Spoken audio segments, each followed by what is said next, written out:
Welcome, my little couch potatoes, to the comfiest courtroom on the internet. I'm your host, Llama, and it's time for dramatic testimony, overruled objections, and absolutely unqualified opinions. So grab your snuggiest blanket, some delicious snacks, and get ready to watch court with your internet besties. This is Couch Court with Llama. Good morning, friends. Happy Tuesday. Good morning, other friend, Lady and Greg. Good morning. Good morning. I think this is the appropriate start time. I think me being more ambitious, it's just not gonna happen. Okay. I did it for a few days. That 10 minutes, right? Yes, that 10 minutes makes a huge difference. Yeah. Plus, my little Llama is out of school until like Thursday. So I'm like, I know. I forgot until yesterday. And he was like, what? No, I don't have school tomorrow. And I was like, oh, okay. Fine. They just went back, didn't they? Or have they not gone back? No, they went back first Monday of January or whatever after the new year. But then they get off MLK weekend, and then they do a professional development day and then a records day right after. So it's like a mini vacay, which normally works out because this is when we usually get like a big snowstorm. Right, yeah. But that's coming this weekend. So why does Asbury Park say that this video is unavailable? What is happening today, friends? Uh-oh. I know. Let's pop over to Court TV and see what that's about. Yeah, let's see. Let's go to X and see what we can find. Oh, they show the courtroom. Okay. All right. Court TV hasn't said anything negative about this morning. So Asbury Park must be... They probably just haven't brought it up yet. Maybe. I don't know if they do this very often, but they're the ones that have like the really good audio. So I like to use them when we can. Oh, this white light is... Ooh. Ooh. Hello, Teresa. Good morning to you, babe. Hope you are doing well and warm. It is so effing cold. Oh, and I took my garbage out and I was like, okay, this is not cool. It says it's 17 here, but I don't know if that's true or not on my computer. So sometimes mine just says cold as balls. Yeah. So I'm just kidding. It doesn't say that. Is there an extension that I can get that my computer does say that? Because that'd be very on brand. So what did we even? I don't even know what we left off on last week. I feel like we're all gonna have to have some like therapy at the end of this trial for how painful it's been. Yes, Teresa, they said there might be a big storm headed my way this coming weekend too, and I hope not. I hope not. And if it does, I hope you stay warm and have all your bread and milks. I think we were supposed to have court on Friday, and then a juror was sick. And the court had to decide whether they were going to cancel court or send the jury home. And or send that juror home, meaning they were done with the case. They had to let the juror go or decide to cancel court. So they decided to cancel court, probably because they only had 3 alternates left from week 1. They lost a juror on day 1, and they could have lost a potential another one. So who knows if this juror is better by now? They may lose another juror today. I don't know. I don't know why for a 10-week trial they only had 3 alternates. That doesn't seem like enough to me for one they said would be 10 weeks originally. No, me either, especially like in the wintertime. For a lot of places, it's like flu season. That's quite a gamble. Well, I have a coworker that's got COVID right now, so you'll have that nonsense. Yeah, and oh my gosh, hopefully the rest of the jury didn't get. I know there's a nasty flu going around too. Right, both are going around. Hopefully the other jurors didn't get it by sitting next to this person. Whatever they may be. Well, they were in the jury room together, so right. Maybe that's the candy wrapper person. Maybe. Good morning, Pam, over in Twitchland. Good morning, you guys. I only need 2 more followers over there, and then I get to be affiliated, which is really exciting. I don't really know entirely what that means, but it's a big deal. So if you haven't yet, please join me over on Twitch. I'm logging into Twitch right now at Couch Core with Llama, and watch us over there. There's some fun things going on in that world. If I knew how to work it. There we go. There we go. I figured it out. Hello, Twitch friends. But we left off testimony-wise on Thursday with a detective of Keith's home. We talked about them being called about the fire and the discovery of Keith's body outside, and some really sad details about Jennifer and Sophia and Jesse's bodies as well. So that was enough to produce some tears. I am not looking forward to hearing more about that. Definitely have Kleenexes by if it gets that way, because it's real sad. It's really, really sad. So that detective had started testifying about that. He was supposed to be on the stand some more. He was not let go. Friday, they said that they were going to have to call 2 witnesses out of order, but I don't know if that's still true today. Oh, since they had the day off, you mean? Yes. All right. I don't know where sound's coming from, but it's coming from one of these. Where do I do things here? I have 4 days off, and I'm like, I don't know how things work. Okay. There we go. I think it goes up here, and I think we are supposed to go there. No, maybe. Can you hear that? I heard that. Okay, good. Very good. Everyone be seated. So your comments, friends? By a show of hands, anybody do a snow angel this weekend? Thank you. Oh, I got snow. Anybody else? Nothing? All right. You don't play in the snow? All right. I know it's not a lot, but thank you for all coming back. I realize it was a longer weekend. We're going to get started. We'll have a decently long day today, but I appreciate everyone being here. With that being said, this is State of New Jersey versus Paul Caneiro. It's indictment number 1902-0283. Get rid of this picture camera guy. There we go. Oh. Good morning, Judge Chris Decker, Assistant Prosecutor for the State. Good morning, Your Honor. Monica Mastalone on behalf of Mr. Paul Caneiro is present. Thank you, Judge. Good morning, Andy Murray, also from Mr. Caneiro. All right, good morning, everyone. And good morning, Oh, Mr. that's right. Caneiro. Be prepared for Andy today, you guys. He was doing the objections for this I believe detective. what we're going to be doing right now, this is mental telepathy that I think what the prosecutor is about to tell me, is that we're going to stop our witness, correct? Yeah, We're okay. going to take another witness at a turn. Sometimes we have to take witnesses at a turn for scheduling issues. We're going to get back to Detective Zerillo in a little while, but I just wanted you to know that we're going to take probably at least 2 witnesses at a turn, and then we'll come back to him. Okay. So we'll do that now. Prosecutor, call your next witness. Thank you, Judge. The State calls Dr. Boris Volstein. Okay. Dr. Boris Bolstein. That sounds like Oh, please don't be the medical examiner. I didn't want to cry this early. Oh, God. but he doesn't have an accent that I can't understand. Boris. Not to be mean, but it's too early. It is too early for that nonsense. I will say that. Oh.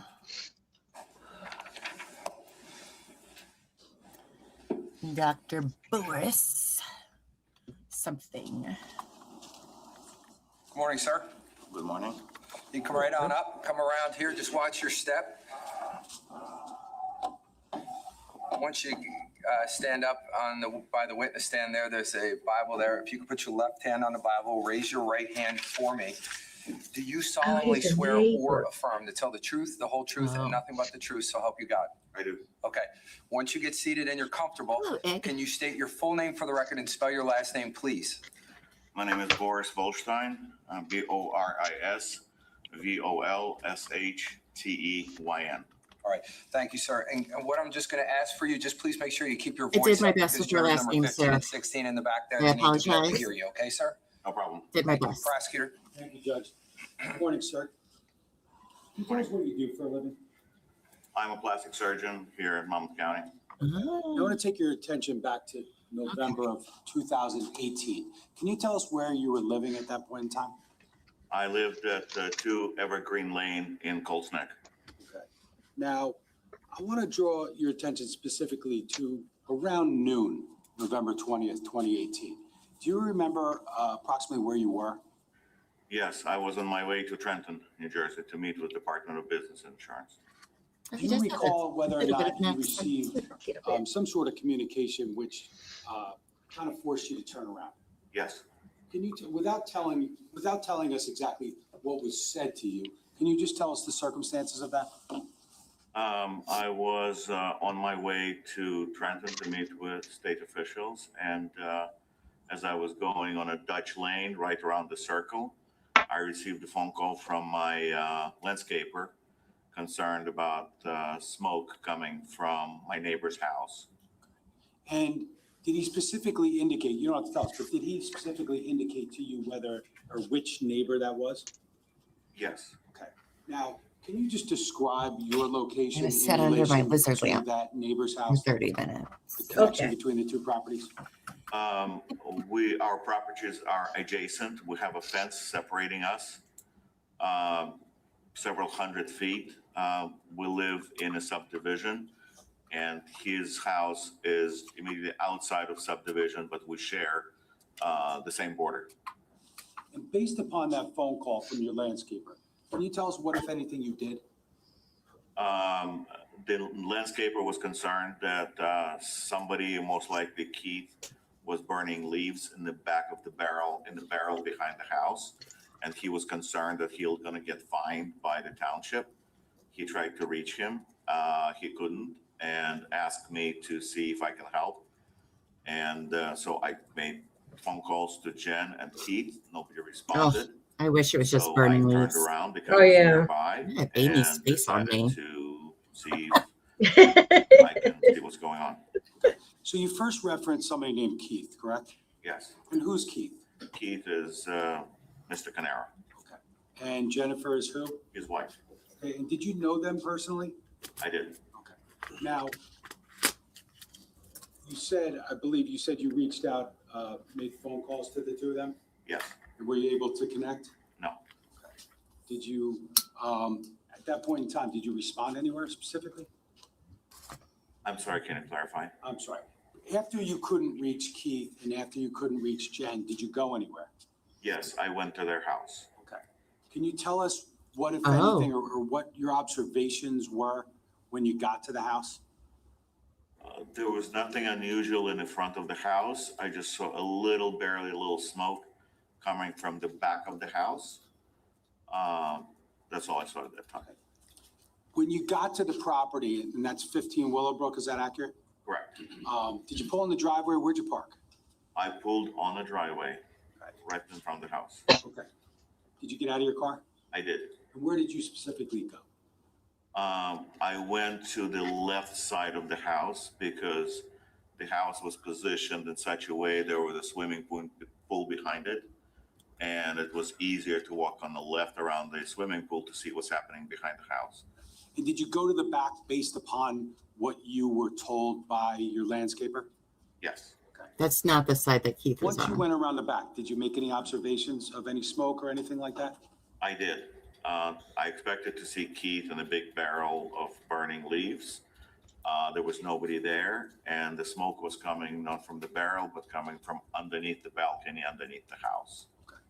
Now, once you made that observation of the smoke, did you go anywhere else? Yes, I went to the front of the house. Okay.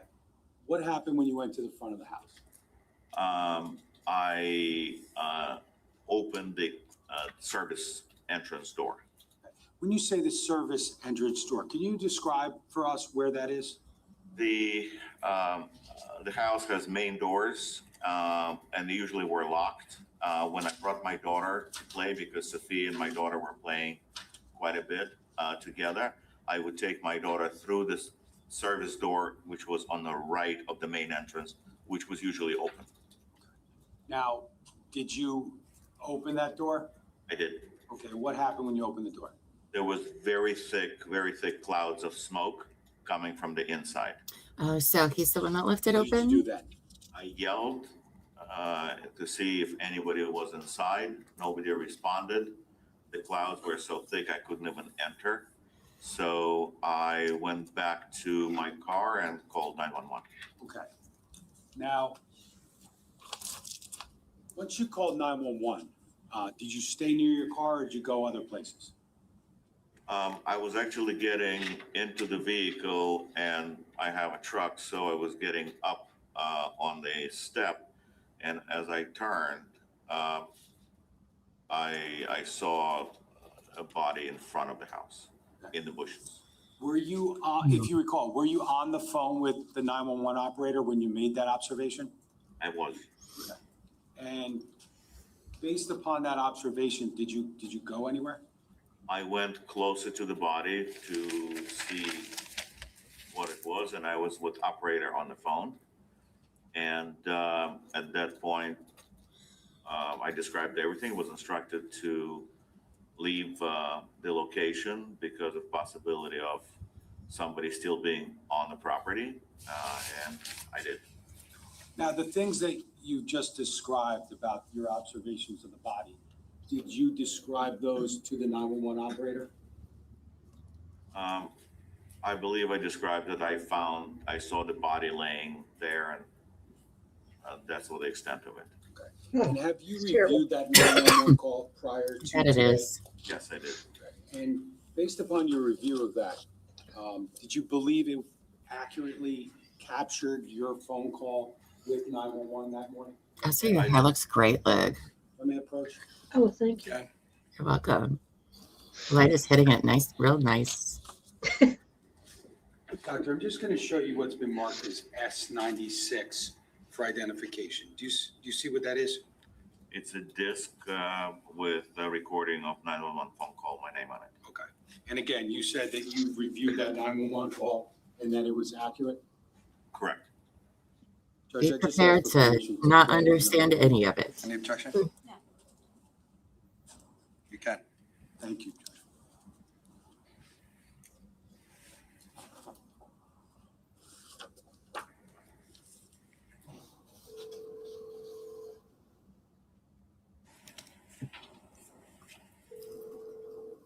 Hello?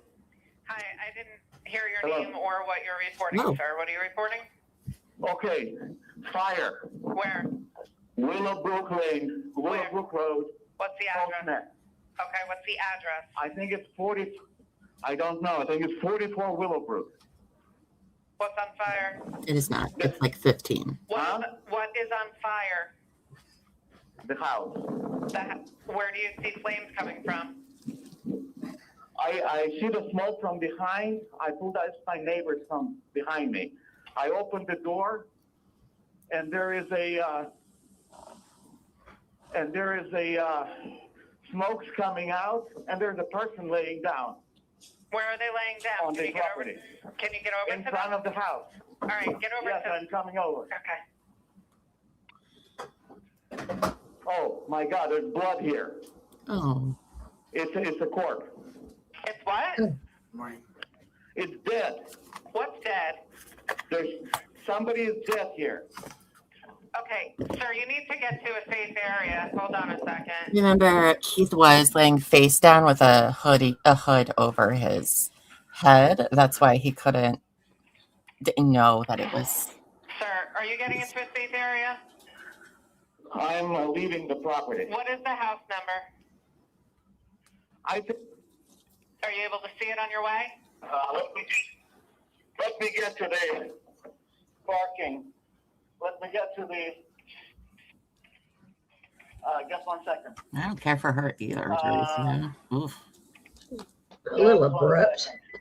It's, I'm sorry, it's 15. Okay, it is number 15. Okay. Give me your name again, sir.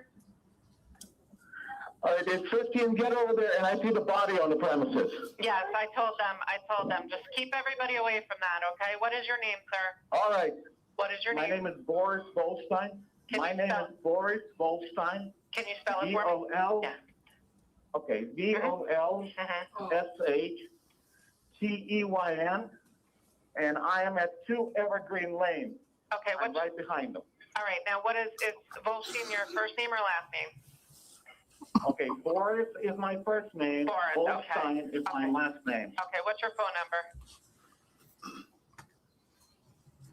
number? In fairness, I would hate to be a 911 operator. I would too. Very difficult job. But oof, You have to stay calm when everybody And else is what's your going number, crazy. your house number on Evergreen? Okay, listen, I really don't have time. I'm sorry. I have time to get on the property. Please send somebody. They're already en route. Doctor, did that accurately capture the 911 call, like you said, that day? It does. Now, after making that 911 call, or actually after the end of the 911 call, where'd you go? I parked my car across the street on the property, on the curb, and awaited the arrival of police and fire. And did they ultimately respond to that location? They did. Did you have any other contact with any other neighbors? I don't blame him. I would want the hell off that property too. To be honest, I think you I don't know had what's going contact on. with my neighbor, Kathy, whose house I parked in front, but it's been a while, so. And where did Kathy live specifically in relation to 15 Willowbrook? She is right across the street, 15 and 44 across the street. We already met Kathy. She too called 911. Just going to approach with S1C, slide 31, 131.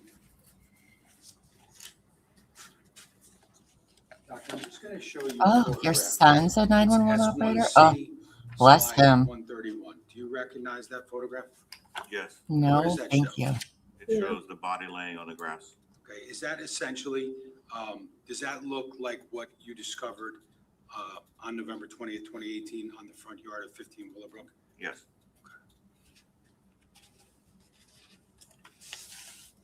Could I just, can I just have slide S1C 131 briefly? Doctor, is that the photograph that you just identified? Yes. Okay, and is that essentially or similar condition to the way you found the body that you described on the call? Yes.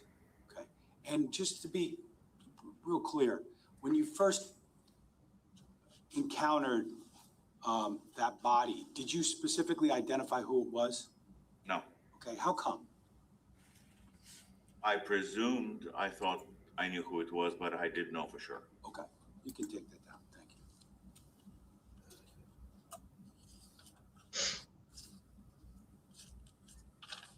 Now, just lastly, once the police arrived on scene, did you have any contact with any police officers? I think I spoke to somebody, but I don't remember who. Do you recall whether or not you provided some of that information to the police My officers? goodness. I'll be right back. I believe so. And ultimately, did you see the police officers approach the body that you found on the lawn? I did not see that. Okay. Your Honor, I have no further questions. Morning, Doctor.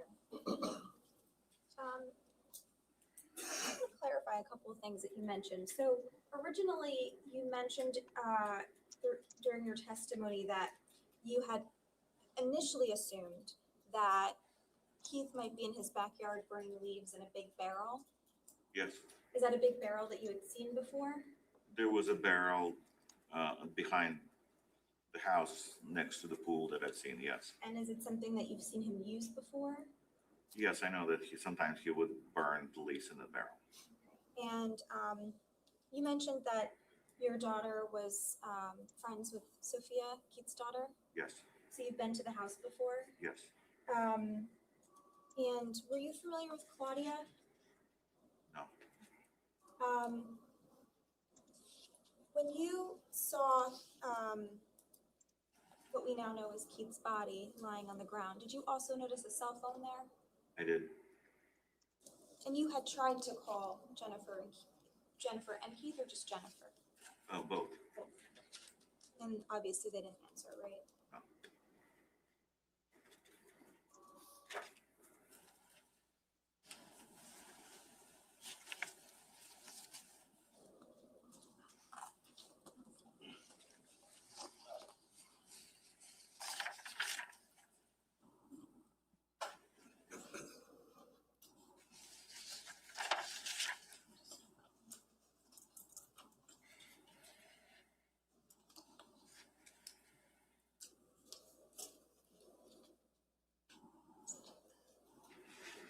So I'm just gonna approach you with a few photos. I'm gonna start with what's been marked as D1-320 and D1-321. Sir, do you recognize, showing you photographs of, would you agree this is 15 Willowbrook? Yes. Okay. And do you see your vehicle? I'm just wondering, do you see your vehicle in these photos? The vehicle you were driving at the time? I think this is my vehicle. That one, okay. And would this That's, be the same one? yes. Okay. And that's a fair depiction of what your vehicle looked like at the time, right? This is actually from that day? Do you Yes. recognize the Yes. responders? Okay. Permission to publish? Okay. So I'm going to start with D1-321.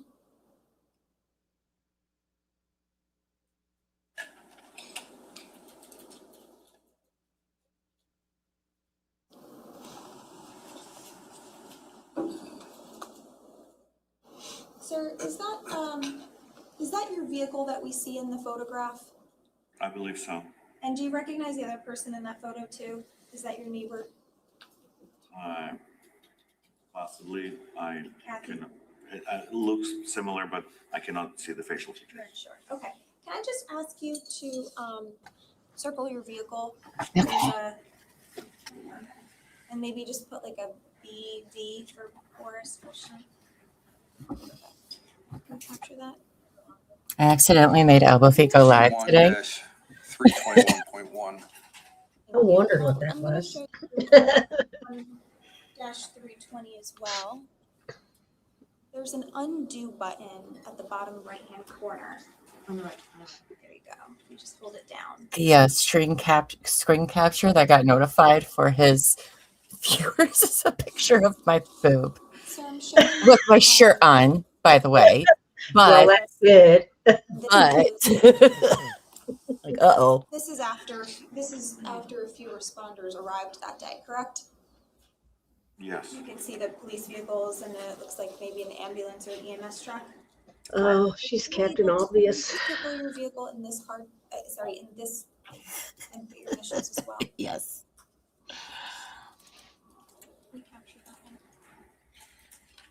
This is D1 320.1. Ooh.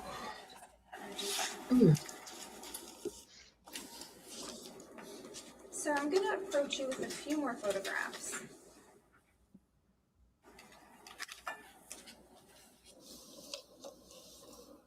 These are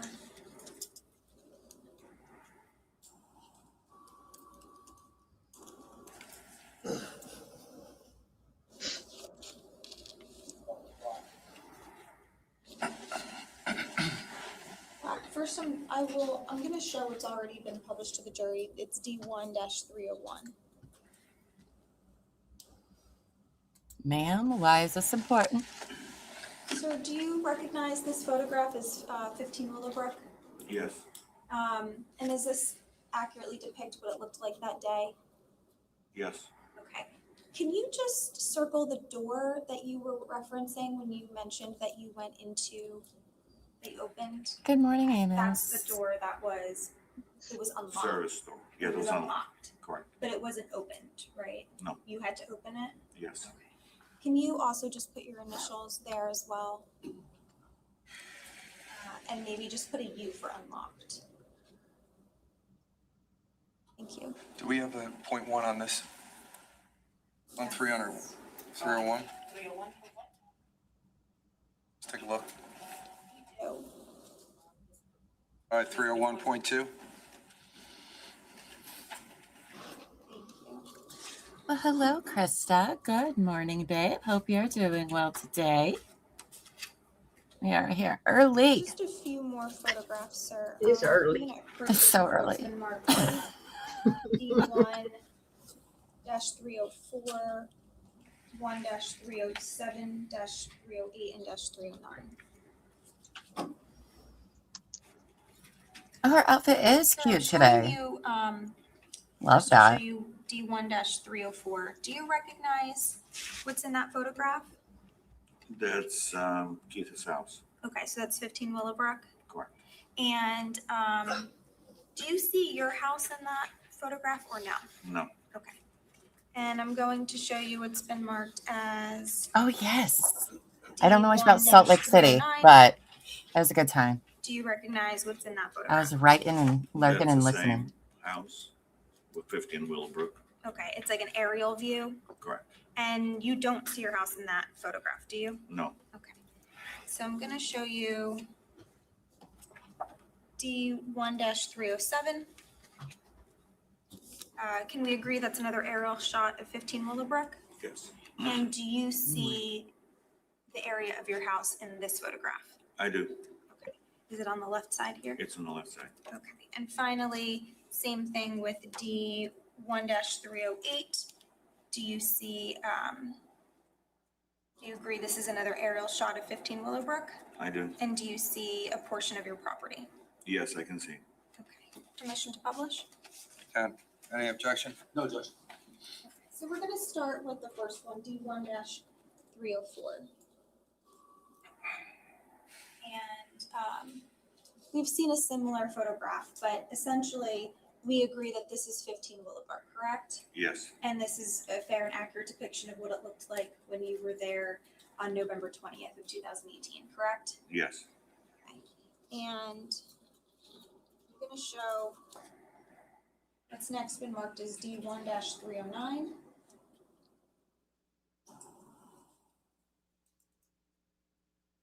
And sir, we agreed that this is also this is an aerial depiction of 15 Willowbrook, correct? Yes. And that we cannot see your property in this photo, right?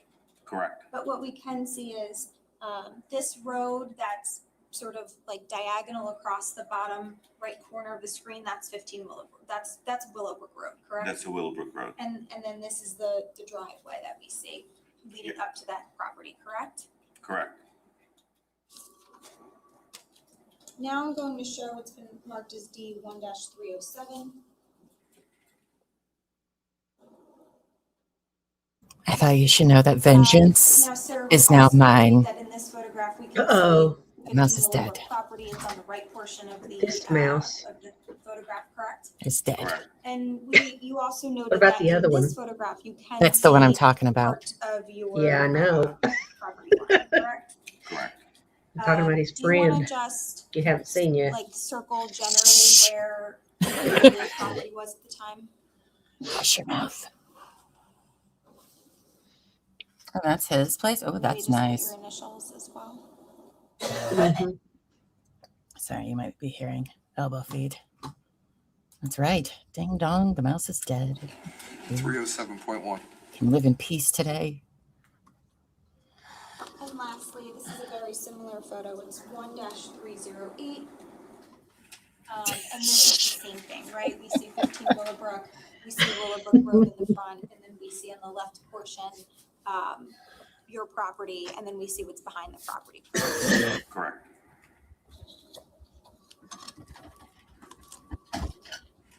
I just want to say elbow feed is very brave and very strong. I'm As you hear asking him a little bit gagging. I'd like to talk a little bit about the area. But he is. At the time that this happened, you had lived there Sir, since elbow feet. 2014? Correct. Okay. Or is it fair to say that you're familiar with the immediate surrounding area? Yes. Okay. When you Yes, ma'am. in the vicinity of 15 Willowbrook, right? I think, is it fair to say that if you pull out of Keith's if you pull out of Keith's driveway and you make a right, meaning going toward your house, right?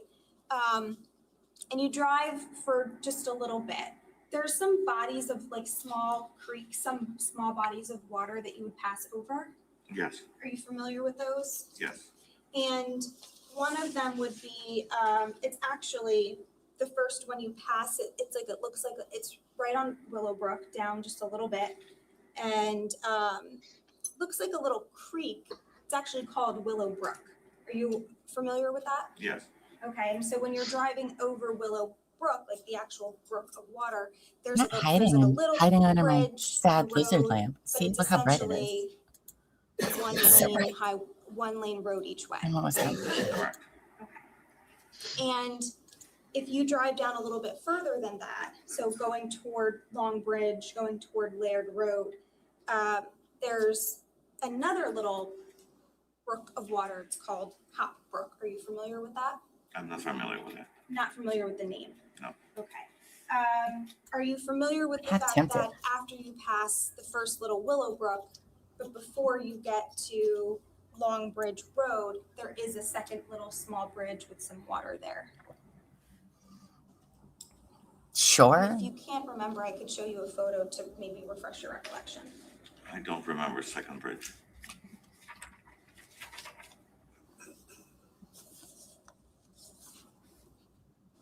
So she's going on, somebody came onto the property, I guess. I think that's what she's hinting. Yeah. That there are other ways to get into the property besides the main drive. So Yeah. Which, marked as obviously. D1-323, Mhm. D1-324. I mean, it's pretty country. I'm going to show you first D1-323. Is this what we were speaking about earlier, where you would pass over Willowbrook, the first little stream of water?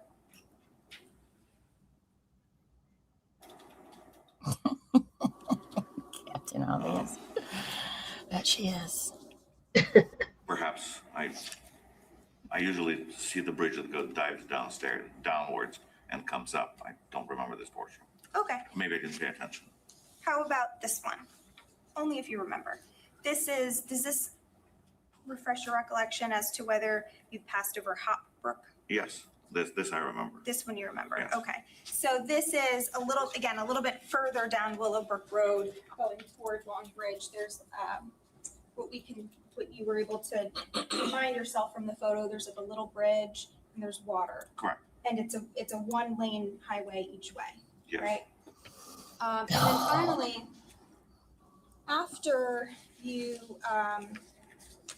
turn right onto Long Bridge, right? There's Kardashian. Swimming River Reservoir. Does that sound familiar? Yes. And that's like a bigger body of water compared to what we just saw, Yes. right? The Willowbrook and Hop Brook are like little, sort of more like creek-looking water, but Also known once as you make that brooks. right onto Long Bridge and go down a little bit, there's like a big body of water. It's a reservoir, correct? Yes. But when you drive over the reservoir, it's also one lane each way. Yes. And it looks similar to the photos we saw where there's just like maybe a small rail and you're very kind of close to that water. Is that fair to say? Yes. Okay, like you'd be able to toss anything out that window. Objection, Judge. Sustained. I can't do that. Also on Long Bridge Road, going toward Laird Road, can we agree that there's like some wooded areas? Yes. I know Colts Neck generally, there's a lot of like open space, but there's also a good amount of wooded areas. Is that fair to say? Yes. And there's another lake nearby. It's called Marley Lake. a Are lit. you What? familiar with that Oh, lake? ma'am. I'm not. Is she going to talk about every body of water that's like within 100 miles? Returning to Maybe they scuba. the night that this happened. Sounds like your first interaction, so to speak, with what happened was when you received the call from your landscaper and when you saw the smoke yourself. Yes. Okay. So were you home that night during the overnight hours? Yes. And you didn't hear any gunshots. You woke I him did up, not. Pam. Was there anyone else home with you that night? Anyone else, any other family members? My wife and my daughter. Okay, and to your knowledge, they didn't wake Objection, you up? Judge. Sustained. Can't testify. That was as to- wild eyebrows. The question was whether they woke you up that night for any reason. No. And in addition to not hearing any gunshots, you didn't hear anything else out of the ordinary? You didn't hear any screaming or yelling or I mean, loud they're pretty cool. struggles or anything like that? No. Oh, jeez. I knocked him in my lizard lamp.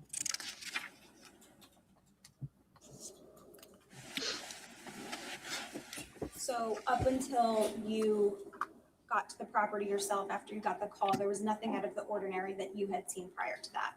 No. Oh, thank you for sitting down. That was pretty short cross for you, babe. Good job. Okay, well, you didn't say anything. No longer than she did say thank you, Judge. Any further? No, Judge, thank you. You can step down. Thank you.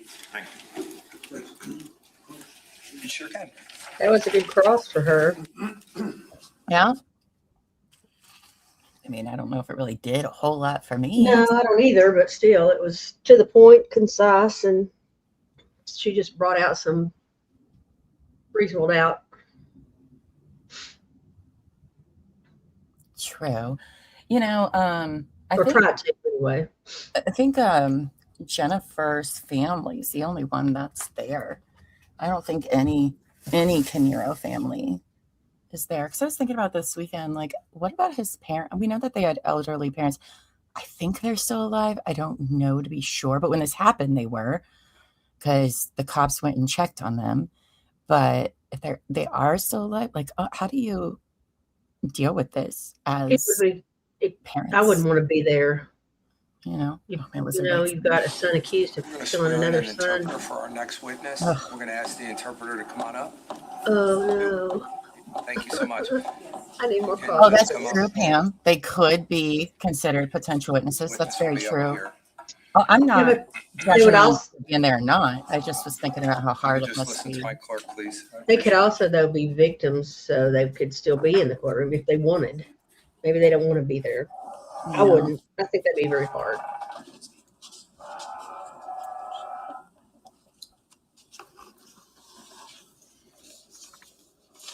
All right.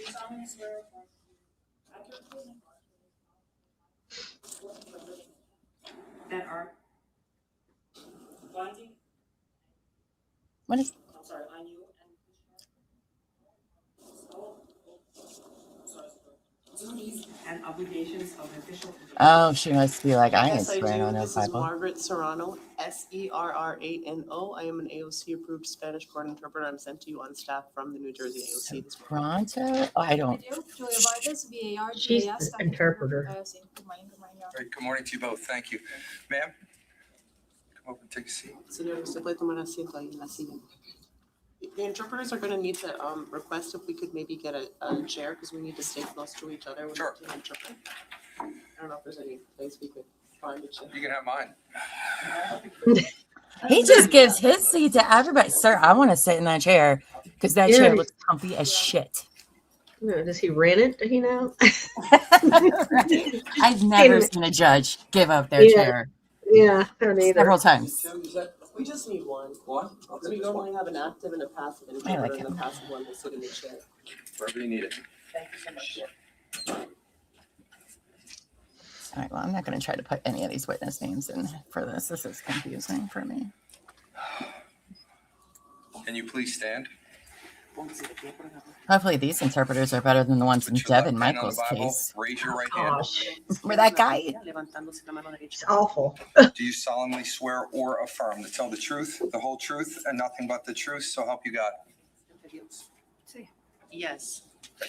Can you state your full name for the record and spell your last name, please? Por favor, diga su nombre completo para las actas y luego hay que deletrear el apellido.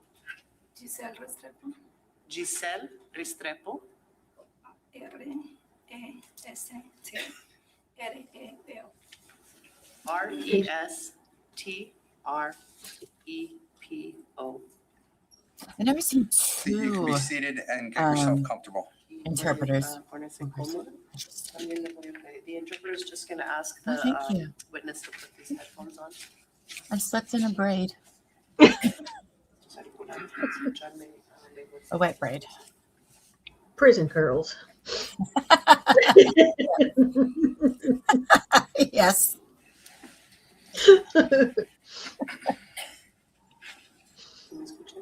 Oh, let me go get some more coffee real quick. I forgot.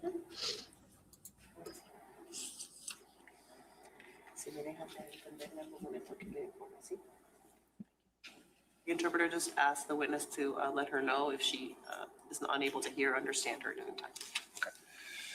And I would just ask for you to keep your voice up so everyone can hear you.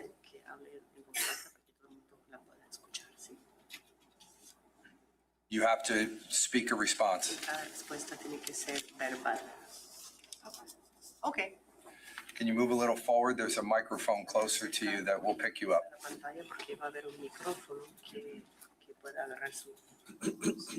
Thank you. Prosecutor. Thank you, Judge. Good morning, Mr. Restrepo. Buenos días, señora Restrepo. Good morning. Mr. Restrepo, I want to take you back to the time frame of around November of 2018. Do you remember that time? Señora Restrepo, quiero que usted se fije mentalmente un poco atrás en el tiempo, al periodo de tiempo en noviembre de 2018. ¿Se acuerda de ese tiempo? Sí. Yes. Now, back in that time frame, did you know someone by the name of Paul Caneiro? En ese entonces usted conocía a una persona con el nombre de Paul Caneiro. Sí. Yes. Now, would it be fair to say that you and Paul Caneiro had a friendship? ¿Y sería justo decir que usted y Paul Caneiro tenían una amistad? Sí. Yes. Now, do you recall where you first met Mr. Caneiro? ¿Usted se acuerda de dónde es que usted conoció por primera vez al señor Caneiro? En un restaurante en Asbury Park. At a restaurant in Ashbury Park. Now, I want to ask you if you recall the last time you actually were physically with Mr. Caneiro at a restaurant. Quiero pedirle a usted que se acuerde de la última vez que usted estuvo físicamente en un restaurante con el señor Paul Caneiro. Okay. Okay. When was the last time you shared a meal with Mr. Caneiro? ¿Cuándo fue la última vez que usted compartió una comida con el señor Paul Caneiro? Trying to make more coffee. Para un cumpleaños de mi hija. This is for a birthday of my daughter's. Now, for purposes of context, at some point on November 20th of 2018, were you made aware of a fire at Mr. Caneiro's home, Paul Caneiro's? Para dar contexto, en algún momento del 20 de enero del 2018, usted She said who she is yet, Liz? supo de un incendio en la casa de Paul Caneiro? Sí. Yes. Now, approximately how many days earlier from that fire did you have dinner for your daughter's birthday? Aproximadamente cuántos días antes del día de ese incendio fue cuando usted compartió la cena con Paul en el cumpleaños de su hija? 2-3 días antes. It was 2 or 3 days before. Okay. Now, I'm not sure prior, who she is, the Crystal. night before the fire at Paul Caneiro's house, did you communicate with him Friend of at all on the phone or through any sort of messaging? La noche antes del incendio en la casa de Paul Caneiro, ¿usted estuvo en comunicación con él por teléfono, por mensajes de algún tipo? No que me acuerdo. No me recuerdo. Not as far as I recall. I don't remember that. Okay. Now, on the morning of November 20th. I don't think this is the mistress. She doesn't seem like she gives a shit about Tiffany. About the fire at Paul Caneiro's house. En la mañana del 20 de noviembre del 2018, ¿cómo es que usted se enteró del incendio en la casa de Paul Caneiro? Él me mandó un texto bien corto dejándome saber que había un incendio en la casa de él.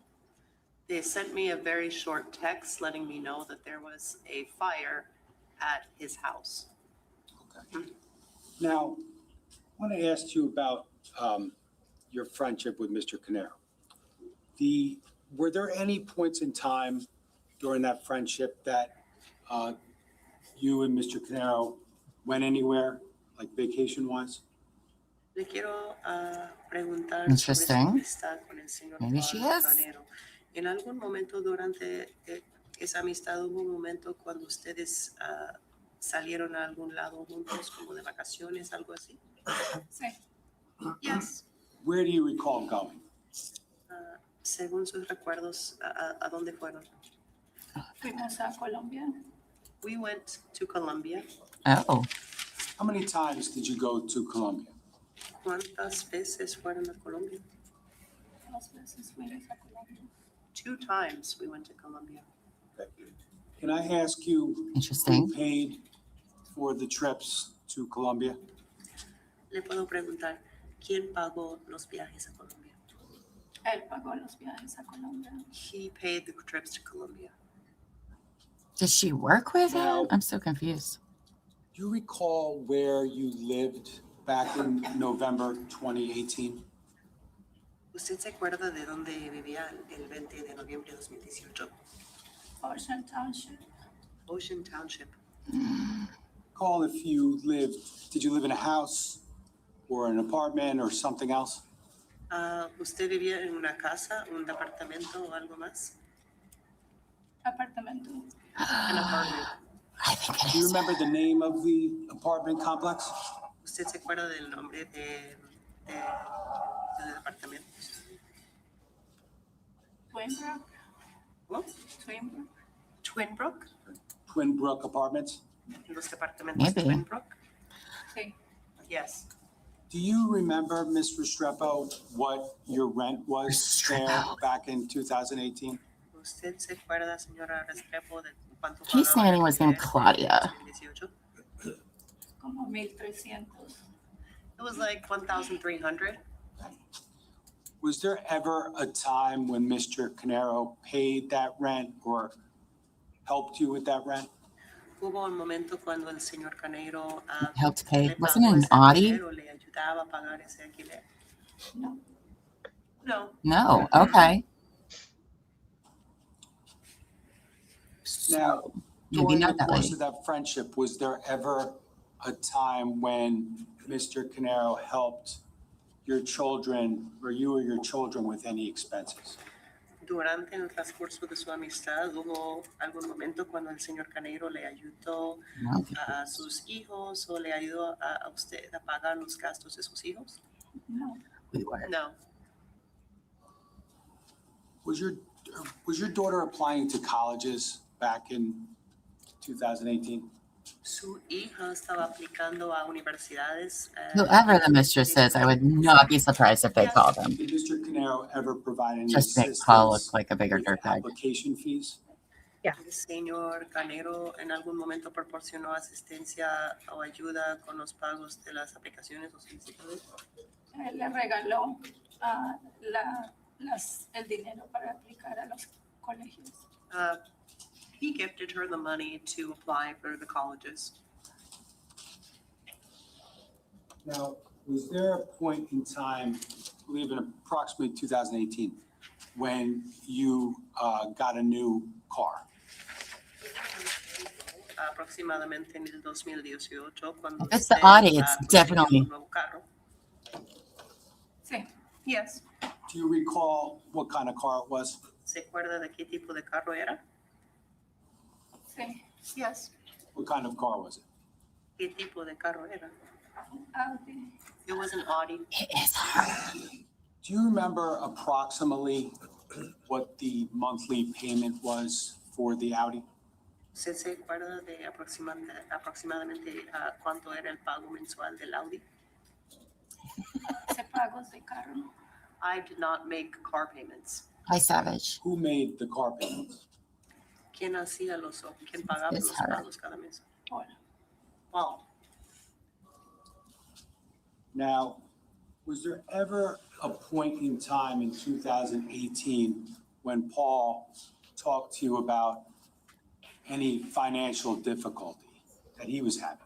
¿Hubo algún momento en el 2018 cuando Yes, Paul habló con usted sobre alguna dificultad financiera que él estuviera Interesting. experimentando? No, nunca. No, never. Did Mr. Caneiro, did he ever reference the IRS? Señor Caneiro, ¿en algún momento hizo referencia al IRS? No, nunca. No, never. IRS, Was the there boogeyman of New ever a Jersey. time when Exactly. Mr. Caneiro used one of your credit cards? I love you, New Jersey Hubo un friends. momento Just a cuando el joke. señor Caneiro utilizó una de sus tarjetas de crédito de usted. It's a Real Housewives joke. Yes. Do you recall which credit card that was? ¿Se acuerda usted de cuál tarjeta que era? Una de Macy's. It was Macy's. Do you remember how much money was spent on your credit card by Mr. Caneiro? ¿Usted se acuerda de cuánto dinero fue que el señor Caneiro gastó en su tarjeta de crédito de usted? No. No. Do you recall if he Oh, reimbursed you thank you. for the amount of spending that he did on your credit card? ¿Usted se acuerda de que si el señor Caneiro le reembolsó a usted por el dinero que él gastó en su tarjeta de usted? Money on her. No, la pagué. No, I paid it. Now, I want to ask you about whether or not you ever observed Mr. Caneiro and guns that he owned. Quiero preguntarle sobre si usted en algún momento observó al señor Caneiro con armas de fuego que eran en posesión de él. Sí. Yes. Where did you see these guns? ¿Dónde es que usted vio esas armas de fuego? Él tenía una. He had one. Did he have one gun or more than one gun? If you know. Si es que usted lo sabe, él tenía uno o más que una arma de fuego. Yo creo que más. I think more than one. Okay. Did you ever Oh, it's just my blanket. shoot a gun with Mr. Caneiro? ¿Usted alguna vez disparó un arma de fuego con el señor? Chris is in the chat doing karaoke. Love it. Yes. And where was that? Love it. ¿Y dónde ocurrió eso? Un lugar donde va uno a practicar. It was like a place where one goes to practice. Like a shooting range? Would that be accurate? Sería como una pista de práctica de armas de fuego, lo que decimos en inglés shooting range. Sí. Yes. Did you do that once or more than once? ¿Ustedes hicieron eso una vez o más que una vez? Una vez. One time.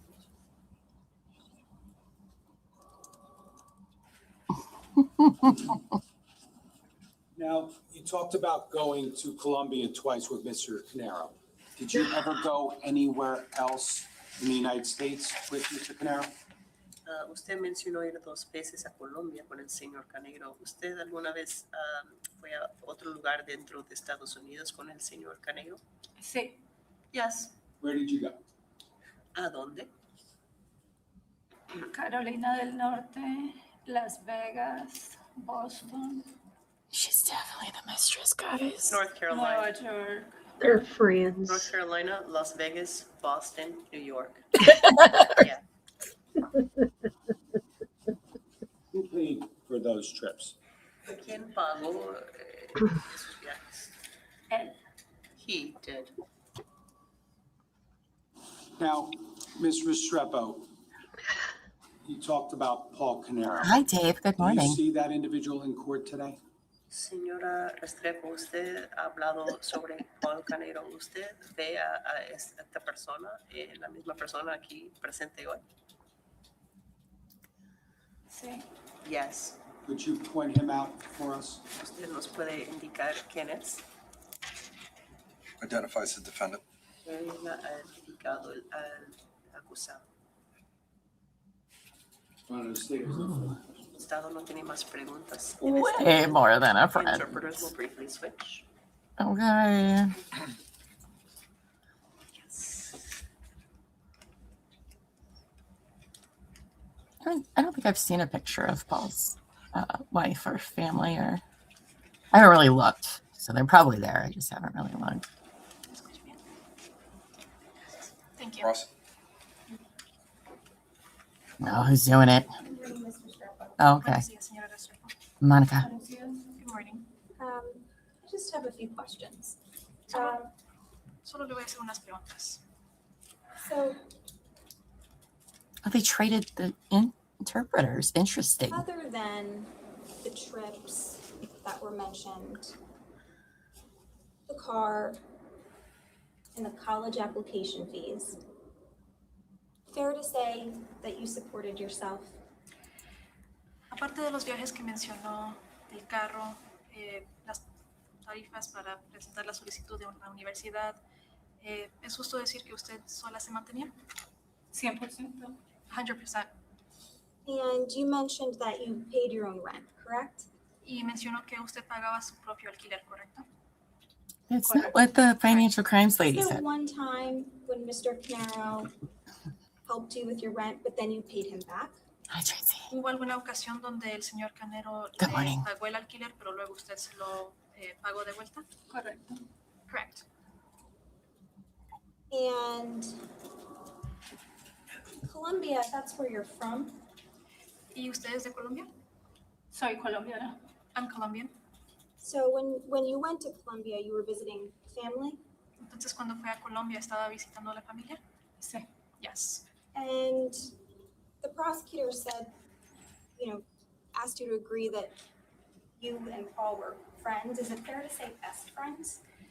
Y el fiscal le preguntó, le pidió Is estaba it fair to de acuerdo say? que usted y Paul eran amigos, pero ¿es justo decir que eran mejor amigos? Sí. Yes. Oh.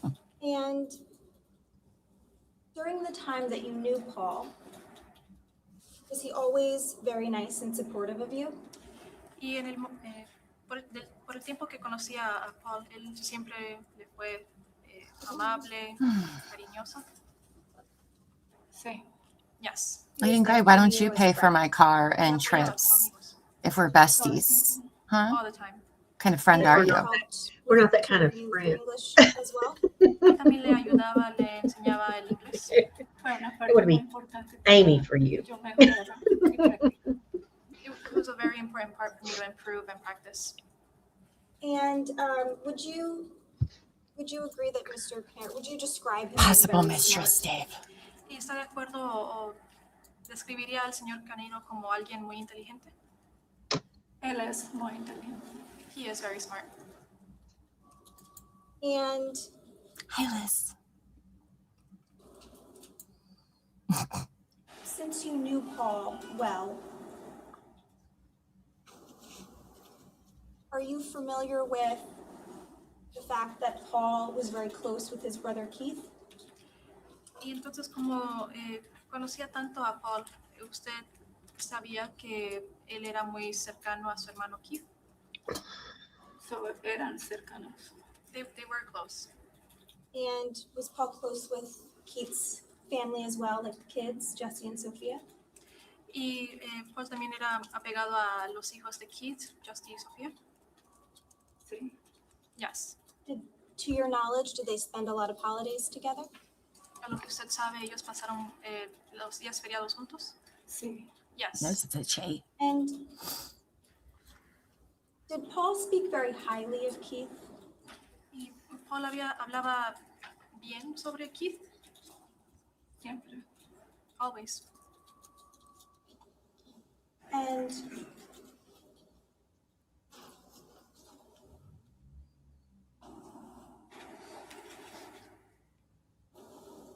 to this, you don't have any bad things to say about Paul, right? Usted no tiene nada malo que decir de Paul, ¿verdad? No. No. And lastly, the prosecutor asked you about Paul owning multiple guns. Y por último, el fiscal le había preguntado sobre Paul teniendo varias armas de fuego. Was that normal to you? ¿Eso le parecía normal? Sí. Yes. And was it ever anything abnormal or unusual? ¿Era alguna vez algo inusual o fuera de lo normal? No. No. Is it fair to say that Paul owned guns, liked guns, and you didn't really think much of it? Entonces es justo decir que Paul poseía de armas de fuego, le gustaban las armas de fuego y usted no pensó más allá de eso. Pienso que era un hobby. I think it was a hobby. Thank you. No more questions. Wow, Monica, look at you learning today. You're right. Mr. Restrepo, did you ever meet Keith Caneiro? Señora Restrepo, ¿usted conoció alguna vez a Keith Caneiro? Nunca. Never. Oh. Did you ever see Paul Caneiro and Keith Caneiro interact then? Entonces, ¿alguna vez vio a Paul Caneiro y Keith Caneiro interactuar? Solamente cuando estábamos juntos y habían llamadas. Only when we were together and there were phone calls.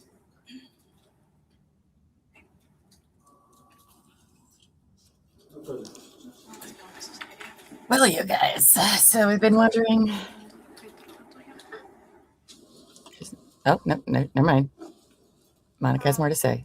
You never met Keith, but Paul talked about Keith. Objection, Judge. Seriously.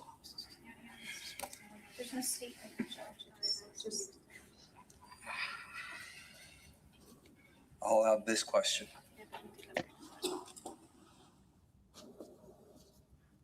¿Cuál fue la pregunta? What was the question? even though you never met Keith, Paul did talk about Keith, right? Aunque usted nunca conoció a Keith, Paul hablaba de Keith, ¿verdad? Por supuesto. Of course. Gracias. Okay. You can step down. I don't know why we needed that question, but okay. So you remember the financial ladies talking about this apartment, this Audi he was paying money on that wasn't Very much to the his? interpreters. Very much That's appreciate your that time. lady who says he didn't pay for her rent, but he did pay the Audi payments. They went on several vacations together. I don't know for sure that they were, together. State, call the next witness. State calls Carmelo LaMarca. It sure sounds like they were. That's still more than just friends. That is way more than just best friends. Okay. That's way more. And now, by the way, you guys, in case you didn't know, she may speak English really well, but whenever you're in court, if English is not your native language, always get an interpreter. Always, no matter how good your English is, because one wrong thing that you say without knowing could literally change everything. So, Yep. And nuances there. Exactly. Exactly. Come on up, sir. Just watch your step as you come up. That is important as getting a lawyer. Once you're up there, if you put your left hand on the Bible, raise your right hand, please. Good morning, Terry. Do you solemnly swear or affirm to tell the truth, the whole truth, and nothing but the truth? I so help mean, you mine God? does, and guess what I got to State do? your full name for the record and spell your last name, please. Carmelo LaMarca, LaMarca. All right. Sir, just make sure you speak up loud enough so juror numbers 15 and 16 can I hear you in the wasn't back. listening. Okay? Yes. Thank you, sir. Prosecutor? Oh, he was the previous guy. Mr. LaMarca, can you tell us what you do for a living? I'm in real estate. Now, Oh. do you serve your community in any other capacity? Yes, I'm a volunteer firefighter. Okay, and where are you a volunteer firefighter? Adelphia, Ocean Township, Fire District 2. Okay, and approximately how long have you been doing that? About 10 years. Now, I want to draw your attention to November 20th, 2018 in the early afternoon hours. Do you recall that date? Yes. How do you remember it? I was working from home. Remember, it was a clear day. I wasn't particularly busy. We had a group chat amongst our firefighters that Probably there was a Me call too. in Colts Neck, Me too. potential residential fire. So I kind of stayed near the door with my keys ready. And at some point thereafter, Let's do our best, Terry. was there any confirmation of that structure fire? Yes, we were dispatched to Colts Neck for mutual aid for confirmed structure fire with entrapment. Now, just so we all understand, you talked about mutual aid. Yes. Can you tell us what that means? Colts Neck had originally called us for the RIT team, which is a rapid intervention team. It's a team that has specialized training to rescue downed firefighters. But ultimately, when we got there, we found out that we were going to work and we were not on standby as a RIT team. Okay. So were you a member of that RIT team? Yes, sir. And so you said the call was structure fire with possible entrapment. Is that accurate? Yes. Based upon the call, where do you go? I responded to the firehouse. Okay. Where's the firehouse generally located? That firehouse is 925 Adelphia Road, Freehold. And once you got there, what happened? Once I got there, I put my gear on, got on the rescue apparatus. And, Yes. the You're having a good old day, Terry. What's the rescue apparatus? Can you tell us what that is? rescue apparatus has Sure, tools the and equipment class, please. specifically for search and rescue, car accidents and incidents of that nature. And you said, I think you said the rest of the crew. Approximately how many people did you respond with, if you recall? We were 6 firefighters and a chauffeur, driver. A chauffeur. Okay. And approximately, do you remember approximately what time the call came in and you responded to the firehouse? Sometime between 12:30 and 1 o'clock, I believe. Now, just going to ask permission to approach. You can.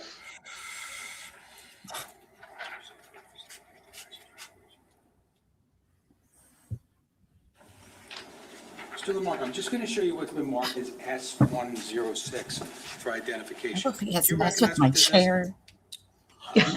It's weird. Looks like a report. Okay, We got to speak up, sir. Yes, it looks like an incident report. okay, and it's an incident report. Right? I was thinking that too. Looks I mean, I like- guess it makes sense, but is that like their official title? Does this concern your firehouse? Yes, it does. Okay, and is it like is it authored or is there a name on it? My chief at the time, yes. He Okay. probably hates Now, that. based upon your review of this, is there a section which talks about dates and times? We killed it. And it was pretty gruesome. Yes. It was really bad, actually. Yes. Would you like me to? No, I'm going to ask you a question in a second, but does it indicate the call location or street address for that call? Yes, it does. Okay. Now, would that be for 15 Willowbrook Road? Yes. And would that report then concern to the incident that you're here to talk about? Yes. And you said there's a portion of that report that says dates and times, correct? Yes. Can you look at those dates and times? And then I'll ask you a question. Yes. Did you read that to review it? Yes. Okay. Now, based upon that, does that refresh your recollection as to like the alarm time and potentially the arrival time at Colts Neck? Yes. Okay. What was the alarm time? 12:41 p.m. And what was the arrival time? 12:55 p.m. Okay. And that 12:55 p.m., would that represent arrival at 15 Willowbrook in Colts Neck? Okay. So Yeah, it's on the naughty chair. when you get to 15 Willowbrook, it's you and the 7 or 8 total guys? 7, yes. Okay, 7 total guys. And that rescue apparatus, is that like a fire truck? Yes. Okay. And when you got to Colts Neck, did you see police cars? I did see some police cars. I don't recall exactly where they were located, but I remember seeing. Sure, but was there a police presence at the scene when you got there? Yes, there was. And was there any fire presence at the scene, if you recall? Be like Terry Yes, there was. and hit the like button if you're on Can you YouTube. describe that? Like how many, who, if you remember? Fire apparatus. Yes. I remember seeing Earl Naval Weapons Station. They had their ladder truck parked in the driveway up near the house. I don't recall any other fire apparatus at the time from when we got out of the truck and we walked up to the house. Were you and your crew, were you one of Is the that what that early means? No. fire responders? No, that's what it sounds like. Oh, Now, when you get there, do you make any observation of smoke or fire? it Yes, does. there was a heavy smoke. It does. Did you see flames upon your initial arrival? I don't recall specifically whether or not I saw flames, but I do recall a very heavy smoke condition. Was it a large residence or a small residence? It was a large residence. Now, when you got to the fire scene that day, how do you decide, or how does someone decide where you're going to go, what you're going to do? Can you tell us? It was decided per command that my chief was going to assume control of operations for the scene. So my assignments were going to be given, my crew's assignments were given directly from my chief. Now, if you're a Howell Fire Department and you're going to Colts Neck for mutual aid, why was your chief at that point in time in charge of operations? To be honest with you, I'm not 100% sure how those roles and responsibilities were doled out. Okay. I can tell you that my chief was assigned operations and I was taking assignments directly from my chief. And that is not from AI Based firefighter upon guy. Commands from your chief at No. the scene. What's the first thing you did at that fire scene? My crew's assignment was to make entry from the Alpha side, the A side of the building, and to conduct the left-hand search.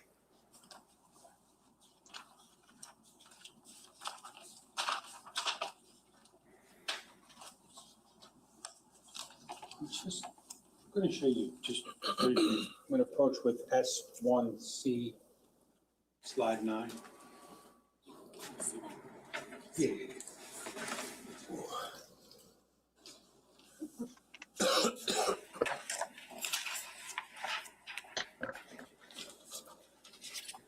Mark, I'm just showing you what's been marked as S1C, slide 9. Do you recognize generally what that picture shows? This is a picture from the Alpha Bravo corner of the residence. Okay. Now, when you talk about Alpha Bravo, can you just explain what that means? So if you're looking at the house from the driveway, the Alpha is going to be where the front door is. The left side is going to be the Bravo. Back of the house is the Charlie. Right side is the Delta. Okay. So A is the front of the house, and you work around clockwise? Yes, that's correct. B, C, D, correct? Okay. So you reference which corner? The Alpha Bravo corner. Okay. That's weird. That's just weird to me.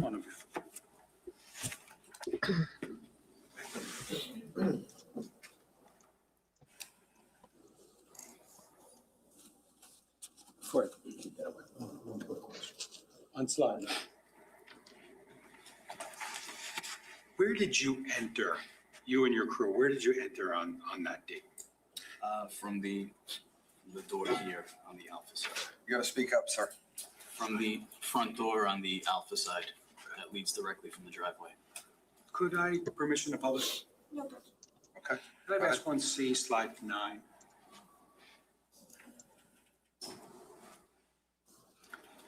Sir, you have that photograph in front of you on the screen? Yes. Okay, and could you possibly just hit this and just put a little box around where you entered?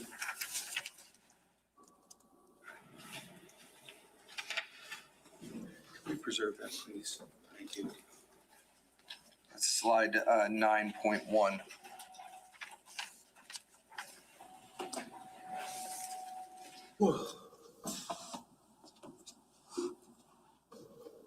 Whose gator is that? Now, Mr. LaMarca, can you tell us, like, what you encountered when you first went through that door? Okay. As soon as we got through the door, there was zero Too hot, Llama. zero visibility, blackout conditions Every time. because of the smoke. So we were essentially operating by touch. Is that something that are you trained for that situation? Yes. Okay, so what do you do once you walk in, there's not a lot of visibility? How do you get to where you want to go? We conducted a left-hand search, so you're essentially keeping your left hand with contact at all times to the wall, just to keep yourself oriented, and using your other hand, foot, tool. Interesting. Reach out as far as you can to feel for any potential victims as you move through the left-hand search. Now, based on what you just said, when you get there, do you get briefed on information that others have prior to your arrival? I don't recall us being relayed very much information at all. We were pretty much just given our assignment, there was maybe 2, 3, or 4 firefighters from Earl that had made entry prior to us arriving there. Okay.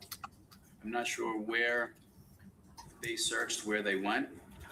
Ultimately, I believe, if I recall correctly, they had to bail out of a window at some point. Oh, he's a slow talker I too. don't have any confirmation of that. They made it to the second floor. Now, when you entered that front door of 15 Willowbrook, were you looking to find people? Yes, we That's were so told funny. that there was confirmed entrapment, potentially four victims, and also potentially a nanny. Okay. So you go in, you said you wanted to stay towards the left, correct? Yes. Would that be the front of the home, the A side? Yes. Okay. Where did you go? As soon as we went in, began the left-hand search, we were met with a set of stairs. We climbed those stairs, and shortly after reaching the landing of the stairs, we came in contact with the victim. I think it's Sophia. How did you come in contact with the victim? I mean, as far as visibility goes. I felt her. Were you with anyone else at that point in time, like right in front of you? Yes, there were 2 firefighters that had made their way. Get your Kleenexes, To the guys. second floor, and there were another 3 behind me.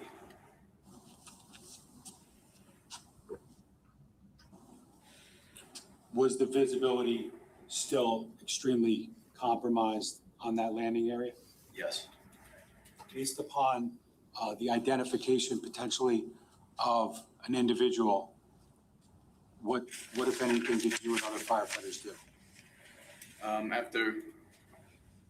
After it was determined that it was in fact the victim, I turned to the firefighter that was just below me on the stairs, and I told him that we're going to be taking them out. I grabbed the legs, and he grabbed her arms, and we carried her out. Where did you take her? Just by the garage doors. In front of the house? Yes.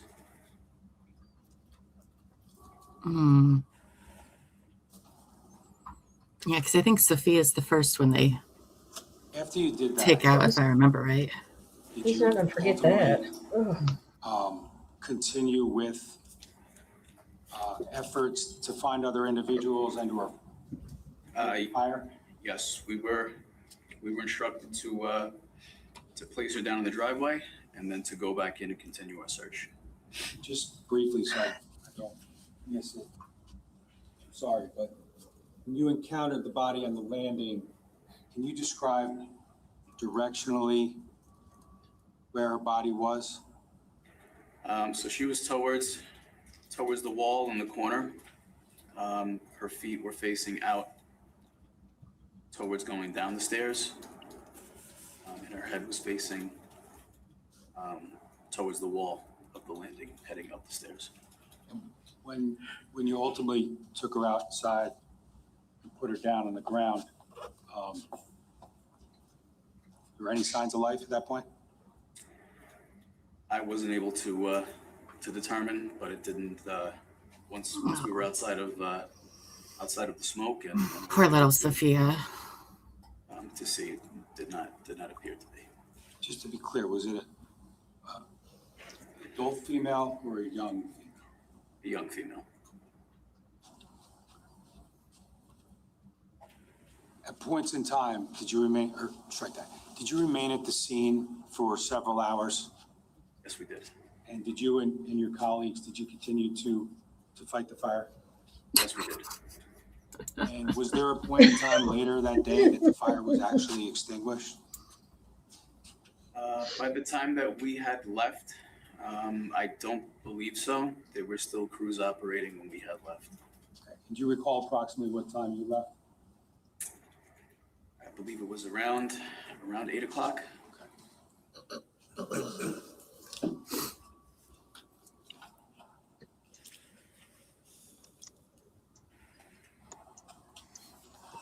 No, I have nothing further. I mean, she had stab wounds everywhere, but yes, there was a stab wound like right through her eye and face. Oh, They said that the detective that's going to come on again, that's what he said on Friday. It was very sad. I cried a little bit. Prosecutor, you want to call your next witness? no cross. All right, so we're back to the detective who was testifying on Thursday. Yeah. And the mom was, sounded like she was unrecognizable because of the fire. Mm-hmm. Yeah. Yeah, it's pretty awful.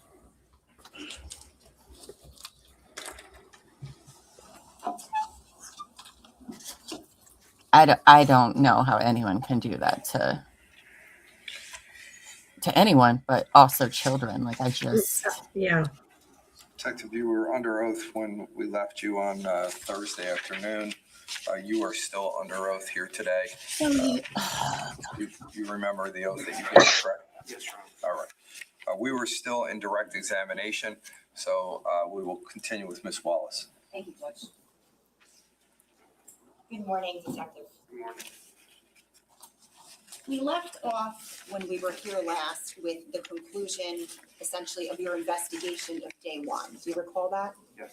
Okay, and I wanted to show you some pictures. I know we looked at a couple, but I have a few more. It's gonna actually be, for the record, S1E, slides 20, 21, 22, 23, and 24, and S1C, slides 28, 29, 129, and 130. I'm showing counsel.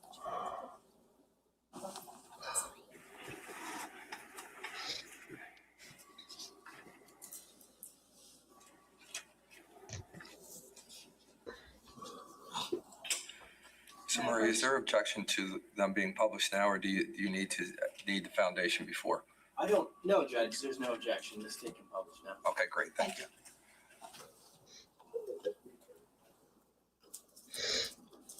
If we could please have S1E, slide 20.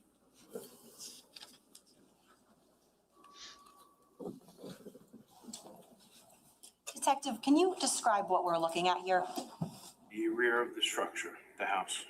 All right, so if you're facing the house, where would this specifically be located? From the roadway, this would be to the right or to the west of the structure. Do you see the door there? Yes, Okay, what is on the other side of that door? a garage. Okay, and if you're looking head on at the photo, is there, you spoke earlier about an electrical meter. Where would that be located? That's on the left side of the door, excuse me, on the corner of the structure. Okay, and how about the generator? Where would that be? Behind the shrubs on the right side of the door. Oh, are you guys getting that snowstorm too, Lula? We might be as well. Do you see the electrical meter in this picture? Not 100% sure. I do see the meter pan cover. Sorry, the meter box. I do see the electrical service panel on the left side. Okay, and can we please have the next slide, 22? So what are we We looking might at get here? snow Meter too. service panel. Okay, that's the meter service panel. Yes, the electrical service comes into the structure from Okay. Now, just from this location, where was Keith's body located, specifically from there? Quite a Behind me, if I'm looking at this, and to my left. What, if anything, did you observe about that panel right there that we see? The handle is in the down position, and there's no meter attached to it or a cover on it. Can you circle that handle for us?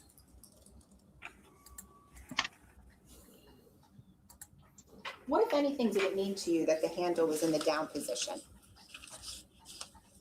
At that moment, I did not know what it was about until I looked into it a little further. It secured the meter into the box, or was able to bypass the service for the electric company to do work there. Okay. When you say you put the meter into the box, what are you referring to? There are clamps that hold the meter itself into the box, and that was used to secure it in there as well. Okay, please have the next slide, which is, I believe, 23. We want to circle that. Do we want to print that 22.1? Yes, Judge, I'm sorry. So this is S1E slide 22.1. Detective, if you don't mind just doing the undo button, if you remember. Thank you. The next slide now, please. Detective, this is just a little bit of a different angle on this picture, but what, if anything, do you see in this photo? To the left of the panel on the floor, I see the meter pan cover and the meter in the shrub there. Can you circle those for us, please?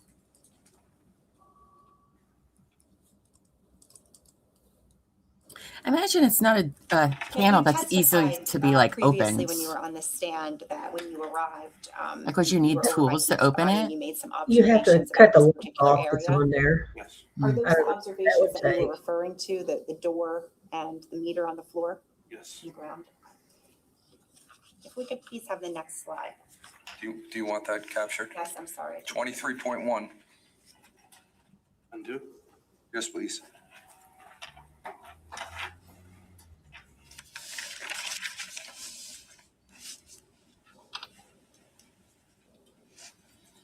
Slide 24, please. And sir, what is this that we're looking at? That is the meter from the meter pan. And is that how you found it? Yes.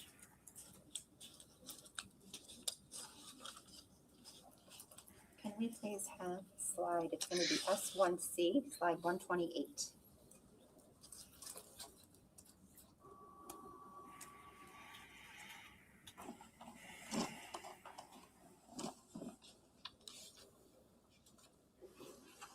Detective, you had previously testified that when you were over by the electrical meter after you arrived, you received notification from a firefighter to come over to this particular area. Do you see that? Yes. Okay, and what was over in this particular area?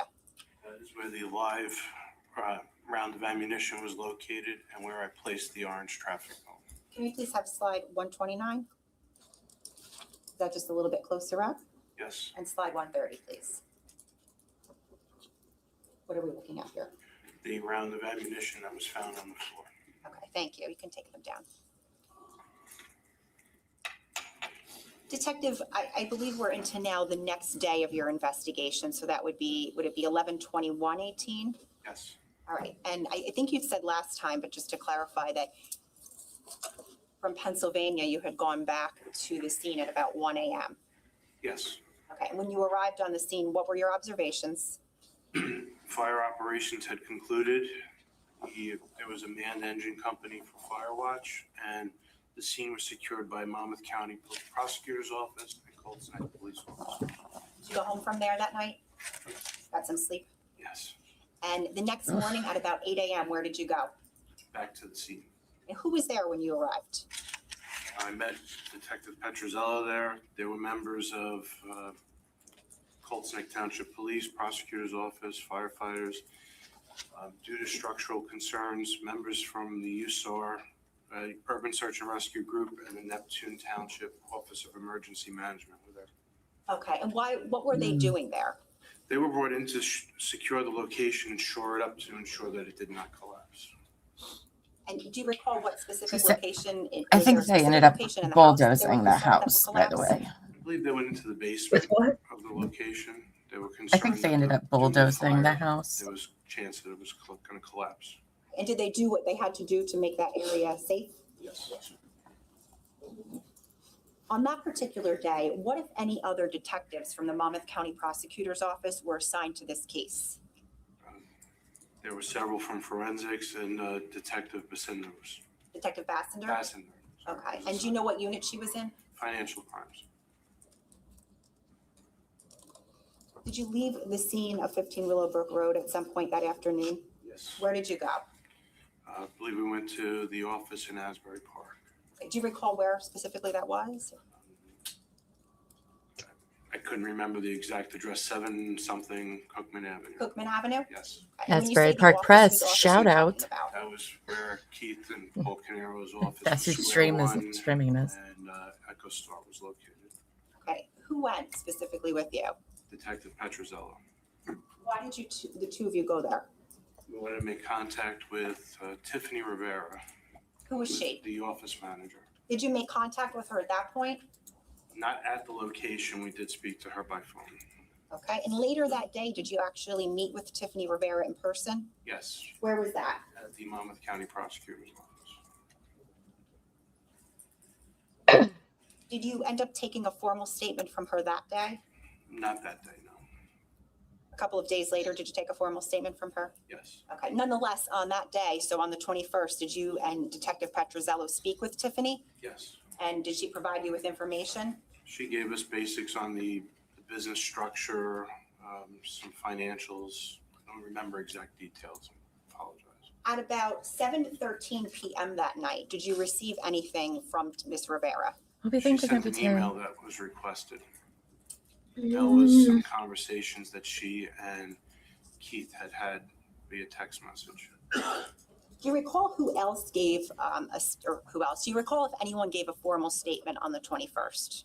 We spoke with Corey Caneiro. Okay. And do you remember where that took place? At the Monmouth County Prosecutor's Office. And I guess when I say formal statement, just to clarify, was it like a typed written question and answer statement that you took from him? Yes, myself, Detective Petrozello, there was a typist there, a secretary, and questions were asked. He answered and they were formalized. I want to draw your attention ahead a little bit now to about 7 p.m. that night of November 21st. What, if anything, happened with regard to yourself and the investigative team? We had a meeting at the Colts Neck Township Municipal Court building. I don't want you to tell us anything that was said, but what was the purpose of that meeting? To be like, what the Everybody fuck? came together in the same location to discuss where we were in the investigation. When you say everybody, can you just tell us generally who from what departments? You don't have to say specifically, but who are we talking about? So members of the forensics unit from the prosecutor's office were there, myself, Detective Petrozello, members of the investigative team from the Ocean Township location were on scene. Their administration or higher ups from all of the agencies were present as well. And what is the point of sharing information between the investigative team? So we're all on the same page where we are collectively. If additional things need to be taken care of, that would be the point where we would start, I guess, assigning them to different people. And is that important for you to know as the lead detective from Colts Neck? Yes. So what specific, and don't tell me anything anyone was said, but did you learn of other evidence that had been gathered by other investigators with regard to this case? Yes. What types of evidence was that you learned about? Forensics had collected ballistic evidence from the scene. There were many pieces of evidence collected from both scenes, actually. Okay, and you learned about those pieces of evidence? Yes.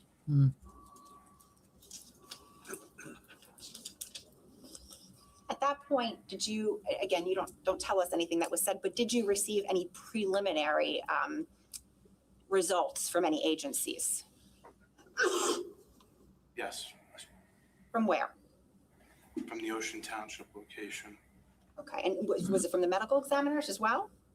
Medical examiners had given a very preliminary based on their examination of the bodies. Did you learn about any evidence that had been collected thus far from any vehicles?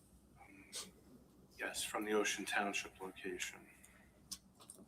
Yeah, those are the things that make The it next not look day, great for November Paul. 22nd of 2019. We haven't learned about was them that, yet. Was that a Thursday? But was that Thanksgiving? not great for Right, so him. the day after that, November 23rd, that morning, where did you go? I responded to the Ocean Township location, 27 Tilton Drive. Who did you go with? Myself, I met Detective Petrozello there. Who else was on scene at 27 Tilton Drive that day? There were many members from Ocean Township, the prosecutor's office, and 2 members of the state police. Who were they? 2 canine handlers. Trooper Coking, another trooper, I don't remember his name, and they brought a cadaver dog. Cocaine.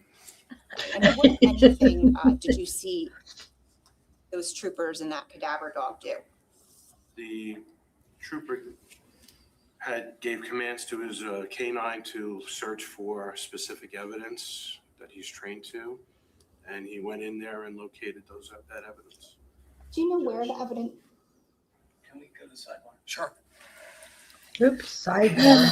Man, we are going to have Andy questioning today. Prepare yourselves for this afternoon, everybody. I'll have to watch that tonight so I can speed it up. No, it's so unfair. No, I'd like to speed these 2 up. Just a little. 1 1/4 would help. Yeah, I know that evidence-wise, there's some. I don't know how the defense is going to explain away some of the evidence, but we'll see. They have not divulged that yet, though, in the chair. In the chair. I'm in the chair. I'm thinking about how annoying my chair is right now. That's why I said. Is that why you're saying that? Okay.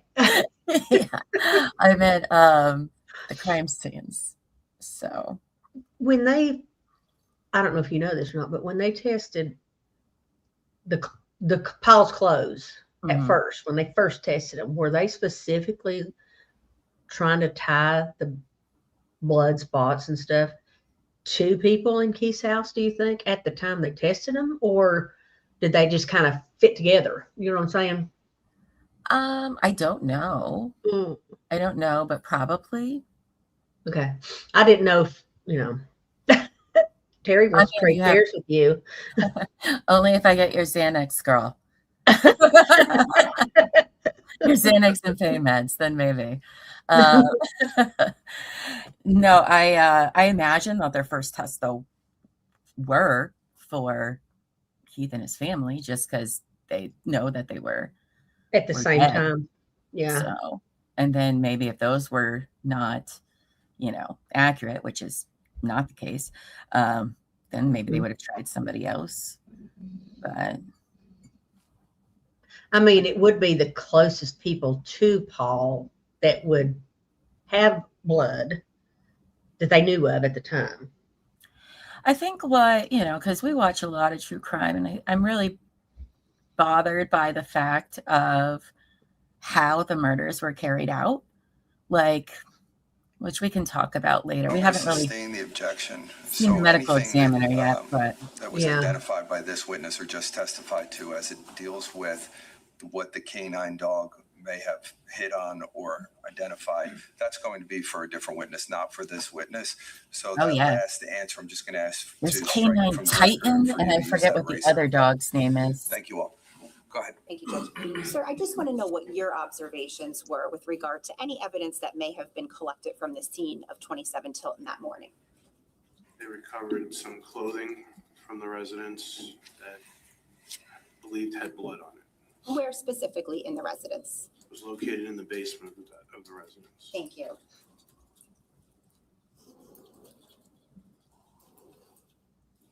After you left the scene of 27 Tilton that day, where did you go? I believe we executed a search warrant that night. Did you go back to 15 Willowbrook Road? Yes, after that. Okay. And who were you with? Detective Petrozello, we met there. Was anyone from the crime scene unit or forensics there as well? Yes. What, any information did you gather when you went back to 15 Willowbrook Road? That they were still recovering evidence from the location. And at that time, did you have occasion to make any observations of the generator behind those shrubs? Yes. Okay. And what, if anything, did you note about that generator? I'd like the information from the generator to make contact with the company that serviced it. What company was that? Wash Hour, I believe was the name. Did you in fact reach out to that company that day? Yes. Who did you speak to from there? Sorry, I don't recall his name. When you spoke to that individual, were any requests made by you of that individual? Yes. What was that? Any service records that were available for it. And the person that I spoke to, and I don't recall his name, but he was the actual service technician for the generator itself. And he arranged to meet with us to do an inspection of the generator. And when was the arrangement to meet? I believe it was for the next day. Okay, so let's go to the next day at about 9:30 a.m. Where did you go? To 15 Willowbrook Drive. Now, when you got there, were forensics still on scene? Yes. Okay, Isn't this what, if guy anything, did retired, you too? observe about what they had done to the yard? They were sifting some dirt for ballistic evidence. About 10 a.m., who showed up on scene? Had representatives from Wash Hour, fire departments, including Colts Neck and Naval Weapons Station Earl, members of the ATF, and the representative from Wash Hour were there. Now, the representative from Wash Hour, what, if anything, did you see him do there? We requested he conduct an inspection of the generator for us. Did he do that? Yes, he did. Did you make observations about that? Yes. What specifically did you see him doing? While he was inspecting the generator, it was noted that one of the switches that was not normally accessible was in the off position. The gas to the generator was into the off position as well. He was able to start it to demonstrate that it did work. I think you might have said it, but were members of the ATF there as well? Yes. What was their role? They were brought in to do, because of the scale of the fire, to help with the electrical inspections and engineering. Was the scene ultimately released that day on 11/24? Yes. Okay. Can you just explain what it means to release the scene? Once the police or fire can finish all of their investigative work at the scene, there's no longer a need for us to hold it. We'll release it back to representatives from the family or the family themselves.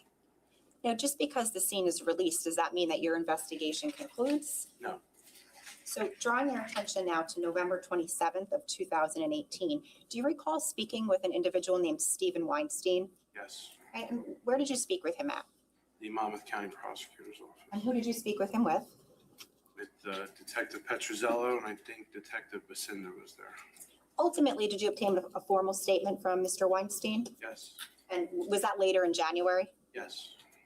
On November 28th, the next day, do you recall meeting with Ronald Artigas? Yes. Did you obtain a formal statement from him that day? Yes. And then finally, on 11/29 of 18, do you recall that date? Yes. What, if anything, of significance happened with regard to this investigation? I believe that was when I signed the formal charges against Mr. Caneiro. And did you remain involved with the investigation after that? Yes. Be present for statements, Yes. et cetera? Yes. I have nothing further. Okay, ladies and gentlemen, it's 10:15. We're going to take our 15-minute break. Don't discuss this case. Don't do any research. I'll bring you back out at around 11:30. Excuse me, 10:30. That would have been a long break, huh? Thank you. What day did he say that he did those charges? I missed that date. I just might have I went to the bathroom, so I must have missed it as well. Well, the scene was released on the 24th, so it was after that. Oh, okay. I don't recall. So we have a little break until, what do you say, 10:30? Mm-hmm. Okay. Good morning, Daria. Good morning to you, babe. Hope you're doing well. Let's see if the lawyers have anything to say before we go and do a little bit of talking. Everybody prepare yourselves because Andy will be doing cross. So we're going to be probably with this witness for like 7 days. 18, what was it, 78 years? What is it? 84 years. 84 years. Oh, Yeah. 80.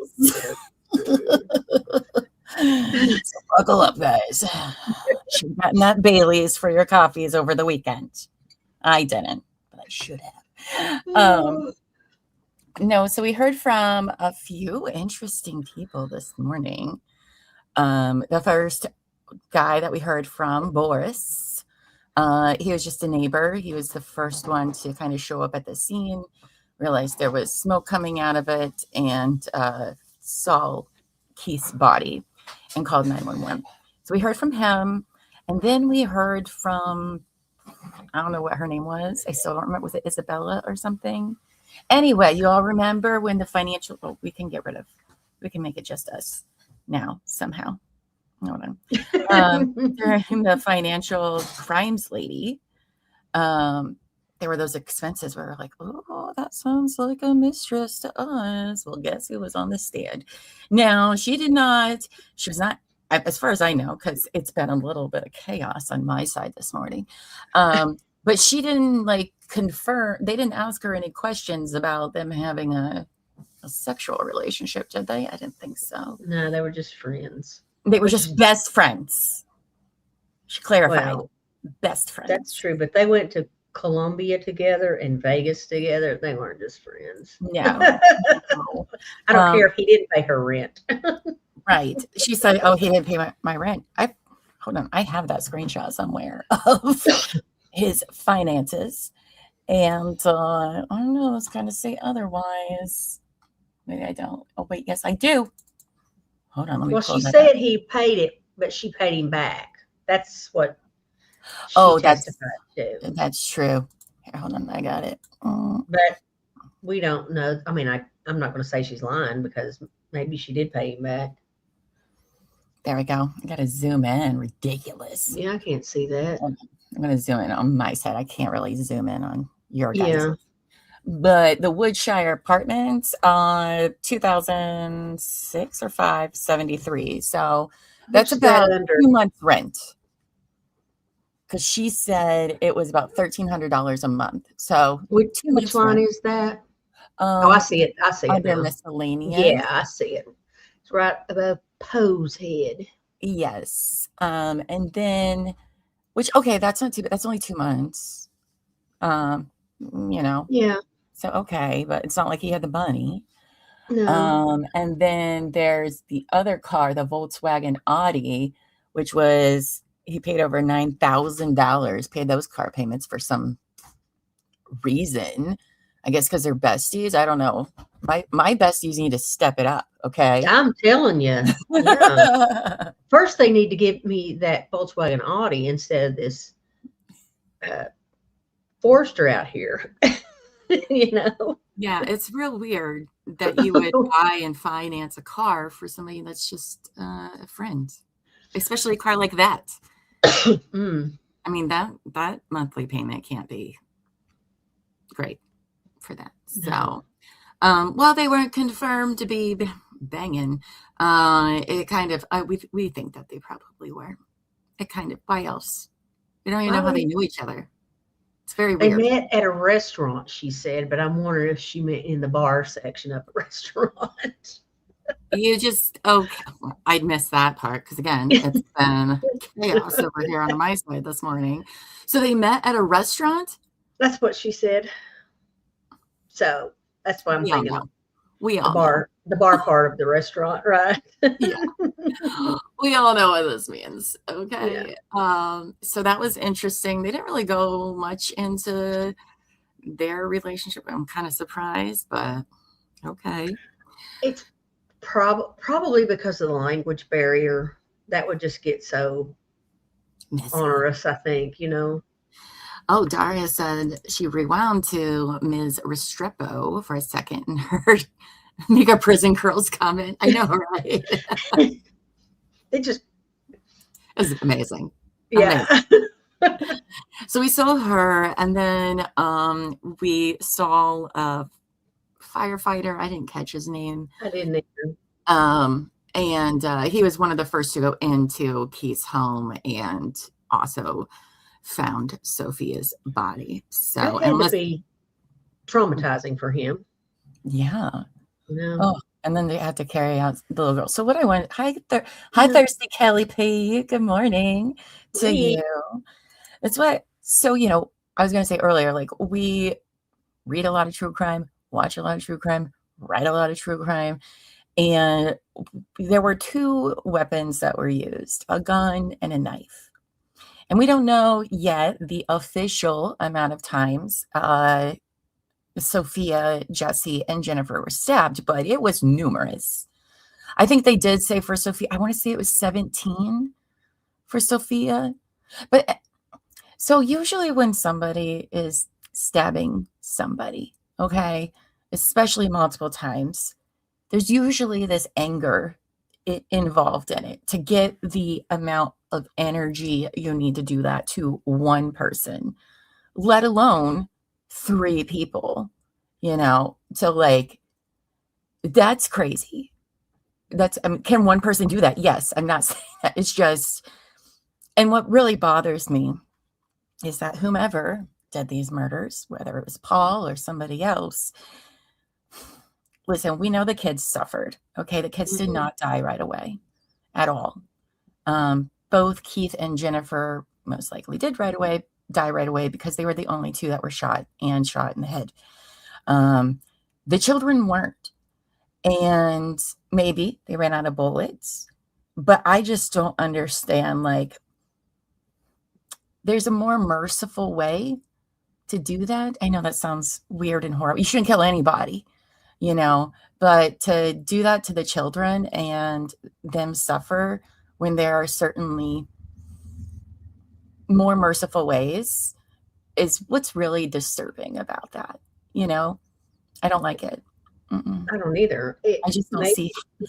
Maybe he thought if it was Paul or whoever it was, that it would be easier for investigators to think it was, a break-in or whatever if it looked frenzied. Yeah. With the children. Because, Keith was only shot, correct? Yes, he was on. Yes. And Jennifer was shot and stabbed. Correct. Yeah. Okay. But the kids were just stabbed. So maybe he had run out of bullets, and maybe he thought I don't know, maybe they kept fighting back, and that's why he just kept going. Maybe Sophia kept moving and he just kept going. It's hard to say. Yeah, we don't know. We have not heard from a medical examiner. Listen, y'all, it's going to be rough when we do. Yeah. It's pretty horrific. But I don't know. it's just horrible, because I'm sure that Keith and Jennifer would have much rather have the quick death for their children and a slower one for themselves. Like, it's just, it's so sad. It's so horrible and sad. So there are going to be some tough days, everybody, to have to hear all of that. So, but then we have the detective who was detective over at Keith's place. He just finished up on direct. So then we have cross with Andy. Sorry for the long pause. I was just getting into the Andy mode. The Andy character. To get our mind right here for Travis Andy. says the manner in which it was done shows the exact opposite, though. There is rage underlying stabbing someone that many times. Yeah, like, that's why I'm like, why the kids? Like, it's... Well, I think, too, if somebody's that aggressive, after it just builds, you know what I'm saying? But that 17 times is exhausting. Mm-hmm. That's what they say. We don't know that. Yeah, I know. I've never done that. But that's what they say. That's what I've heard. But if you have, it could be like an adrenaline going. That's very true. Probably crashed emotionally. I mean, just adrenaline probably just went as soon as he was finished. Whoever it was. Mm-hmm. Because at this point, we don't know for sure. We've just heard some evidence pointing. That's true. So far, the trial, and listen, we do know some of the evidence that's coming, and it's not great for Paul.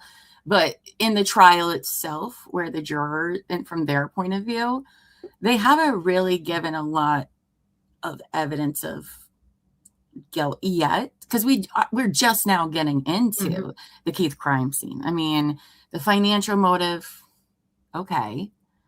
I guess. But other than that, we haven't really heard much. So he probably, could have, but we'll see. So, oh, really? IG says chauffeur is common terminology for firefighting, just an FYI. Thank you for clearing that up, because I wondered, is that what they call them? I mean, that is the correct word to describe what they do. But I didn't know that was on the chauffeur for the firefight. I would happily be the chauffeur. They probably each have an assigned name where they sit in the truck. You know what I'm saying? Because Daria they would do that. says she needs to pass around her meds for cross. I agree. Right? Why so much rage? I don't know. As I said, I mean, I think there are more merciful ways to just and okay, they're fighting back. She what like 47 pounds, I think they said. Yeah, I don't know how much fighting back she could do at that. Yeah, it's just you took your last one. Tell them that you need at least enough for 16 people, 18 people. You need some for class. Okay, great. Thanks. Oh, I might just take the gas. That's a fun time. She said her dentist won't give it to her. She needs to work on another dentist. We've already had that discussion. That's true. That is true. So that's what we've heard so far this morning. Don't know. Hopefully, Cross will be wrapped up before lunch, but we'll see. It does seem like Monica. Listen, Monica. All right, we appreciate you. And making today short with your cross. She's on point today. Her cross is short. She looks wonderful. She does look great. I love her outfit. It's great, very professional. I love her outfit. I mean, I still feel like her questions were a little, but you know what? That's okay. They were, but she was short. She didn't go off into, how deep was the snow kind of questions. What music was the band playing? She didn't do that. Talked a lot about water. Because, surprise, there's brooks all around the street named Willowbrook. Yeah, really. And there was willow trees, too. I noticed that. Yeah. Who was it she was asking? Oh, it was the plastic surgeon neighbor, Boris. Right. Is who she was talking about the water surrounding all their properties. Basically, she was like, there's plenty of ways somebody could have went into the house except for, using the main driveway, which obviously it's in the middle of the country. But some people might say, depending on how big they are, how much water was in those creeks, and it be in November in New Jersey. People might not want to walk in those creeks because it might be cold. That's you know what I'm saying? Mm-hmm. So they could be seen as a barrier. I mean, I don't think that's what she was trying to imply at all. No. She was trying to say there's a lot of ways to get in here. And I think she did well with that. Yeah. But also not surprising. Exactly. There is. What she's supposed to do. So she's been reasonable today. Thank you, Monica. I think you've learned some things over this weekend. I appreciate that. We'll see about Andy. It's been days. It's been days since we've heard from him. So he might be all revved up because of that, You got peanut questions he's got to ask somebody. Maybe. So, and listen, we're going to hear from a lot of forensic people, like a buttload of forensic people. We'll have ballistics. We'll have DNA. Are they going to have any phone people? Probably. I would think so. Because remember, Keith apparently sent Paul like 4 text messages throughout the night. So we better have phone people. Well, also going to have fire people, fire inspectors. We haven't really heard from them yet. Medical examiner, obviously. Who are the other ones? Because I was sitting here thinking, I was like, damn, now I know. We might hear from that other detective. What was his name? Petrocello or whatever. Oh, yeah. That the other one kept referring to. And plus, there was the canine cops. Oh, the canine, yes. Canine dogs, 2 of them. can start with cross-examination. Mr. Murray, whenever you're ready. All right, guys. Buckle up. Morning. So I think where you ended with the state just was Take the picture at down, the Asbury Park. point Thank you. in time when you approved formal charges against Paul Caneiro, right? Yes. And that took place on November 29th of 2018. Yes.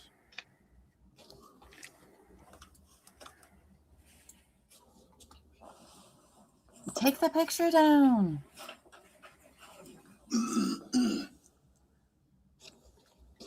Who's running their stuff over there? They should hire me.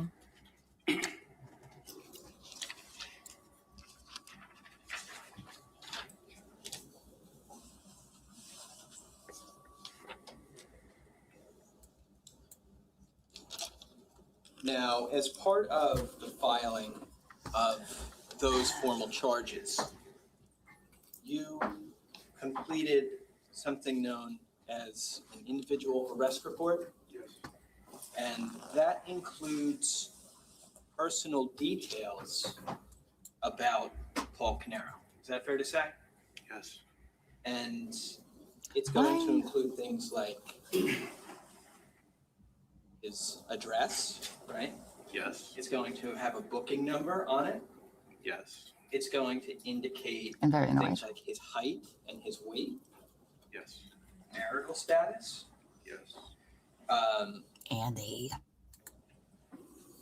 These items were entered into this form for Paul Caneiro in particular, correct? Yes. And do you have a recollection of Mr. Caneiro's, Paul Caneiro's height and weight at the time of arrest on November 29th of 2018? I do not. If I were to show you the document, the individual arrest report, would that help you recollect those facts? If it is written in there, yes. Judge, I'm going to approach. This is S409. Detective? I'm going to Do you need recognize Xanax that? Terry to call Yes. Asbury And Park could you tell us what it Press is? and tell them to It is take an this arrest down, please. report for the Colts Neck Police Department. Does For that- Paul Caneiro. For Paul Caneiro, Yes. relating to the charges that you approved on November 29th, 2018, correct? Yes. Does that document list Paul Caneiro's height and weight at the time of arrest? We'll Yes. switch it over. Yes. And do you have a recollection of Mr. Caneiro's, Paul Caneiro's height and weight at the time of arrest on November 29th? We'll do that until 2018? I do not. Asbury Press. If I were to show you the document, the individual arrest report, would Gets that their shit help you together. recollect those facts? If it is written in there, yes. Okay, Judge, I'm going to approach. This is S409. Detective, do you recognize that? Yes. And could you tell us what it is? It is an arrest report for the Colts Neck Police Department. Does For that- Paul Caneiro. For Paul Caneiro, Yes. relating to the charges that you approved on November 29th, 2018, correct? Yes.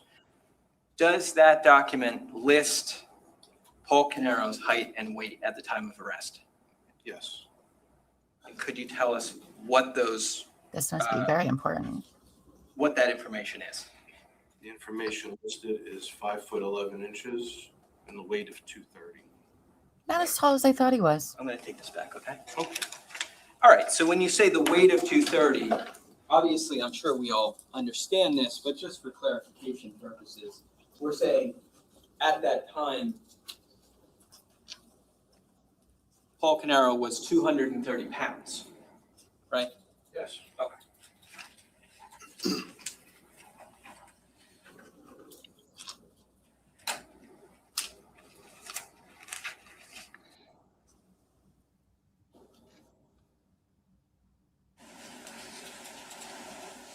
Now, you testified today about responding to the 15 Willowbrook scene numerous times between November 20th of 2018 and the 27th of 2018, right? Okay, good. I'm switching back to this other one. Are you, There you go. Also, I realized I did not have This the volume is turned up all S13. day. Sorry, guys. Looking at that, do you recognize it? Should sound a world better for They you. first responder scene log. Okay. Is it a first responder scene log for the 15 Willowbrook Road address? That's what is written on A the yes. scene log. Is there a Massachusetts date State on it? Police. Have you ever heard of that? 11/20 of 18. Or Canton? Have you ever heard of those? Do you see names and agencies Yes. on that document? Yes. Do you recognize the names? Most of them, yes. Okay. Do you recognize the agencies? Yes. Okay. And you recognize these as names of people who responded to the scene that day? Yes. At 15 Willowbrook, right? Yes. Okay. Now,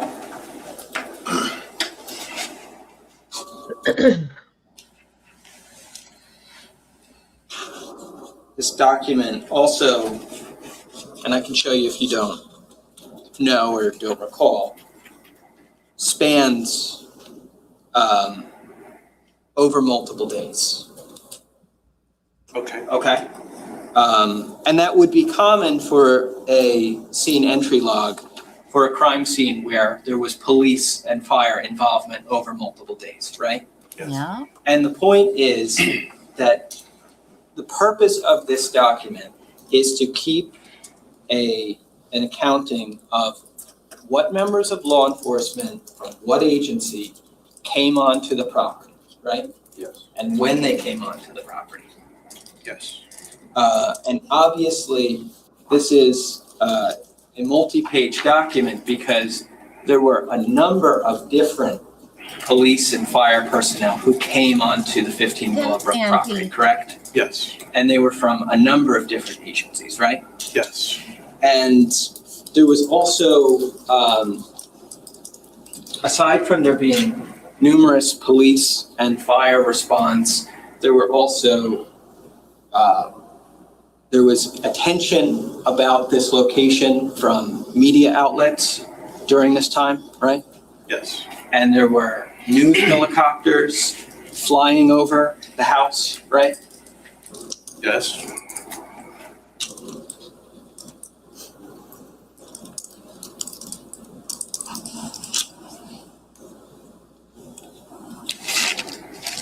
Now,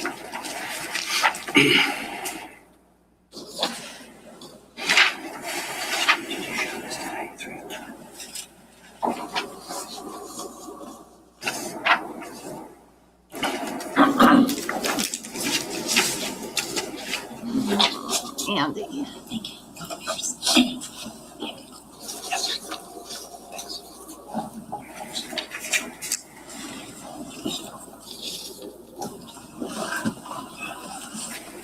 wanted to, Detective, if we could, get into some photographs of the location.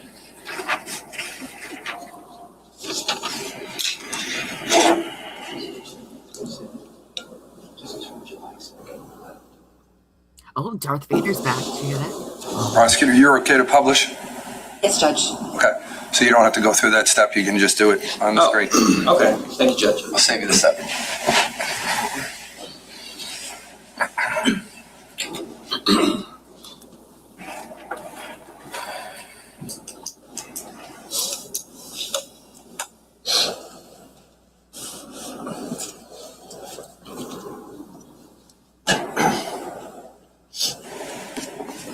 Officer. Sorry, Detective, just 1 second. Okay. Can you see that clearly? Yes. Okay. Do you see the property 15 Willowbrook Road in Colts Neck on that photograph? That looks to be 15 Willowbrook and Colts Neck. Okay. And that 15 Willowbrook address would be in the area of the center of the photo, right? Yes. Okay. Do you see the solar panels depicted in that photo as well? Yes. And obviously you did some inspection of those panels as part of your investigation, correct? Yes. Towards the top of the photo, do you see a road running across the photo? Yes. Is that Willowbrook Road? Yes. And then to the left of the photo, do you see another road that appears to run from the top of the photo to the bottom of the photo? Looks like a driveway. Okay. Are you familiar with whether that driveway was paved or unpaved around the time of November 20th of 2018? I don't know. As part of your investigation in this case, did you ever travel down that driveway to the left in this photo? No. Do you see what appears to be a structure towards the bottom of the photo at the end of that driveway? You do? Yes. Do you know if that structure, as of November 20th of 2018, was occupied or unoccupied? No. It was not, or you don't know? I do not know. You don't know. Okay. What is he talking about? Towards the top of this photo, between this driveway you've identified, we also see the driveway of 15 Willowbrook depicted towards the top of the photo, correct? Yes. Where it meets Willowbrook Road? Yes. In between that other driveway and the 15 Willowbrook driveway, we see a tract of land with what appears to be trees on it, right? In that picture, yes. Hi, Sam. Good morning, babe. How are you doing? Could I actually ask the detective if he could just circle the area of this photo where you see the trees between the driveway of 15 Willowbrook and the other driveway you identified? Okay, so there must be a part we All the don't. way to from driveway to driveway? If you could do however you see it.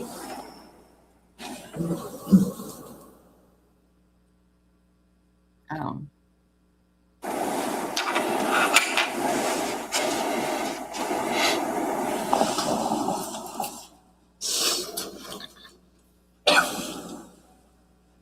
So Marie, can you tell me the number one more time? I apologize. Of the actual photo, it's D something. I forgot what it was. It's captured? It's captured. Okay, thank you. This is D1-317. So this is 317.1 that we just captured.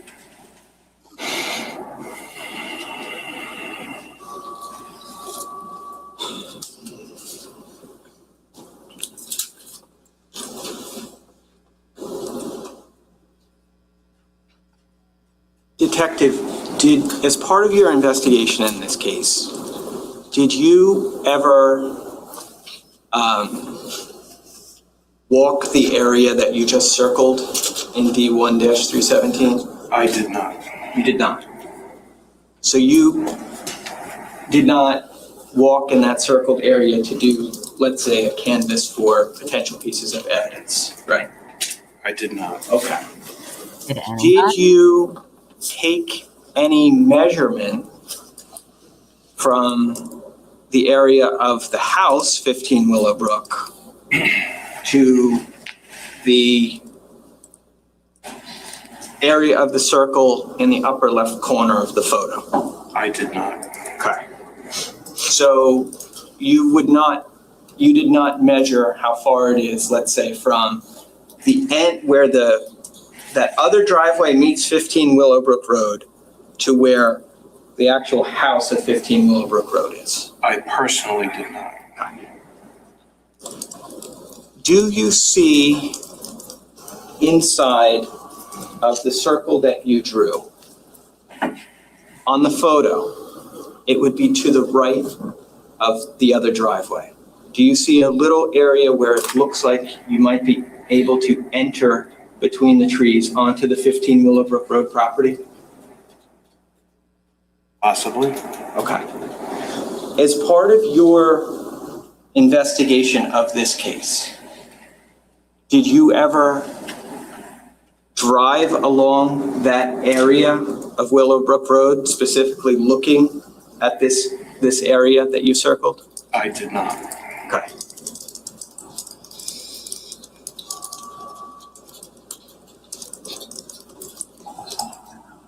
You became aware,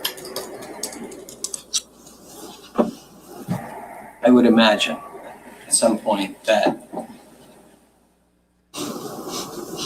there was, let me retract that, I apologize. You mentioned a meeting that took place with law enforcement agencies and yourself at the municipal building, right? Yes. And the purpose of that was to coordinate the efforts amongst law enforcement, I'm sure to make sure that you weren't duplicating each other's efforts. Fair, yes. And to make sure that everybody was apprised of what the agencies were doing, right? Yes. And one of the questions with this developing situation is, if there's a perpetrator being looked for, how did that person get on to the 15 Willowbrook property? Right? Okay. Yes. I mean, that, you know, that's a question that law enforcement is going to attempt to answer through this investigative process, right? Yes. And the indication, as far as you know, is that whoever this person is, this perpetrator that came onto the 15 Willowbrook property, didn't do it by driving down the driveway of 15 Willowbrook. I don't know that for sure. You don't know for sure? No. Okay.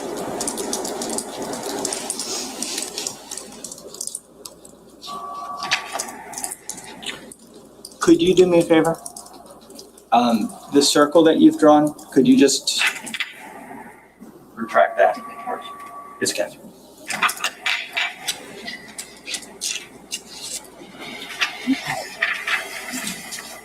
Had to re-up my coffee.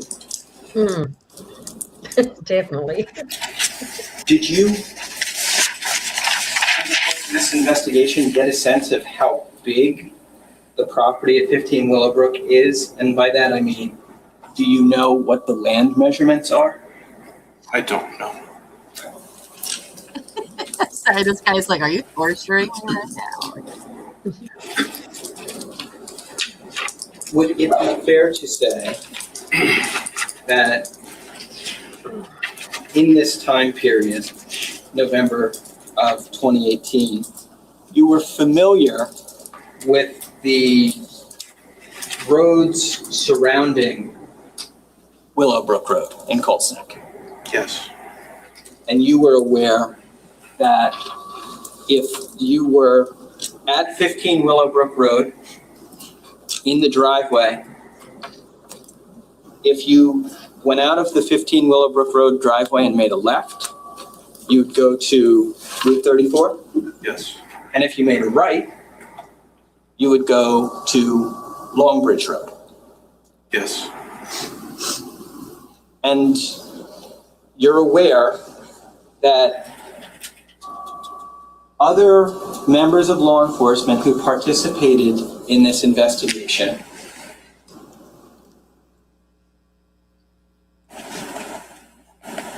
went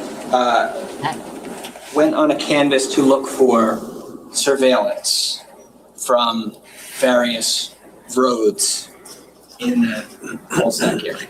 Yes. And the purpose of that, as far as you understood, is to see where the person or people who had been on the 15 Willowbrook property, how they got to the location and and the direction they took to leave the location, right? Okay.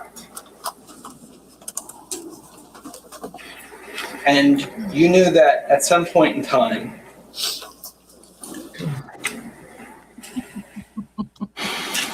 the road, Longbridge Road, became significant in that investigation, right? Yes.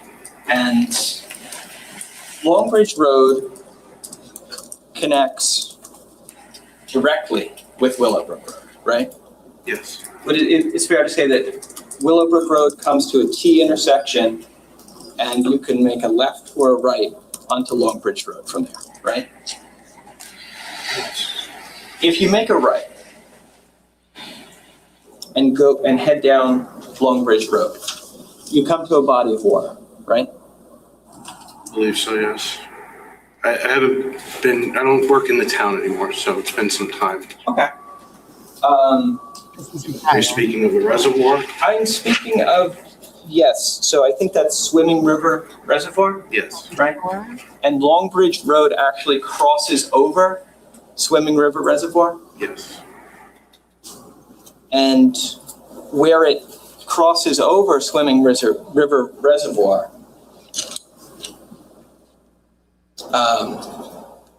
Longbridge Road is a single lane road. There's traffic going one way in each direction, right? Yes. And where the road crosses over the reservoir, there's water on both sides of the road, right? Yes. When we're talking about these streets in Colts Neck in 2018, Willowbrook Road was not, if you know, was not a heavily trafficked road late at night, right? Correct. Nor was Longbridge Road. Correct. Longbridge Road is what we might describe as a rural road, right? It's not a highway. It is not. And Rural. Horrible. where Longbridge Road goes over the reservoir on both sides, right? Obviously, it's a bridge. Oh The my road is a bridge at that point in time, right? Yes. As part of your employment and experience in Colts Neck, I'm sure that prior to November of 2018, you had been on Longbridge Road. Yes. You probably had been on it many times, right? Fair, yes. And you know that bridge section of Longbridge Road where it goes over the reservoir, there's just basically a guardrail on both sides of the road. Yes. How unusual. There's not like, for example, high fencing on the road at that section, right? No. We get it. You can access the property. Right. And as you mentioned before, it's the kind of road where late at night or in the early morning hours, Nobody's traveling on it, right? a person traveling on it probably wouldn't expect to encounter other vehicles. Objection, speculation. If you know. No. No, they wouldn't. They wouldn't. Okay.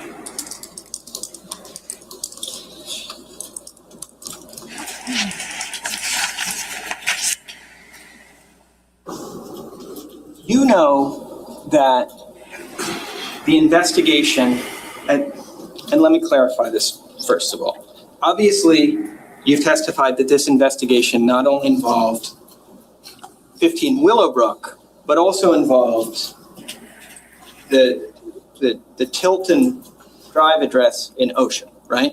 Yes. But just confining ourselves to Colts Neck for a moment, okay?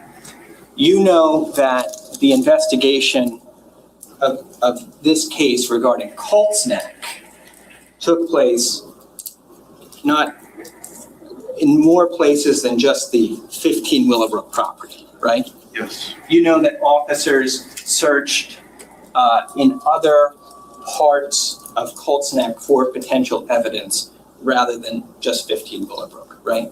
Yes. And you know that about a little over a mile from the 15 Willowbrook property, Sorry, ask your dentist. officers ended up discovering a pair of gloves. All of it. I don't recall that. You don't recall that? Nitrous. Okay. But you do know that officers searched for items of evidentiary value in areas other than the 15 Willowbrook property, right? Yes. Because at that point in time, nobody knew where important evidence items might be located, right? Yes. And obviously, a person who came onto the 15 Willowbrook property to commit these crimes might have disposed of evidence as they were leaving the property. In the water right? that they didn't search. Potentially. And they might have disposed of evidence along the road as they were traveling away from the property, right? Potentially, yes. And what I'm trying to say is that's a reason why you would search elsewhere for evidence, right? Yes. And we also know that going back to Longbridge Road for a second, Longbridge Road, specifically going over this reservoir, is a route that one could take to travel from Colts Neck to Ocean Township, right? Potentially, yes.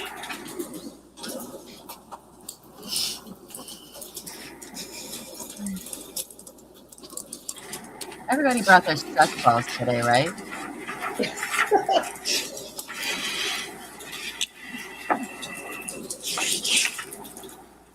Like, I connected these dots several questions ago, Andy.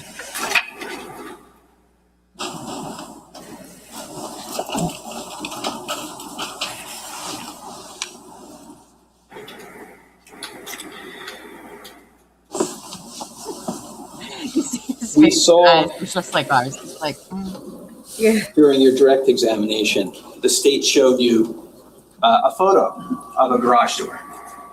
Yes. Okay. Now, that garage door was a door at the 15 Willowbrook property, right? Yes. Now, the 15 Willowbrook property, the garage is set up that at the front of the house, it is a 3 garage bay garage, right? Yes. And in the back of the garage, there's that 1 garage bay door, right? Yes. So that photo we saw before, we were actually looking at the back of the garage. Yes. Okay. Now, by the electrical box. you became aware over the course of this case that there were cameras located inside of that garage, right? Yes. And you became aware over the course of this case that those cameras may have captured something significant in terms of the investigation, right? Yes. And because those cameras at around 2:36 in the morning on November 20th record what appears to be a human figure walking by that garage door, right? Oh. I believe so, yes. Did you ever see the I footage? saw it once a long time ago. Okay. Let's show it. I want to see it. I do too. I haven't seen this. You should explain your questions of how tall Paul is and how much you weigh. Just a video, Andy.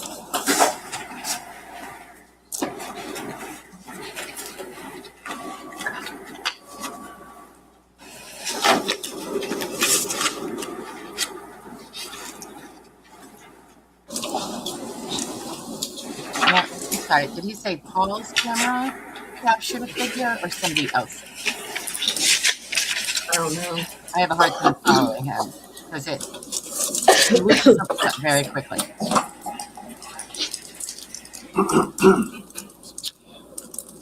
Judge, I'm just going to approach with, this is slide 217. This is the Willowbrook, is it 1C? Yes, this is 1C, 217. Are you going to put it on the screen or not? You can do whatever you want. If you're going to put it on the screen, I was just going to ask if there was an objection. I just want to see if he recognizes it first, the photo. He's Okay, go ahead. Just drawing your attention to the top photo. Yes. You recognize that? From the inside of the garage at 15 Willowbrook. Okay. Was this photo significant in the investigation? Would you like button? Yes. Okay, well, let me clarify that. Did it capture something that was significant? It captured what we believe was a person outside the residence prior to the incident occurring. Okay. When you say prior to the incident occurring, do you mean the early hours of November 20th of 2018? Yes. Okay. Is there a time depicted in this photo? Timestamp on the picture is 2:36 and 02 seconds on 11/20 of 18. Okay, thank you. That's slide number? This is 217. 217. Okay, thank you. That's hard to put in the notes.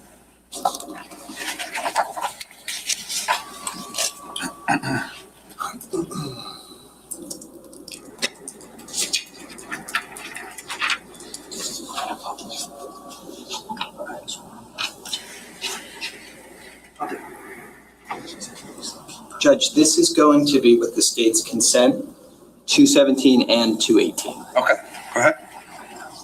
No objection, right? No, Judge.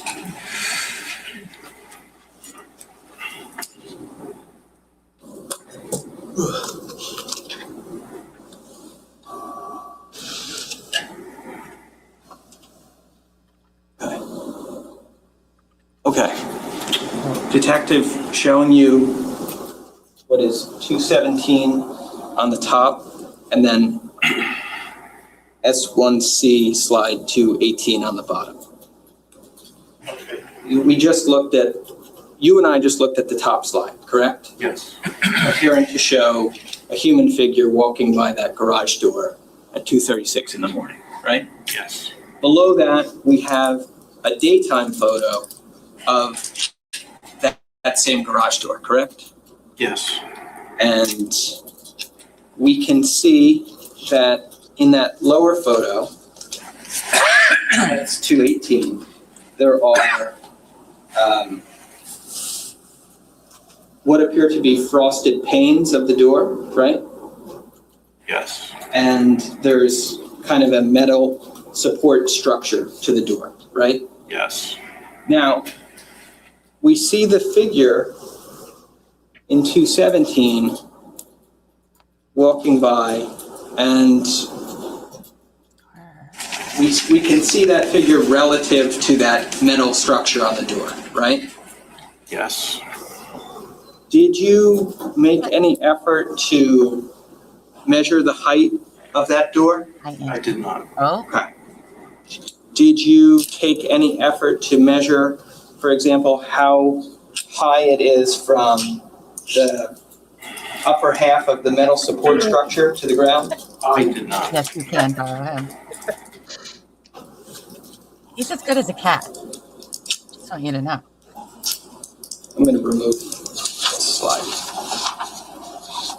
How did he say how tall the door was? I got distracted. I didn't notice.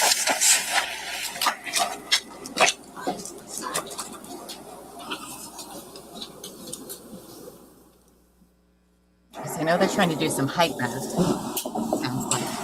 So no measurements were taken by yourself then? Oh, we don't know. As I understand it, that would be useful in determining the height of the person in that photo. I did not forensically process the scene, so I did not take any measurements. Okay. And we'll have the CSI photographer person for sure. Probably 3 of them. You mentioned a person during your direct testimony. This is going back to last week now, okay? You mentioned a person who contacted 911 to report hearing shots early in the morning on November 20th, right? Yes. And you said that that person lived about 2 to 3 miles away from 15 Willowbrook Road, right? Yes. Wow. And you told us that, well, you gave us their last name, right? Yes. And you determined this information because you said as part of your job, you would daily monitor calls that came in, right? Yes. And so you actually found out about this because it's one of the calls that came in the night before, right? Yes. Now, you listened to, you found out about it also because, and you listened to the call, right? At some point, yes. Okay. And there was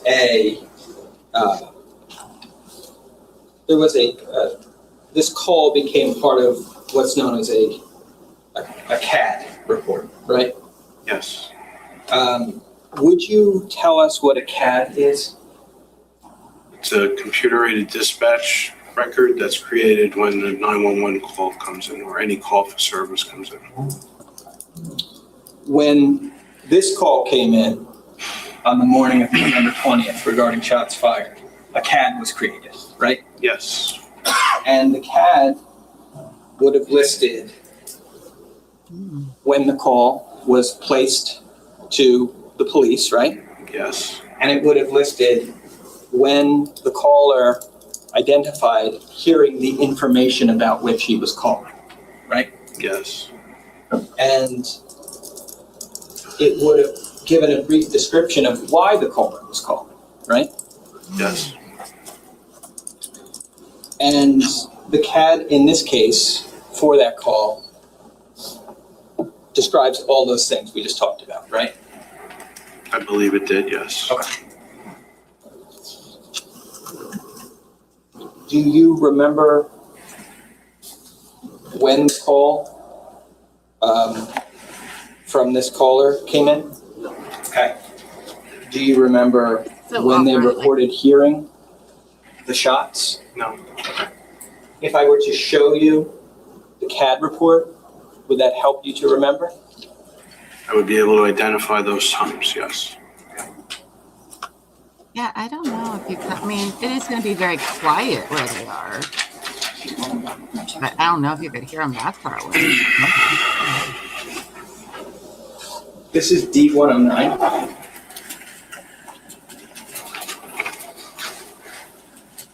Do you recognize that? It says it's a CAD master table report. Okay. This is not the report that I would typically review as part of my day. My report looks different than that. Okay. Well, is this a CAD printout? Yes. Okay. Is it a CAD printout about the call that came in for the shots fired? Yes. Is it from the relevant period of time? Yes. Okay. And I believe you had testified before, meaning last week, that the caller who called had called in from River's Edge and Laird Road. Yes. And is that where this caller called in from? That's the address listed on this report. Okay. So far we can see that all the information on this document is the same as the CAD that you had reviewed, right? Yes. Okay. Does this document indicate the time that the caller called? According to this report, it was received by telephone at 3:31 and 33 seconds.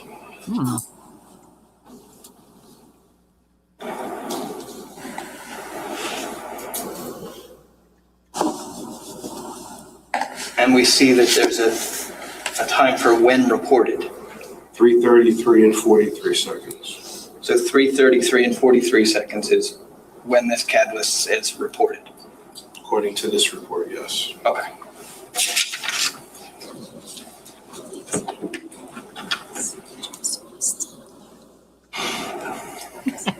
I just said gunship. Oh, okay.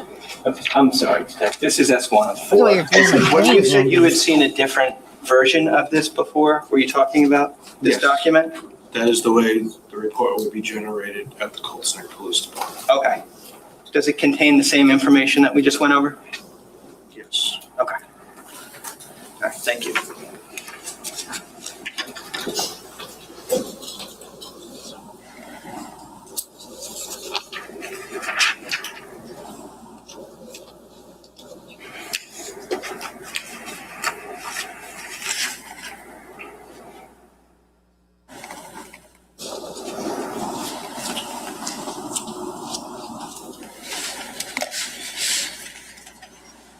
Now,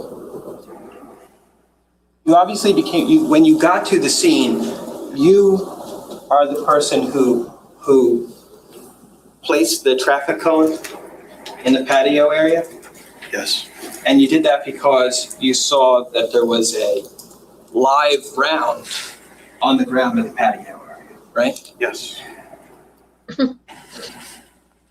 That was, Apparently, when we're thinking about the property and we're looking, Depending let's on say the we're looking time. at the front of the property, Which we don't 15 know. Willowbrook. Yeah. If we're looking at the front of the property, to our right, on the side of the property would be where the patio area is, correct? Yes. Handgun, maybe a mile. That There, was also rifle, the side of the property 2 miles. where spent shell casings were found as part of this investigation, correct? Yes. And it was also the side of the property where Keith Caneiro's body was located, right? Mm-hmm. Yes. And it's also the side of the property that the primary bedroom of the house was located on, correct? I don't know that for sure. Okay. Did you look at any architectural plans for the home? No. And did you do a walkthrough of the home? Yes. And you went to the second floor of the home? Yes. And you looked in the bedrooms of the home? Yes. And you knew that on the second floor, there was a balcony? Yes. And there was a balcony that you could get to from the second floor by going through a set of sliding glass doors? Yes. And you knew that if you went out on that balcony and looked to your right, you'd be looking at the side of the house where the unfired bullet was found, right? Yes. And you'd be looking at the side of the house where the shell casings were found? Yes. And those doors that you would have come out of to get onto the balcony would lead you into the primary bedroom of the house, right? Okay, yes. Okay, so when I'm saying that the primary bedroom is on the same side of the house that the shell casings were found, that's why I'm saying that. Does that make sense to you? Yes. Okay. So that evening, we know that a person called 911 about shots fired around 3:31 in the morning, right? Yes. And that person, we know, was 2 to 3 miles away. Yes. We have no record of 911 call being made by anyone from 15 Willowbrook, right? Correct. Well, I mean, they didn't have power, so I guess they could have used their phones. Or internet. Numerous electronics were taken from the home. Is that fair to say? Yes. And that would include computers, right? It would include cell phones as well. Yes. It would include surveillance systems. Yes. He does, energy. Jennifer Caneiro, He's looking at his watch, though, I think. was her phone ever taken from the residence? Do not recall. You don't know? I don't. Okay. Do you know, so you don't know if her phone was ever collected?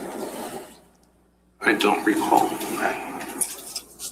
He's like, bro, I am retired. You know Okay. if her cell phone records were ever obtained? I do not know. You know that you weren't the only detective to go to the second floor of the home, right? Yes. There were numerous people from the Monmouth County Prosecutor's Office who also went to the second floor of the home, right? Yes. And they were doing an investigation to look for anything of evidentiary value, right? Yes. And on the first floor of the home, there was an extensive search of the areas of the kitchen, the foyer, and the stairs, right? Yes. And debris from the fire was taken from inside the house and brought out and inspected, sifted through outside in the yard, right? Yes. And that the sifting and going through that, all that was for the purpose of finding anything that could be of evidentiary value, right? Yes. But we don't know, with all that searching, whether Jennifer Caneiro's phone was ever found. Objection, asked and answered. He said he doesn't know. So I'm going to sustain the objection. I'll ask a different way. Oh, great. Cool. But it's still, I don't know. She's already Phone, asked. just as part of a normal investigation, right? Obtaining phone records can be an important step in the investigation, right? Yes. Phone records can tell us who a person is in contact with, right? Yes. They can tell us potentially where a person was when they made or received a phone call. Yes. And you know that phone records were obtained in this case, right? I believe they were, yes. Okay.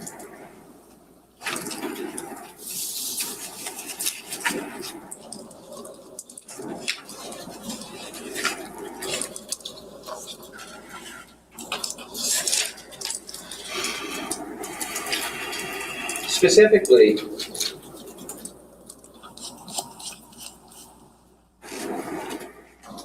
the report does indicate that phone records were obtained for Keith Caneiro. Okay. Yes, if it's in the report, then I wrote it. Okay. I mean, do you want to see it, or do you? I could look at the report. It was 7 years ago for me. I'd be happy to show it to you. I believe somewhere in the report it says that multiple warrants and affidavits were done as well.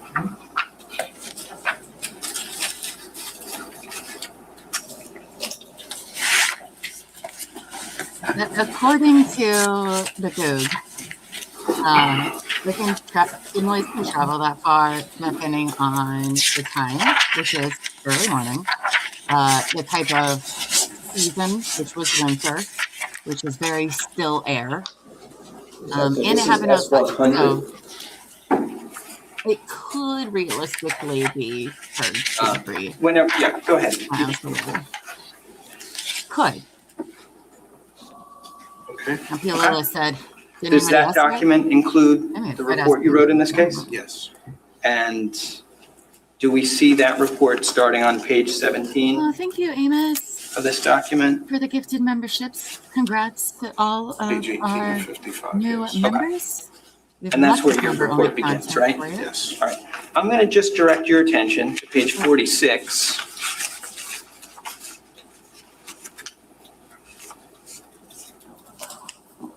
And to the third full paragraph. You want to read that to yourself? Maybe Microdots will pick this up. Okay. So we do know that phone records were obtained in this case, right? Yes. And they were obtained for, in particular, Keith Caneiro, right? Yes. And another thing that phone records do is potentially show us Oh, congrats. where Oh, a phone Cinnamon Girl, Dave has traveled McGuire, to, Teresa, right? Yes. Betty Ross Because when a in person Timbers, receives a Ohio. call or a text, Welcome it to the comes party. to them from a cell tower, right? Yes. And that cell tower has a certain geographic range that it can reach to, right? Yes. So I know if I have phone records showing me that a person, or I shouldn't say a person, but showing me that a person's phone bounced off of a certain cell tower, I would know that phone was in the geographic range of that tower, right? Yes. Okay. So if you are conducting an investigation and you cannot locate, let's say, a person's phone, you might be able to use phone records to see where that phone traveled to, right? Yes. Okay.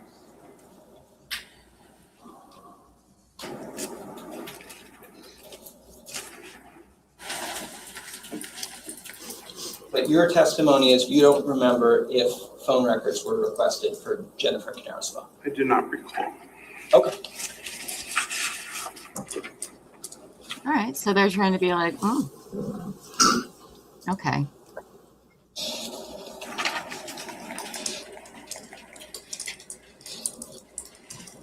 I don't know why you wouldn't subpoena her stuff as well. Okay.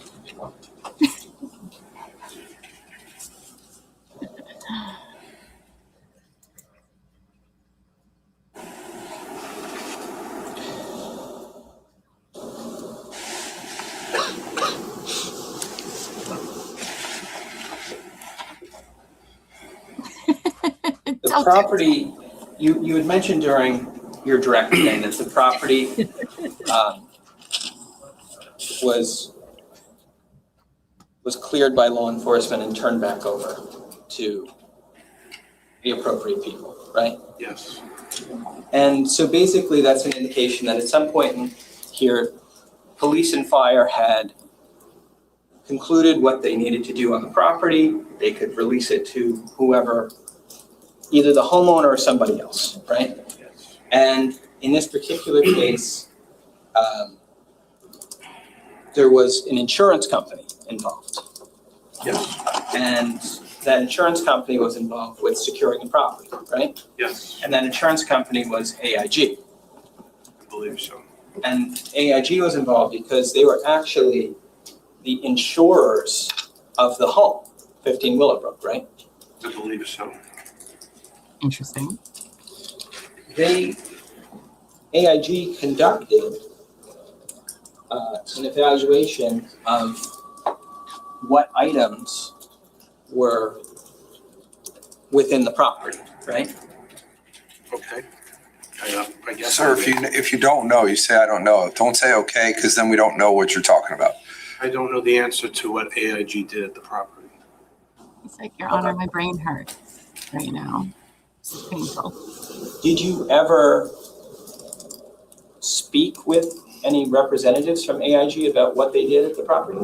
I personally did not. You were, just so we're clear, and let me ask you this question first, actually. When you say you personally did not, does that mean somebody else in law enforcement did speak with them and told you about it? I don't know the answer to that. Okay. So you don't know so you didn't speak with them, but you also don't know if anybody from law enforcement ever did? Correct. Okay. Did the insurance people find some stuff or something? I mean,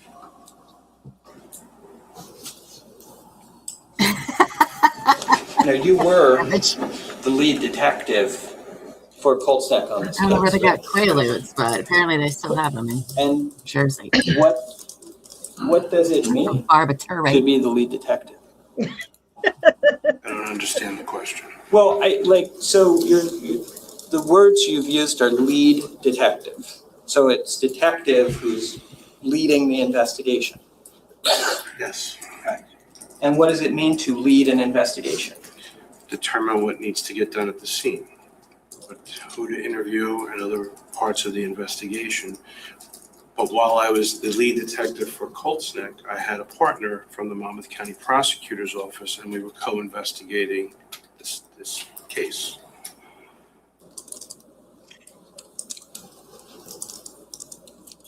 I mean, they're trying indicating, to I suppose, that some of these things that you're not sure if they were done or not could have been done by the person co-leading the investigation. Yes. But you don't know if they were. I don't recall. It's been some time. Okay.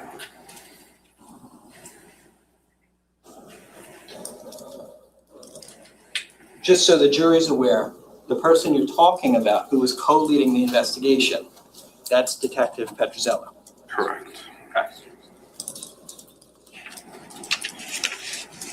Okay. I don't think we've heard from. No.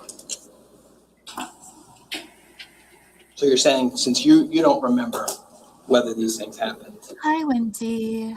we should ask Well. Detective Petrozello, right? Objection. I'm not sure that this is a proper question. I mean, you're asking him if you should ask somebody else? Is that what your question is? I'm saying if he doesn't have the information, is he implying that the other detective does? I don't know. That's a proper question. If you can answer it, go ahead. I don't know the answer to that. That's defense attorney Andy, and then we have the detective from Thursday. I'm cross right now. Wendy, babe, it's painful. Okay, and he's made some interesting points. In your report, the idea of creating a timeline of events for what happened in this case. Yes. A timeline would establish what items of significance happened when, right? They haven't said, but I think they probably came back. A timeline gives us an order for a series of events, right? Yes. And a timeline is an important investigative tool. Is that fair? Yes.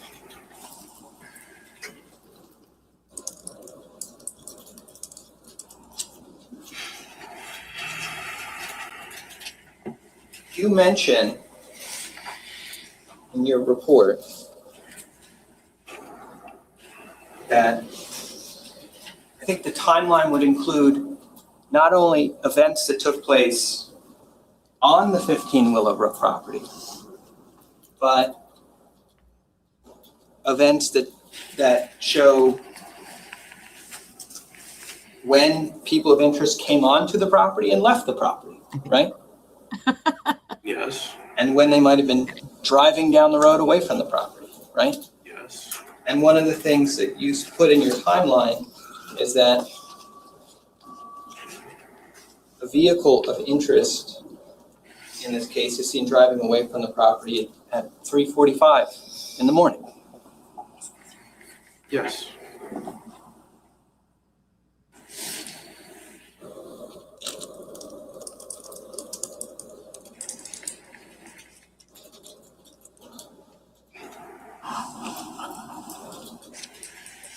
You've also, I think, would agree that it would be important to put in the timeline when events like the cutting of power to the home took place, right? Yes.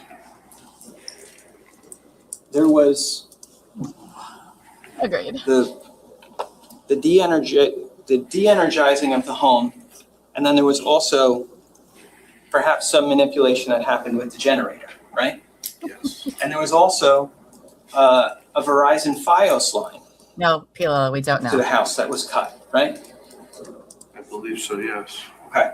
Did you document the times that it was believed that those items took place? They might be in the report, I don't recall. Okay. Do you know if they are or are not? I don't recall. Okay. If you, I think you'd agree that those are significant, right? Yes. They're a significant part of this investigation? Yes. So if you knew them specifically, you would place them in the report? Yes. I bet they're not in the report.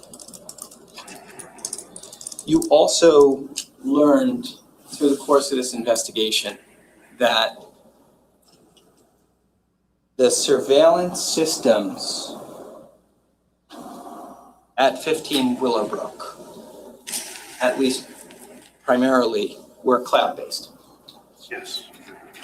That there had previously been hardwired systems on the property, but they were switched to cloud systems because there were issues with the hardwired systems. Yes. Do you know what the issues with the hardwired systems were? No. You just know there were issues that led them to move to the cloud, right? Yes. Okay.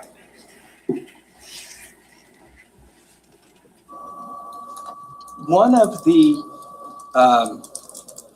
things that you noticed when you came onto the property, as far as surveillance, was that there was a Nest doorbell camera. Yes. And that camera is in the front part of the house, right? It's not at the front door, but it's at that side service entrance next to the garage, right? Yes. And that's a doorbell camera that captures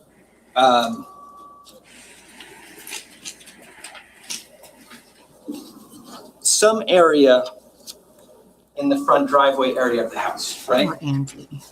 Yes. Okay. Now, are you aware that that was, or do you know if that was a motion activated camera? I do not know. Okay. Did you ever review footage from that camera? I don't recall. Do you know if footage from that camera was ever sought out or obtained by law enforcement? Possibly, I don't know. You don't I'd like know. to think so. Okay.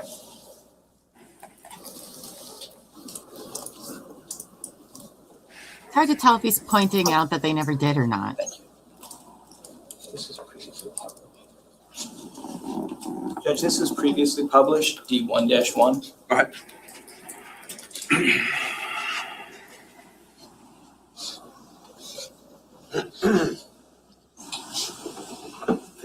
Showing you what's been previously published, Detective, is D1-1. Do you recognize that as the front of 15 Willowbrook? I'd like to see it. And you but- see in the upper right-hand corner of the photo, it says Nest, Yes. indicating that this is taken by the Nest camera. Yes. This is the area, looking from the vantage point of this camera, this is the area where you saw the Ring doorbell.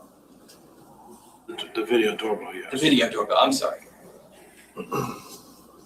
So this would appear to you, this item as marked D1-1 would appear to be video from that video doorbell. A still Very shot. much what he's trying to do, Pilula. Maybe if you sped it up, it might make an impact.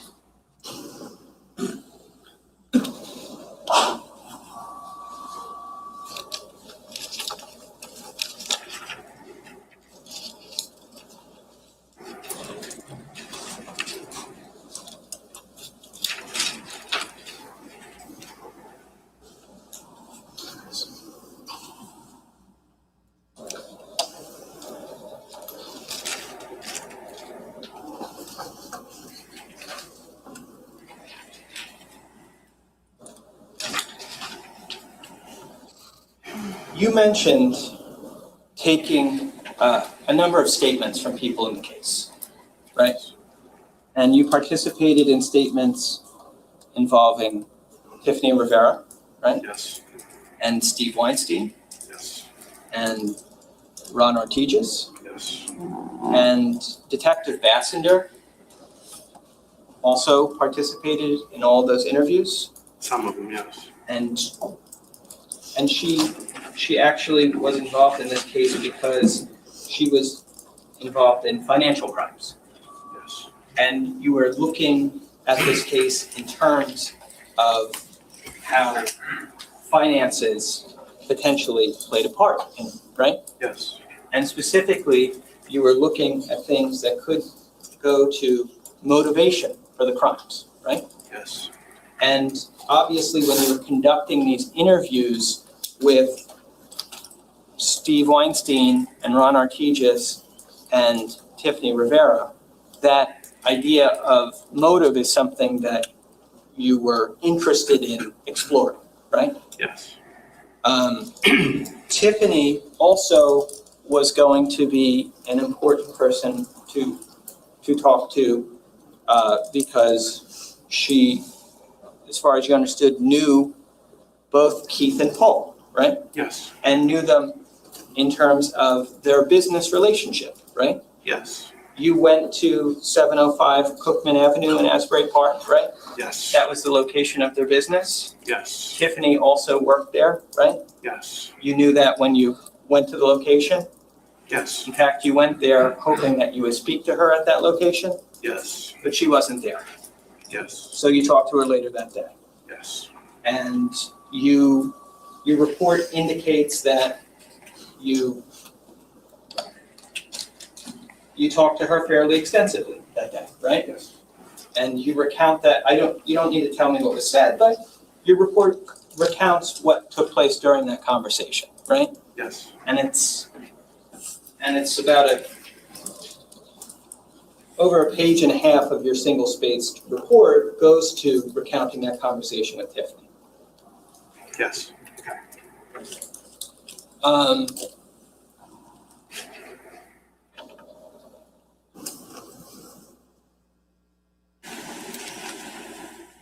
You also mentioned that Detective Bassender was on scene at 15 Willowbrook, right? I don't remember seeing her that day. I'm sorry, when you testified earlier today, I thought you said that on November 21st, when you were at 15 Willowbrook, Detective Bassender was there. I don't recall. Did I mishear you? I don't recall saying that she was there that day. Okay. All right. Well,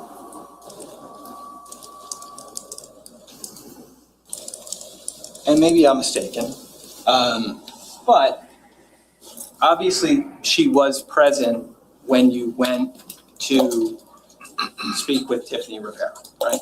I believe she was present during one of the interviews at the Monmouth County Prosecutor's Office. And she was present during the interview with Steve Weinstein. I believe so, yes. Do you want to see your report? Oh, this guy. I'm okay right now. Okay. All right. So your memory is she was present for that. Yes. Okay.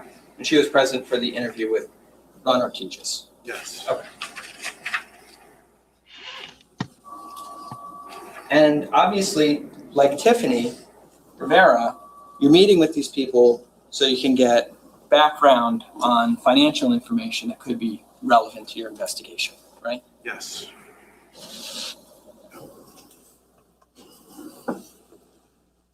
You are aware that, and I think you testified last week, that when you first got to the property at 15 Willowbrook, you obviously didn't know who was still inside the house, right?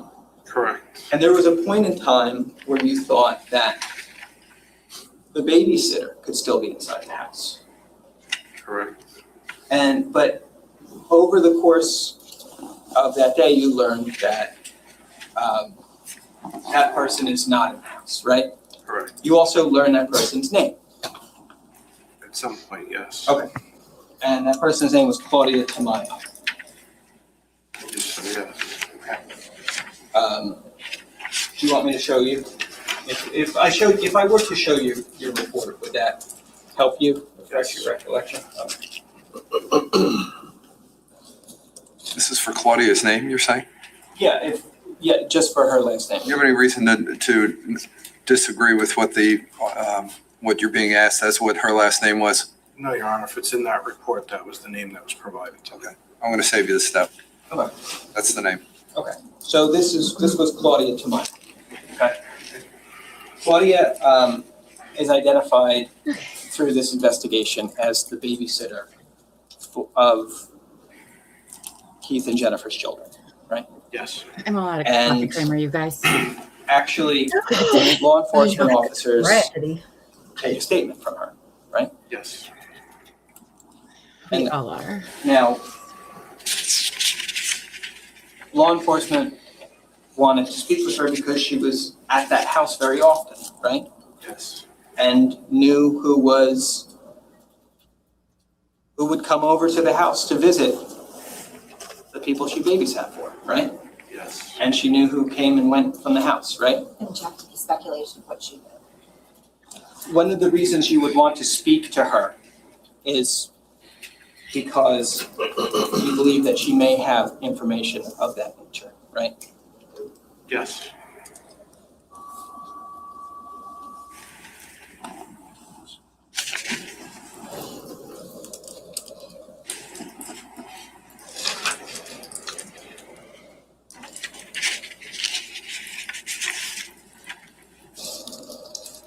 Oh my God, Andy, you've had 3 days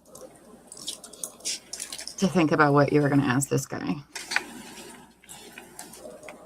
4 days. So you also found out, let me start this way. The person who you identified in the CAD report that we talked about, We've been held hostage. who called by Andy, 911 too. about the shots. Yes. That's the only person who called 911. I called 911, yes.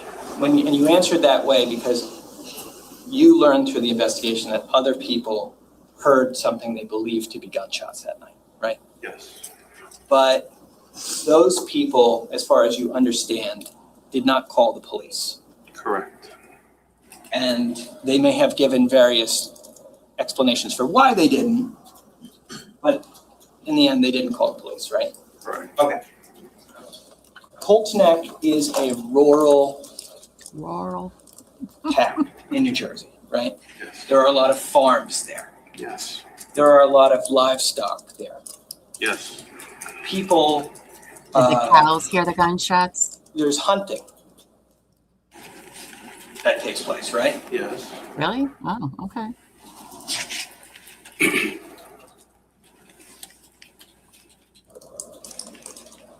Do people hunt are you allowed to hunt at night in Colts Neck? Let me clarify, were you allowed to hunt at night in November of 2018? No, I don't believe it's legal to hunt during those hours.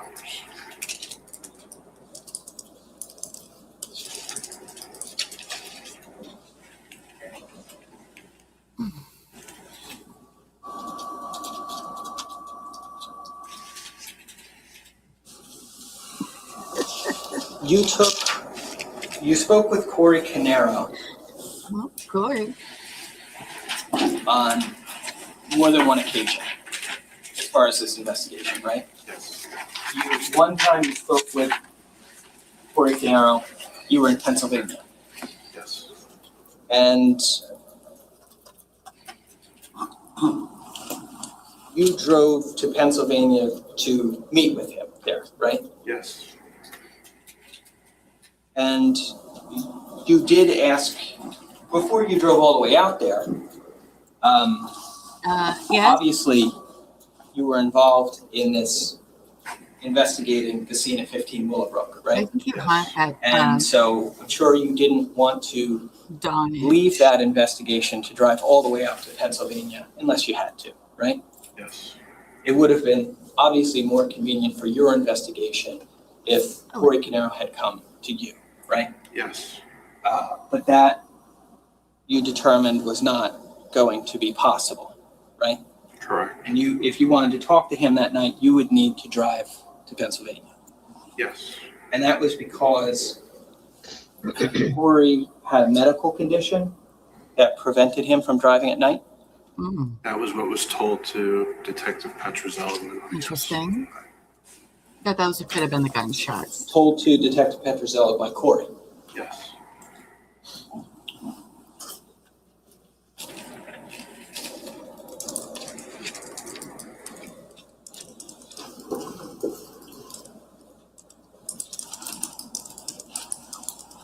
After speaking with Corey in Pennsylvania, you then, several days later, take a formal statement from him?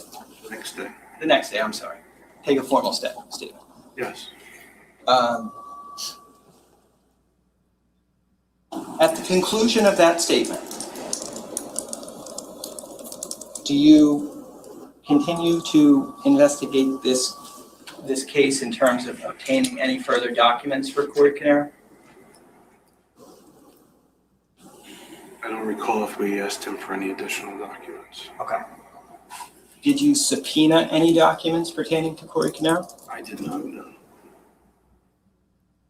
Did you contact any companies, phone companies, banks, things of that nature about obtaining any records for Corey Caneiro? I did not know.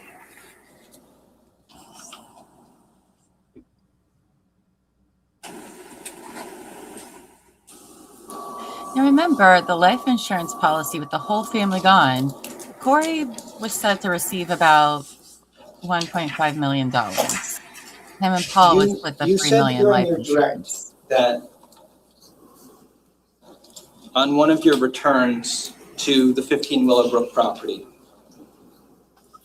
you saw forensic personnel from the prosecutor's office sifting through dirt in the ground, right? Yes. And they were specifically looking for ballistic evidence? That and any evidence that would be there. Okay. And your understanding is that they dug in the dirt and found some additional ballistic evidence, is that right? Yes. And that was located in the ground underneath of where Keith Caneiro was found lying, right? Yes. And that was included in what was found there was a shell casing, right?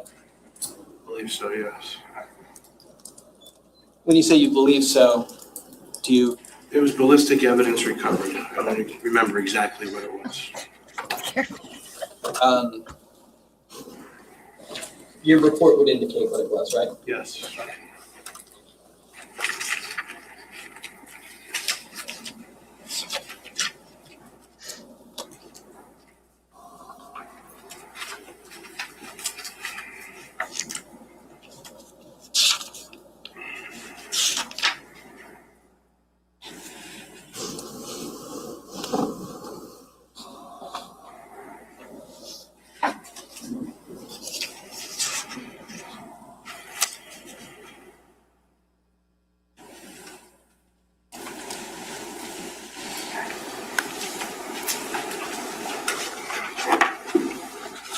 I'm showing you S100 again. Your report, this is page 33 and 55. Just referring you to the second full paragraph from the bottom. From the bottom? Yeah. Second full paragraph. This one here, you're referring to? Yes. The DNA part of it? You're pointing to this? Yeah, I'm sorry, I'm pointing you there, I'm sorry. They were projectiles found during the forensic investigation. Okay. So underneath of Keith was a.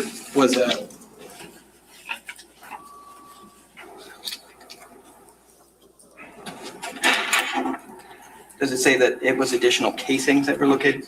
They advised that additional casings were located, including inside the house and in the ground where Keith was located. Okay. So in that section of dirt where the forensics team was digging, they did locate a shell casing. Yes. Correct?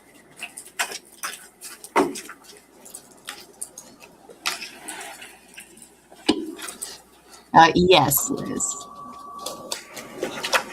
They are still trying to pin it on Brother Corey.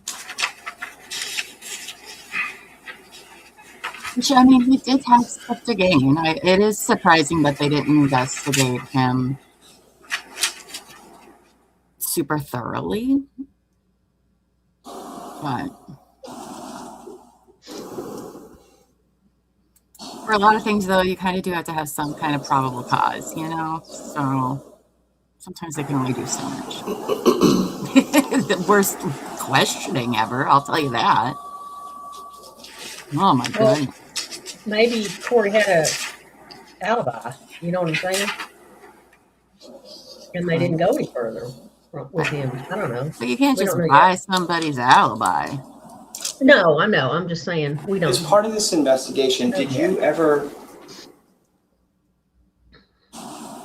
have conversations with law enforcement officers about whether certain items of personal property were missing from the house at 15 Willowbrook? I don't recall. I don't know.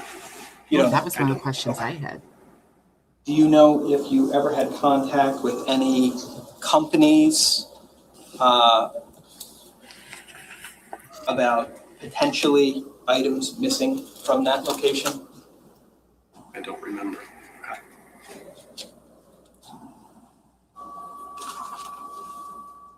Do you know, you don't remember doing it yourself, do you know if anybody in the investigation did? I can't answer to what others did. Okay. Well, if you were aware, but you're not. I'm not aware. Okay.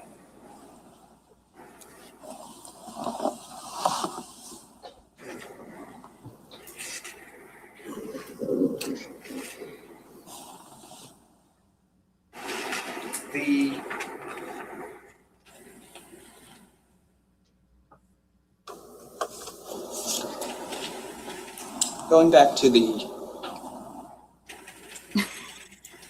Ring doorbell, or the doorbell camera on the side entrance of the house. After you noticed it, what efforts did you make to secure any potential footage from that device? I did not. I believe that came up during the investigative meeting to obtain any surveillance that was available. Let me understand that answer. You believe it came up during the investigative meeting? Oh my God. I personally did not acquire any of the video from the location. There were other detectives obtaining information, search warrants, affidavits, whatnot, for various records as needed. Okay. So you did not send out any requests for information related to that camera? Asked and answered. Or any camera? No. Okay.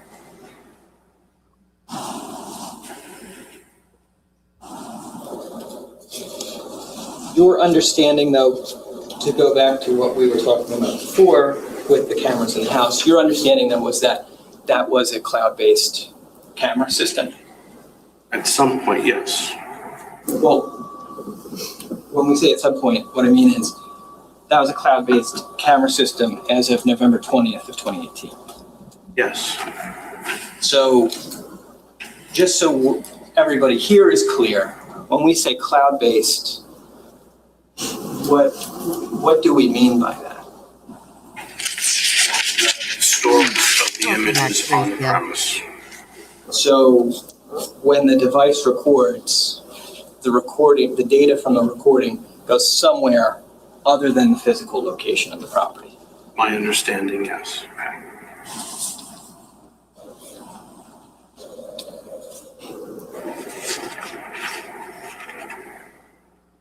And they had to have gotten stuff from the cloud, right? Had to.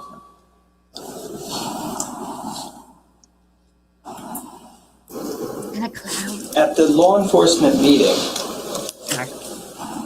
did it come up to discuss the property we saw in the photo with the long driveway next to 15 Willowbrook? I don't recall that. Okay. Do you recall whether anybody discussed going to that property, going to the structure to see if it was occupied or unoccupied? I do not recall that. Do you know if somebody actually did go to that structure to see if it was occupied or unoccupied? This has been asked and answered. I think that they stayed. I don't think they lost the juror, Angie. Or at least they didn't say anything about it that we heard. The judge is super annoyed. In the second statement that, or in the statements that you took from Corey, he provided you with certain email communications, right? Yes. And without going into what they were communications between Keith and Paul. I believe they were, yes.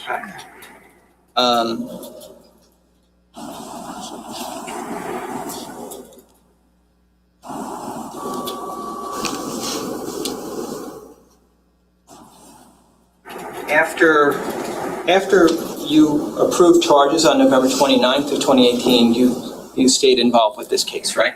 Yes. And that would Right. mean The continuing to go to briefings You lick. on the case? If we had any, yes. Okay. That would mean speaking with other law enforcement officers about the case? Yes. It would mean staying informed about what was happening with the investigation? Yes. It would mean being apprised of whether there were any new developments with witnesses, right? Yes. Being apprised of any new developments about evidence in the case? Yes. And on January 4th of 2019, you had a meeting with Detective Fassender and Detective Petrozello? Yes. Did you learn over the course of this that there was a trust that like a financial instrument, a trust that was potentially significant in this case? Yes.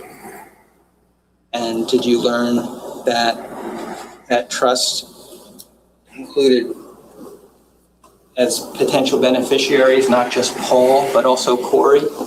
Yes. And did you learn that as far as being potential beneficiaries, both Paul and Corey were 50-50 beneficiaries in that trust? Yes.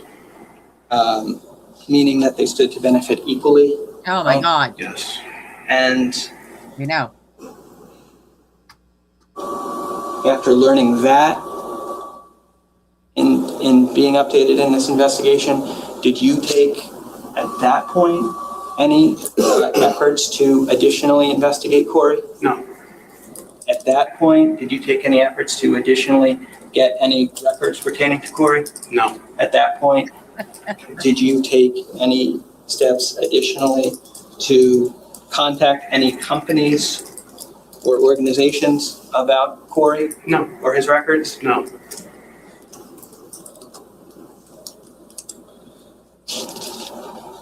This was obviously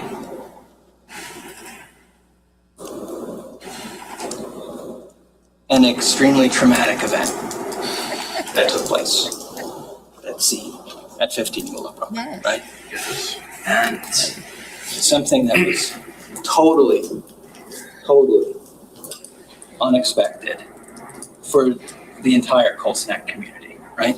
Yes. And something that certainly deeply impacted the Colts Neck community in its aftermath, right? Yes. I don't have anything further. Oh, thank God.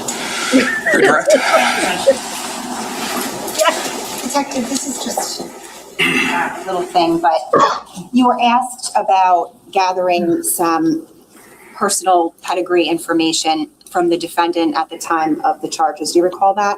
Yes. And I believe the weight that was given was 230. Yes. Did you weigh him? No. So you're going by what he's telling you, right? Correct. Now, the crime scene log, can you just explain a little bit, and maybe I should have asked you this, but how does that work at the crime scene? Like, who establishes it? An officer is typically designated to be the keeper of the log. He'll identify everybody that's coming into the location, what agency they're from, when they get there, when they leave. You just finished cross. You observed that crime scene log? Yes, it was shown. Okay. And Officer Mazzicola, was he the first one on scene? He was. Okay. The crime scene log, do you recall that it indicated 1,300 hours? I believe so, yes. Okay. Why would it say that if he was there a little bit before that? That was the time that the log was established. Okay, so the log itself was established at 1,300 or 1 p.m.? Yes. Okay. You were asked some questions about the first time that you met with Corey Caneiro in Bethlehem. Do you recall that? Yes. Okay. Let me ask you, Detective, was Corey difficult to get in touch with that night? No. Did he speak to you or your partner as soon as you called him? I spoke with Detective Petruzzello. Okay, and did he agree to meet you that night? Yes. Okay, and was he in fact cooperative?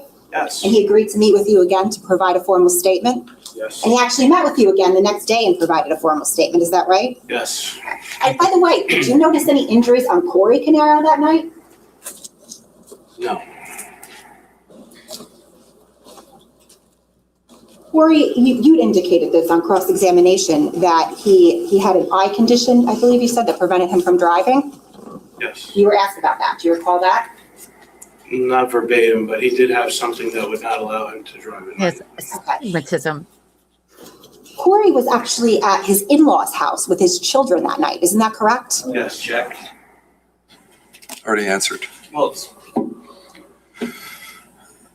Did you meet the children that night? Not the children, no. You just met him? Yes, sir. All right, let's sustain the objection. Ladies and gentlemen, as I pointed out to you before, you erased the fact that you heard about the children.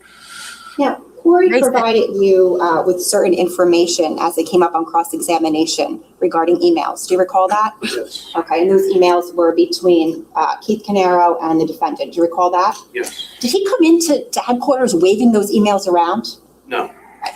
Did Corey essentially provide information to you as you were asking it to him? Yes. Detective, there was a lot of talk about the fact that you didn't subpoena any records for Corey Caneiro for any sort of financial records or anything like that, right? Yes. To your knowledge, was Corey Caneiro involved with the businesses of Keith and Paul? No. To your knowledge, was Corey Caneiro the trustee on the trust document? Not at that time, no. To your knowledge, was Corey Caneiro taking money from the trust on a routine basis? No. Was there any physical evidence connecting Corey Caneiro to either of the crime scenes? No. I have nothing further. Technically, none of that really matters. We've literally seen other recross? killers who did all of those things. So. Just two questions. When you say there was no physical evidence connecting Corey to the crime scenes, that would include, I guess, physical evidence like DNA, right? Yes. But if no one ever got Corey's DNA, it'd be impossible to answer that question, wouldn't it? DNA was collected and matched. I'm asking you, did you collect any, are you aware if DNA was collected from Corey Caneiro? I'm not. Okay. And without that, could we match Corey's DNA to anything on a crime scene? No. No. And injury on Corey, when you met with him in Pennsylvania, you were asked about just now? Congrats to When our you met with Corey, did you ask him to take his shirt off? You have to ask him to remove his pants? What an You unfortunate. tell him you want to take pictures of his body? No. Welcome to the family. Did you photo document his body in any way? No. Okay. I have no further questions. All right, Detective, you can step down.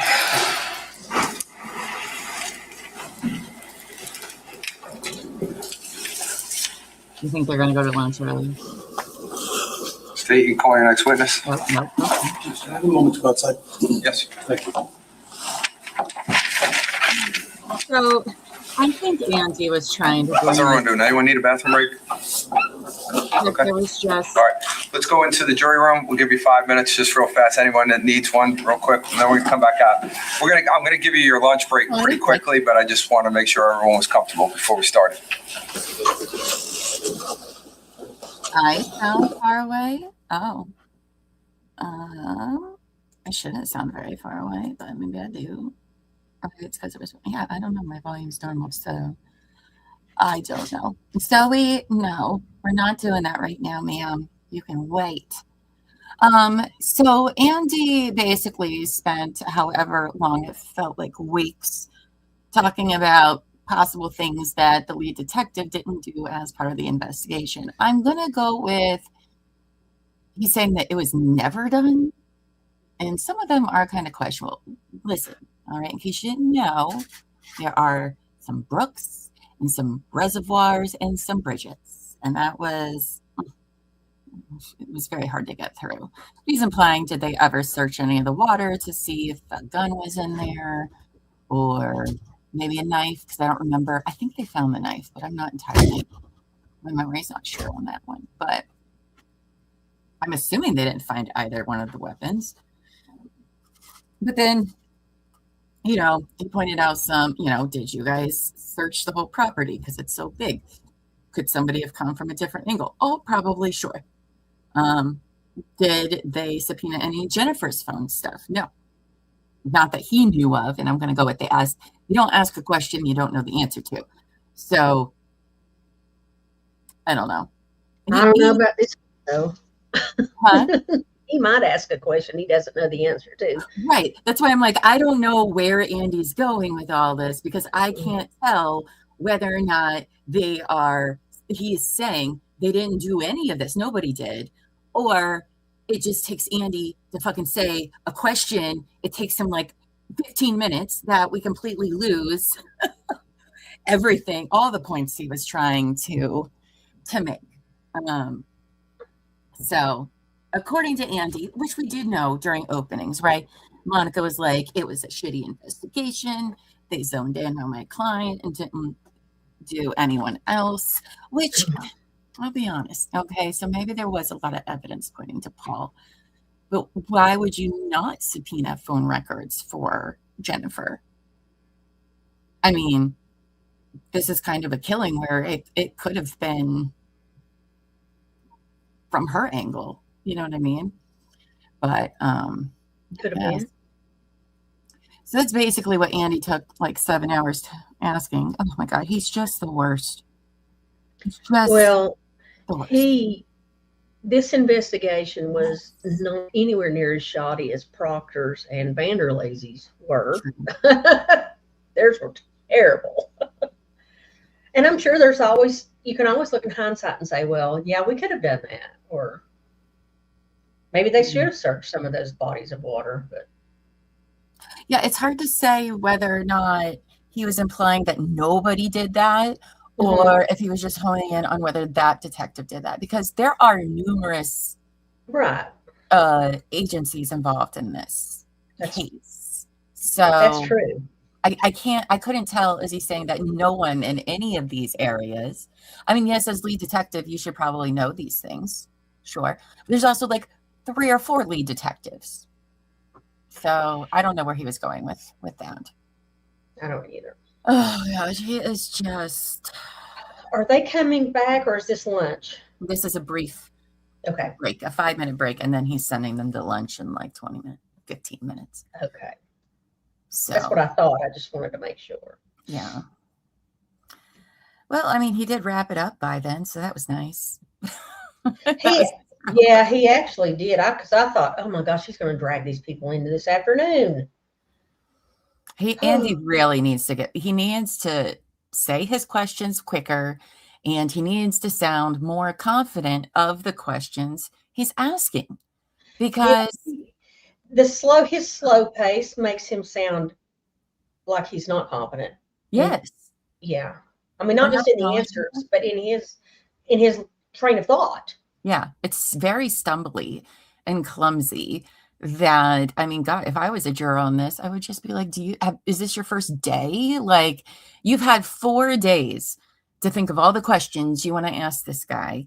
And it was like he had no prep time and was just winging it. Every time he has to do cross. And that is not a good look. I don't know who told him that this was a good idea. Maybe nobody has, and everybody's told him it's a bad idea. Andy, if people have said that to you, please listen. Okay? Please listen. Did he not do any mock trials in law school or anything? I mean, surely he got critiqued. He's been critiqued on his delivery. Surely, I would think so. I mean, if they question the jurors afterwards, I should be like, yo, bro, like, beat it I up. couldn't even with you. I don't even know what you said because I was so bored to tears and just wanted it to stop. I don't even know if you said anything relevant. That's what I think he should be afraid of. And I don't know that he has enough, or nobody's told him that, you're losing the jury and they just don't even know if you made any points. Mm-hmm. I don't know. Yeah, it's, so glad we're done with that. That's true.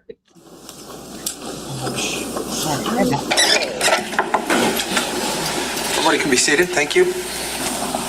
Prosecutor, call your next witness. Thank you, Judge. This name calls Tyler Badaracca. Tyler Badaracca. Badaracca. That was a hard name. Bert Badaracca?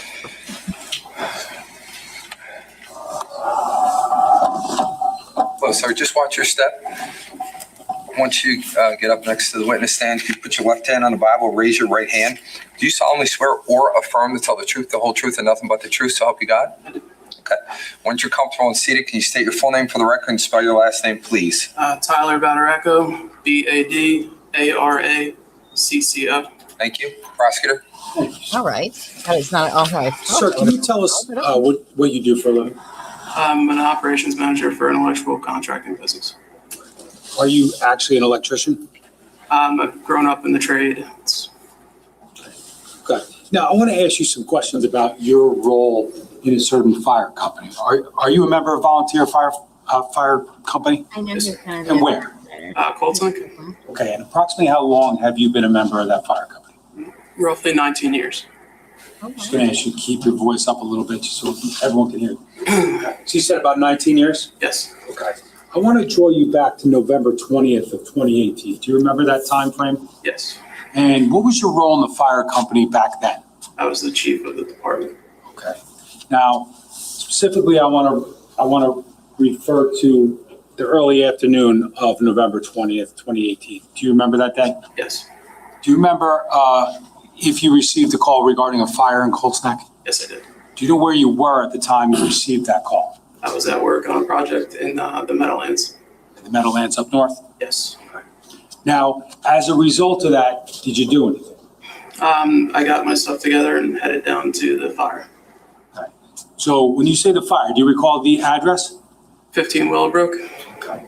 Now, do you recall approximately what time you arrived at the scene there? It was between 1:45 and 2 o'clock. Do you recall whether or not you went to the firehouse first or to the residence? I went to the firehouse first to get my chief's vehicle, and then I headed to the fire. Okay. And upon arrival at 15 Willowbrook, can you just tell us generally what you observed? There was still heavy smoke and an active fire ongoing. There was a lot of agencies on scene, police, fire, EMS. Their fire operations was well underway at that time. Okay.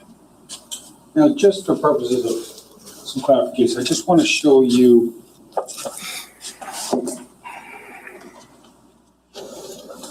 I want to show you some photos from S1E 15 Willowbrook. Is it okay? Andy, Monica, is it okay if I publish some photos? Okay.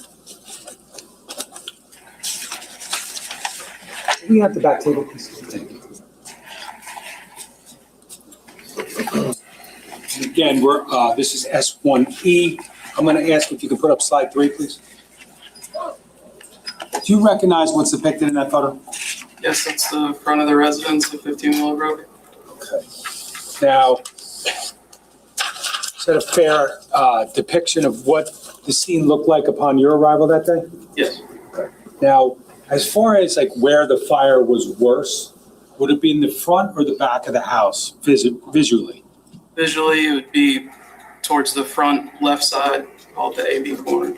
Okay, you say AB, so we talk about AB in the front of the house?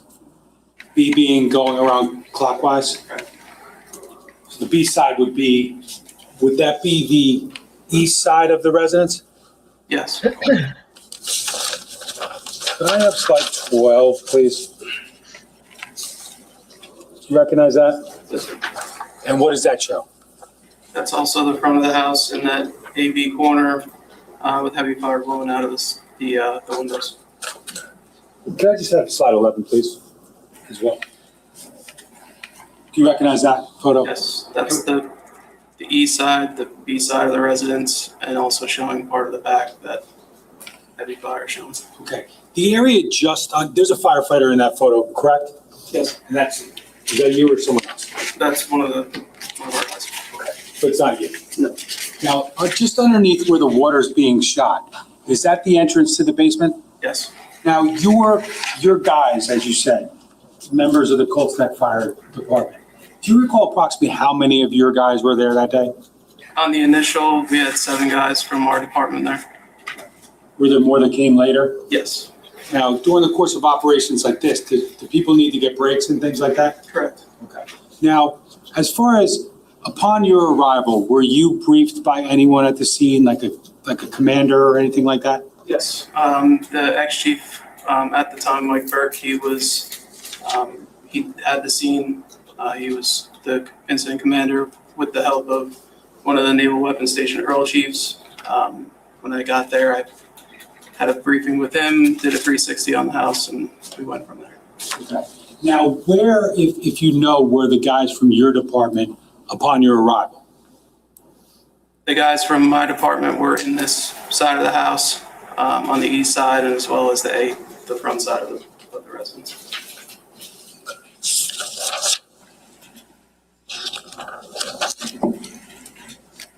Could I just also have slide 9, please? S1E. Do you recognize what's depicted in that photograph? It's the rear of the residence. Okay, does that accurately depict observations that you made upon arrival that day?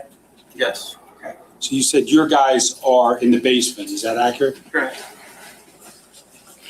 Now, I just want to ask you, what was your role once you got there as the fire chief? Managing fire suppression. Okay, and how do you manage fire suppression? Can you tell us about that? Incident command. There was multiple chiefs and multiple other township agencies that were there assisting in fire suppression. So staffing, resources, staging. Things like deciding like who needs a break and how do we get more guys to replace them and things like that? Correct. Okay. Now, obviously, at some point that day, you're ultimately going to leave the scene, correct? Is that Just say yes or no. We're just recording. So at some point you did, based upon the status of the fire? Yes. Later on that evening, I think they left for some time. Was that because the fire was, under control or out or something else? Fire was out. Overhaul was complete. We remained on scene to monitor any hot spots or any flare-ups for that location. So we left the crew on scene overnight. Okay. When you first arrived that day, as the fire chief, and this is your town, obviously, correct? Correct. Do you ask about utilities when you get there? Yes. And when we talk about utilities, what are you asking about?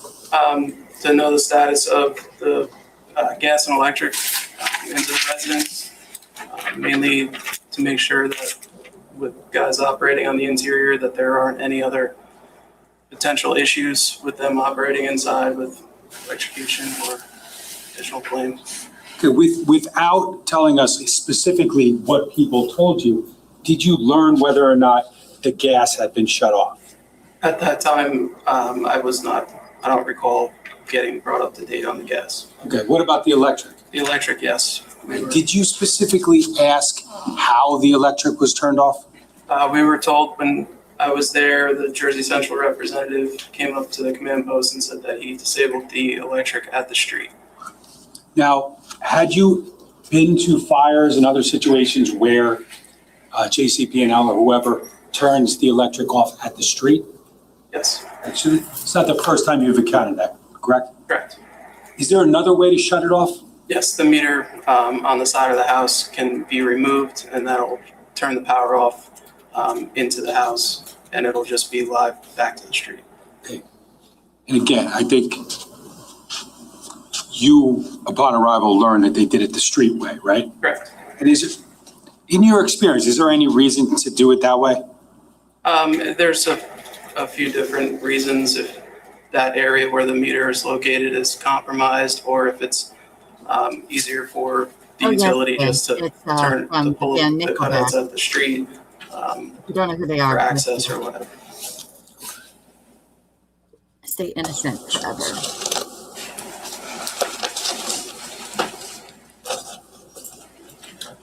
So you indicated previously that at some point you leave 15 Willowbrook because the fire's out, but you're going to leave a crew overnight, correct? Correct. Now, before you left the scene, what, if anything, did you do? Before we left the scene, myself and some of the other chiefs, along with the farm representative from the fire marshals, we did a 360 on the house. We just wanted to make sure that everything was safe for leaving a crew overnight. So we went for a walk. Okay. What, if any, observations do you make when you go for the walk around the property? At that time, we left the command post. We headed west towards the D side of the building.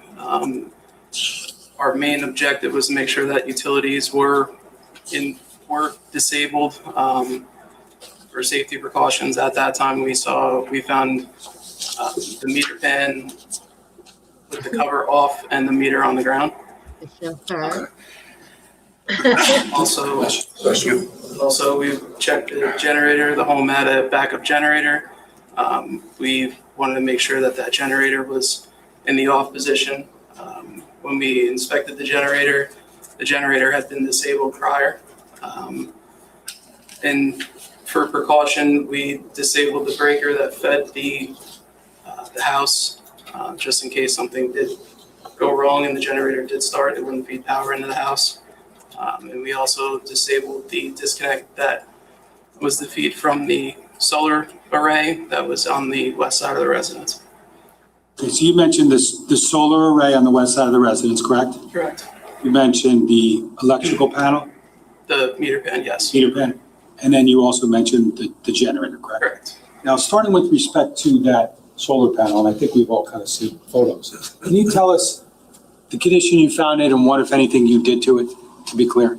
The solar panels were, the disconnect that fed back into the house was still in the closed position, so power could be fed that way. We opened that disconnect up to eliminate any sort of.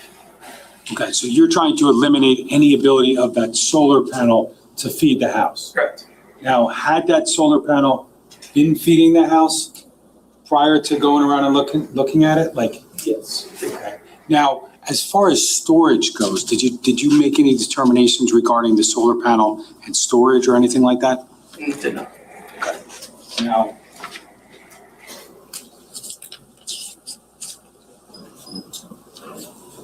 respect to the meter, I wanted to just, if I could show you what S1E, I'm going to show you quickly slide 20. Okay, I'm very disappointed in the lack of New Jersey. Do you recognize so far. what's depicted in that photo? Yes. And what's that generally? That is the east side or the D side of the residence behind the garage.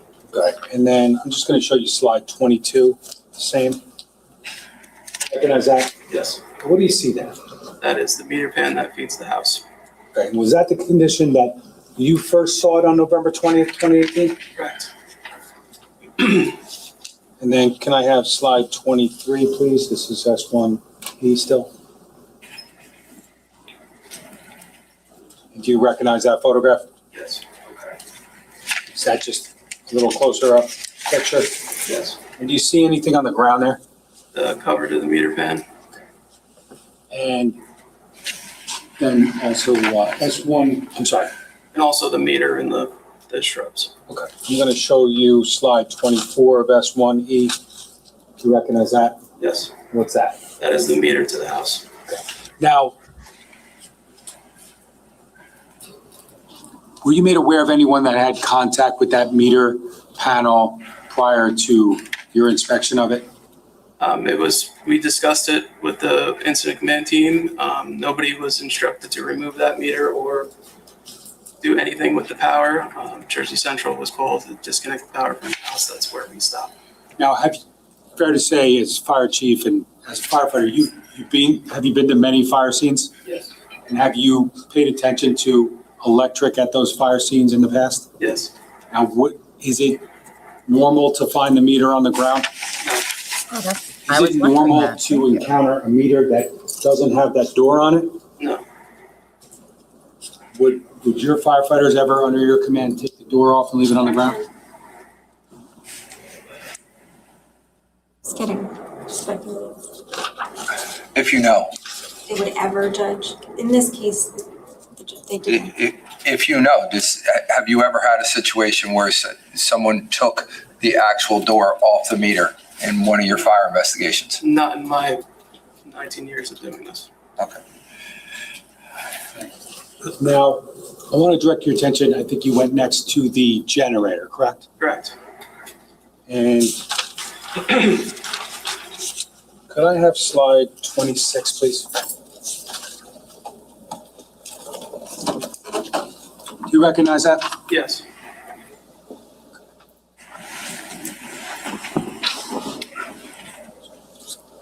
Now, does that fairly accurately depict the generator that you located or made observations of at Keith Caneiro's house on November 20th? Yes. Now, those two front doors that we're looking at, what are we looking at there? Those are the compartment doors to the engine for the generator. I'm going to show you a few photos from S1C, 15 Willowbrook.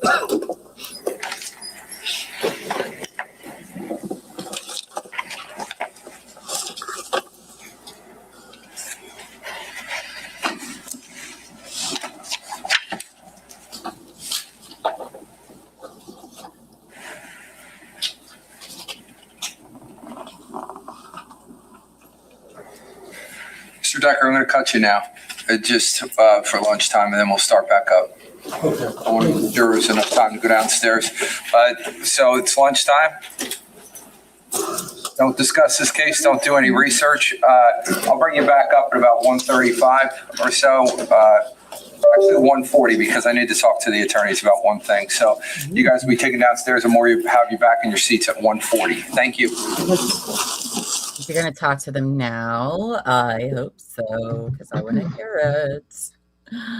He's probably going to be like, you need to hurry the F up, okay? Yeah, because I have to leave at 1, so. Oh, that's okay. Yeah, I can hang around a few minutes after they get finished to talk, if that's what you want to do. Oh, I think you guys are talking about a show. They are. I haven't watched either one of those shows, to be honest with you. I have not either. I never really understood like the fire TV shows. Like, is that many serious fires going on all the time? And once it seems ridiculous. I know. It's like, really? God, I don't want to live there. No, I bet they don't. I bet their insurance rates are ridiculous too. When we were watching Knights of the Seven Kingdom on Sunday, right? And they were having that party in the Louis Baratheon's tent with all the candles everywhere and dancing. Oh, I know. I was like, oh my God, are you guys trying to die? Like, what are you doing? This is so dangerous after all the cases we read in Llama Learns About. Like, what are you doing? Why do you have candles in your tent? Well, that's all they had back then. Well, yes, but oof. Yikes, that thing could have went up at any time. The defense attorney, he needs something. Oh my God, he's just the worst. That's the one good thing about watching him with the replay crew. You just beat him up. Jeez. Gosh, if I knew the days for sure that he would be doing cross, I'd probably start later. Also, so you can speed him up. Yeah. Yeah. All right. It looks like they're not going to be talking to the lawyers at this point in time. So we'll just go into our stuff. There we go. There we are. Look at us looking all pretty. Let's see. I want to know more about this person walking by the cameras because we didn't get to see that. Do you think we'll get to see it later?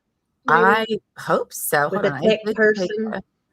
I did take a screenshot. It might be too small. Oh, no, it's a good size. Thanks. So this was a photo that Andy showed us earlier. Okay. About this figure that appeared. This is Keith's security cams in the garage that around, what time did I write down? I want to say 2:36. Hold on, let me find my notes. Okay. So at 2:36 a.m., this figure was captured on Keith's camera by the back garage door, which is right beside the panels, the electricity and gas meters and stuff. Okay. So they're there at 2:36. Now, that's creepy. It is creepy. One, very creepy. Mm-hmm. Two, we don't know how tall the garage door is, but I'm going to go with what? 7, 8 feet at least, right? I don't know. I'd say those panels are what, 3 feet? I don't know. I'm not good at this sort of stuff. I am not good at. Well, if you look at the first one at the bottom, it comes to the waist. Mm. But you don't know how far down. It could be a step down. You know what I'm saying? On the other side of the door. Could be. So it could be lower. But if that's like a 3-foot panel, then the person will be close to 6 feet. But you don't know. Like I said, it could be a step down. So they could be taller, or it could be a step up and they could be shorter. So you don't know. Because Andy started off his questioning being like, so how tall does it say Paul is on his arrest record, right? They said 5'11", right. 230 pounds. So I'm going with whoever is in that picture. They've probably done the math, and it must be a significant difference. Because saying somebody's 5'11" and be like, whoa, that person's 6 feet tall, that literally does nothing. That means nothing. No, because you like I said, you don't know what the person's standing on. Standing if on. It's a level with the door, if it's higher or if it's lower. Right. What kind of shoes they're wearing, you should have some leeway there. But I'm thinking that whatever that measurement is must be significant enough for the defense. I mean, I feel like I'm giving defense a whole lot of credit. They've unearned credit. But Corey could be the same size too. Or taller or shorter. I mean, 5'11", 230 pounds is probably pretty. That's not really average because shorter would be average, but that's probably not that abnormal. Yeah. You know what I'm saying? Mm-hmm. Yeah. I mean, it's tall, but not that much. Now, what's interesting is that, so this camera captured this person, at 2:36 a.m. And we know that at 3:31 a.m., so almost an hour later, is when a neighbor from 2 to 3 miles away calls 911 about hearing gunshots. So an hour has went by where they're saying, this is to the state's, case here, that this person was there, fucked around for like an hour before killing Keith. I mean, I don't know. Maybe it takes that long to disable the breaker box. I don't know. But it seems like a long time to be lurking around about outside somebody's house. Right? Like an hour? I mean, somebody who's very familiar with the house wouldn't need a whole freaking hour. But also 3 miles. Right. And then apparently, well, I did look up on Google. So it can be up to 3 miles depending on the gun used, which I don't think they've mentioned what type of gun. I'm going to go with probably handgun though. And that depending on the time of year, like season wise, for example, wintertime, the air is more still and not a lot of trees and stuff have leaves. Like, so it could the sound could travel farther. It could.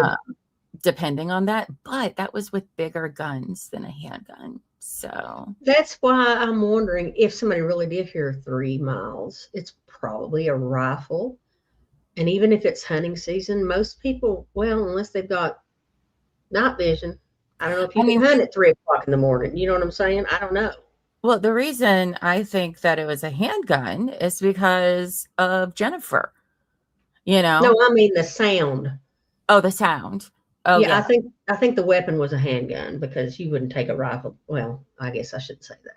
I mean, you could take a rifle Oh, and you hide out in could, the but it would be, woods, yeah. but we know Jennifer was shot in the head, and that's kind of difficult to stab somebody and use a rifle to then shoot them in the head. Like clearly this person was ready for hand-to-hand combat, if you will, close quarters combat. So a whole hour goes by before those gunshots are reported. And they did ask if it could be hunters. The answer is no, because here, like, I don't think you can hunt until like after 5 in the morning or something like That's that. what I'm thinking. Well, now that doesn't mean it's not a hunter. Just because Right. the rules say you can't doesn't mean they don't. I'm surprised there's even hunting in Jersey, to be quite honest. So, you know, I was like, oh, you guys have hunting animals there? Oh, okay. Okay. What am I saying? I don't know. What am I saying? So then the gunshot 911 comes in, right? And then apparently there is video somewhere. We didn't get to see it, but Andy brought it up, where at 3:45, a camera picks up a vehicle driving away. So from this house? From this house. Okay. But it was very hard to understand where Andy was going with it because he takes a sweet time asking questions. I was like, So what was the day of what? Of the murders? 11/20/2018. Okay, yeah. Amos says half an hour before sunrise or half an hour after sunset. Yeah, and that's in Michigan, and I'm pretty sure that's here. It's probably pretty much everywhere, but still, like I said, that doesn't mean. That's true. You just don't take your catch until it's legal time. You know what I'm saying? That's in New Jersey. So, yeah. But yeah, that doesn't stop people hunting. But I mean, then there's many different ways that people could get into the property by walking, not by driving. So I guess that's possible. It's kind of that doesn't match up with the 3:45 vehicle leaving. Exactly. Unless they could have walked to the vehicle if the vehicle was far enough away. You know what I'm saying? I don't know because we didn't see the pictures. How much land do they have? I don't know if they've said or not. I mean, it's significant. But also it doesn't look like it's a hunting place, you know? Like they're far. It's probably not far from where people hunt. Could because it looks like it's out away from like the cities and stuff. I would call it like urban country, you know? Well, yeah, I think so too. I don't know though. I don't know anything about New Jersey. I just found out they have hunting. Not that I didn't expect them not to have hunting, but like it's a very small state. So I didn't even know there was like areas still left to go. Like I figured they just all went to like Pennsylvania or something like that, you know, to go hunting. A lot of them probably do. Virginia, you know. Or New York, upstate New York, you know, there too. But who knows? I think maybe they said 3 acres they had. Probably more than that. I don't know. I was thinking of probably maybe 5, but could be. It's not unusual for people around here to have 4 or 5 acres and have a house on it. But I just have a issue then that why stick around that house for an hour before you kill anybody? Because they're assuming that the power was cut. And so somehow that woke Keith up. I imagine, I don't know, because I don't have a generator, but sometimes it's supposed to like click on, right? Like there would be something that might even like wake him up from his sleep to go. Because I don't know about you, but I've been asleep and lost power numerous times and not even known. Oh yeah, so unless it turns back on and wakes you up. That's when I would know. Usually when I would find out. Oh yeah, like if you lose it before you go to sleep. And then yeah, I have had that happen before. But you know, because this was 2:30, 3 o'clock in the morning. How did Keith realize that the power was out unless maybe there's like an alarm that goes off or something. But it seems like they're implying that he went out to go check what was going on, and then he was ambushed and killed. Well, maybe he made noise to attract him. Could be as well. After he got the electricity and stuff off, maybe it took him that long to get him out of the house. I don't know. You can suppose all day, just like you can suppose that those gunshots were hunters. But that's what the defense is trying to do. They're trying to say, look at all this other stuff it could be. Yeah. Oh, yeah, you can definitely try to handle. My grandpa would try to shoot at the groundhogs on the farm from the dining room sliding doors. Oh, yeah. Oh, I know people who hunt deer off their back porch up in, like in North Carolina and stuff in the mountains where they're out in the country and they can shoot their guns. You know, like where I live, you couldn't do that. It's against the law because the houses are too close together and stuff. But who actually hunt off their back porches? They sit out there with their cup of coffee and wait for the deer to walk by. Right? Pretty easy. So I don't know. That was mostly what the defense was trying to get across, was that also the investigation didn't seem very thorough, though, you know, who knows? Kelly says maybe a hostage situation. See, like, this is a large house. So I don't know how easy it is to hear different people in different parts of the home. But like, why were the children awakened at 2-3 o'clock in the morning? Well, they heard the gunshots. Could be from that, but also, I mean, I don't know. But when little Llama or the fire, he would sleep. Well, let's see. I guess the fire alarms wouldn't have, well, if they were battery operated, they still would have gone off. Yeah, we don't really know. No, we don't. I think we'll hear it eventually, probably from the fire investigator. Pilo's mom said, my boss just said his generator has an alarm when it shuts off, so he would know to go reset it. We have a lot of hunting in the area. It was not as built up in 2028. Oh, well, thank you. 2018. Well, thank you for that insight there. Okay.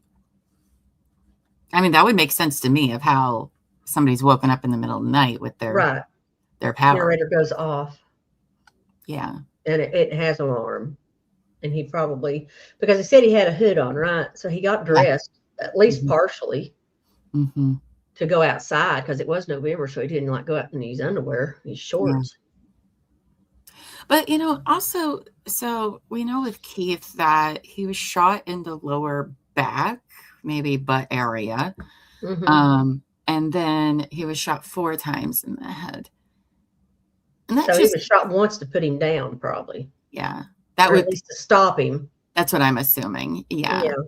But then, like, why would you use 4 bullets on the head and then only 1 for Jennifer, leaving none for, like, if that's your first one, why are you using so many? Well, he maybe he didn't intend to hurt the kids because isn't it their kitchen knife? Wasn't it one taken from their house? I think so, but I don't. Maybe he wasn't planning to, and they woke up and so it kind of threw him off. Maybe. That's a possibility. I don't know. That's it. But see, though, if he wanted the money, he'd have to kill the whole family. That's true. But he may not have thought about that at the time. He may have been just trying to stay out of jail. Could be. And, for stealing, and I don't know. But there's some more questions that need answers. But I think the forensics are going to be what is going to make all this reasonable doubt that Andy's bringing up and trying to establish is going to kind of be wiped out. I think once that they find out about that DNA. But then we have those 2 unknown males in dark clothing that were at Paul's house as the fire was starting for a whole freaking half hour. So that's also interesting because here we have somebody lingering outside this house for approximately an hour. If we're going with the timeline that who called 911 heard these shots, right? If that's the story we're going with, these people persons, I don't know, we're fine lingering here for an hour. And then the neighbors report these two men in dark clothing. They saw the fire starting on the back corner. And What time was that again? Were these people working at the same time? No. Because the two unknown males. Oh yeah, they know. 4:30. Yeah, they were notified at 5. The county was notified at 4:59. Yeah. So I mean, they had no problem fucking around for 30 minutes. No. Outside of a house that was on fire already, according to. And it was kind of in a neighborhood. Yeah. Oh yeah, it was. You know, it was like they had neighbors next door and across the street. And so I do think that's interesting, though, that you have people willing to linger outside, and we don't know who those two guys are. Well, but there was only one witness to those two guys, No, too. two. Heather, the one. Well, he didn't see them. But Mr. Harrington did not see them. She did see them, though. Mm-hmm. So they both heard them. One saw them. The other one, Mr. Harrington's like, I'm not getting out of bed for this shit, which I don't blame him. I wouldn't have either. I mean, I've been like, well, no, I'm so nosy, I would have. But Heather was just standing there at the window, just apparently staring at them for 30 minutes. I'd be like going, is it SWAT going in over there across the street? Out there. What you doing? Because I've had that happen before. I had a next door neighbor have SWAT go in on them. So now I'm always like, what's going on over there? So just interesting. I don't know. Those are my thoughts so far on it, though. I have not forgotten about those two men, because they talked about, and those will be brought up in summation. Who were those two men that she saw? Yeah, and why didn't they call 911? Why didn't she call 911? Yeah, why didn't the guy knocking on the door and the other guy using the flashlight on the fire? Why didn't they call 911? Right? Maybe who called 911? That was never said. It was Mr. Harrington, wasn't it? I think he did, but was he the first one to call? I don't know. I don't know either, because the responder, I don't know which one it was, but he said the county was notified at 4:59, and he got the notification at 5:02. Oh, we know who called the police. The daughter. Okay, from outside the house. Yes, that's who called, because the alarm went off in their house. We're talking about Paul Caneiro's house right now. Right, okay. They had an alarm that went off. For some reason, it took a half hour for the alarm to go off. But one of the girls, I can't remember if it was, what are they, Caitlin? And I think it was Caitlin called. But it was one of the daughters that called. So they called from outside after they were all safe. Yes. So, I don't know. That's still a delay. 30 minutes for the alarm to go off. Yeah. And also, remember, the side fire was started right next to the gas main. And I don't know why you would set a fire. Well, risky. Either he didn't realize that, or he thought he'd get his family out in time. But you'd have to be further away than he was when it blew the house, if it was going to blow the house. And if whoever was at this house, at Keith's home, knew how to turn on and off utilities. I mean, I obviously don't know how to do that, but do the majority of people know how to do that? I don't know. Well, there is this thing called YouTube.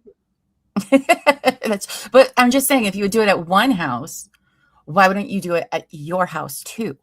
The one that you and your family are in. Maybe he meant for it to go up so it would look more or he would look more like a target. You know what I'm saying? If his house blew up, it would. That's a risky little game, though. Yeah, it is. That's It is. It's basically like a whole bomb going off when that. Yeah, it is. Because that's what it would do to your house. It would be a bomb going off. So it probably might have blown up the neighbor next door. We didn't get to meet.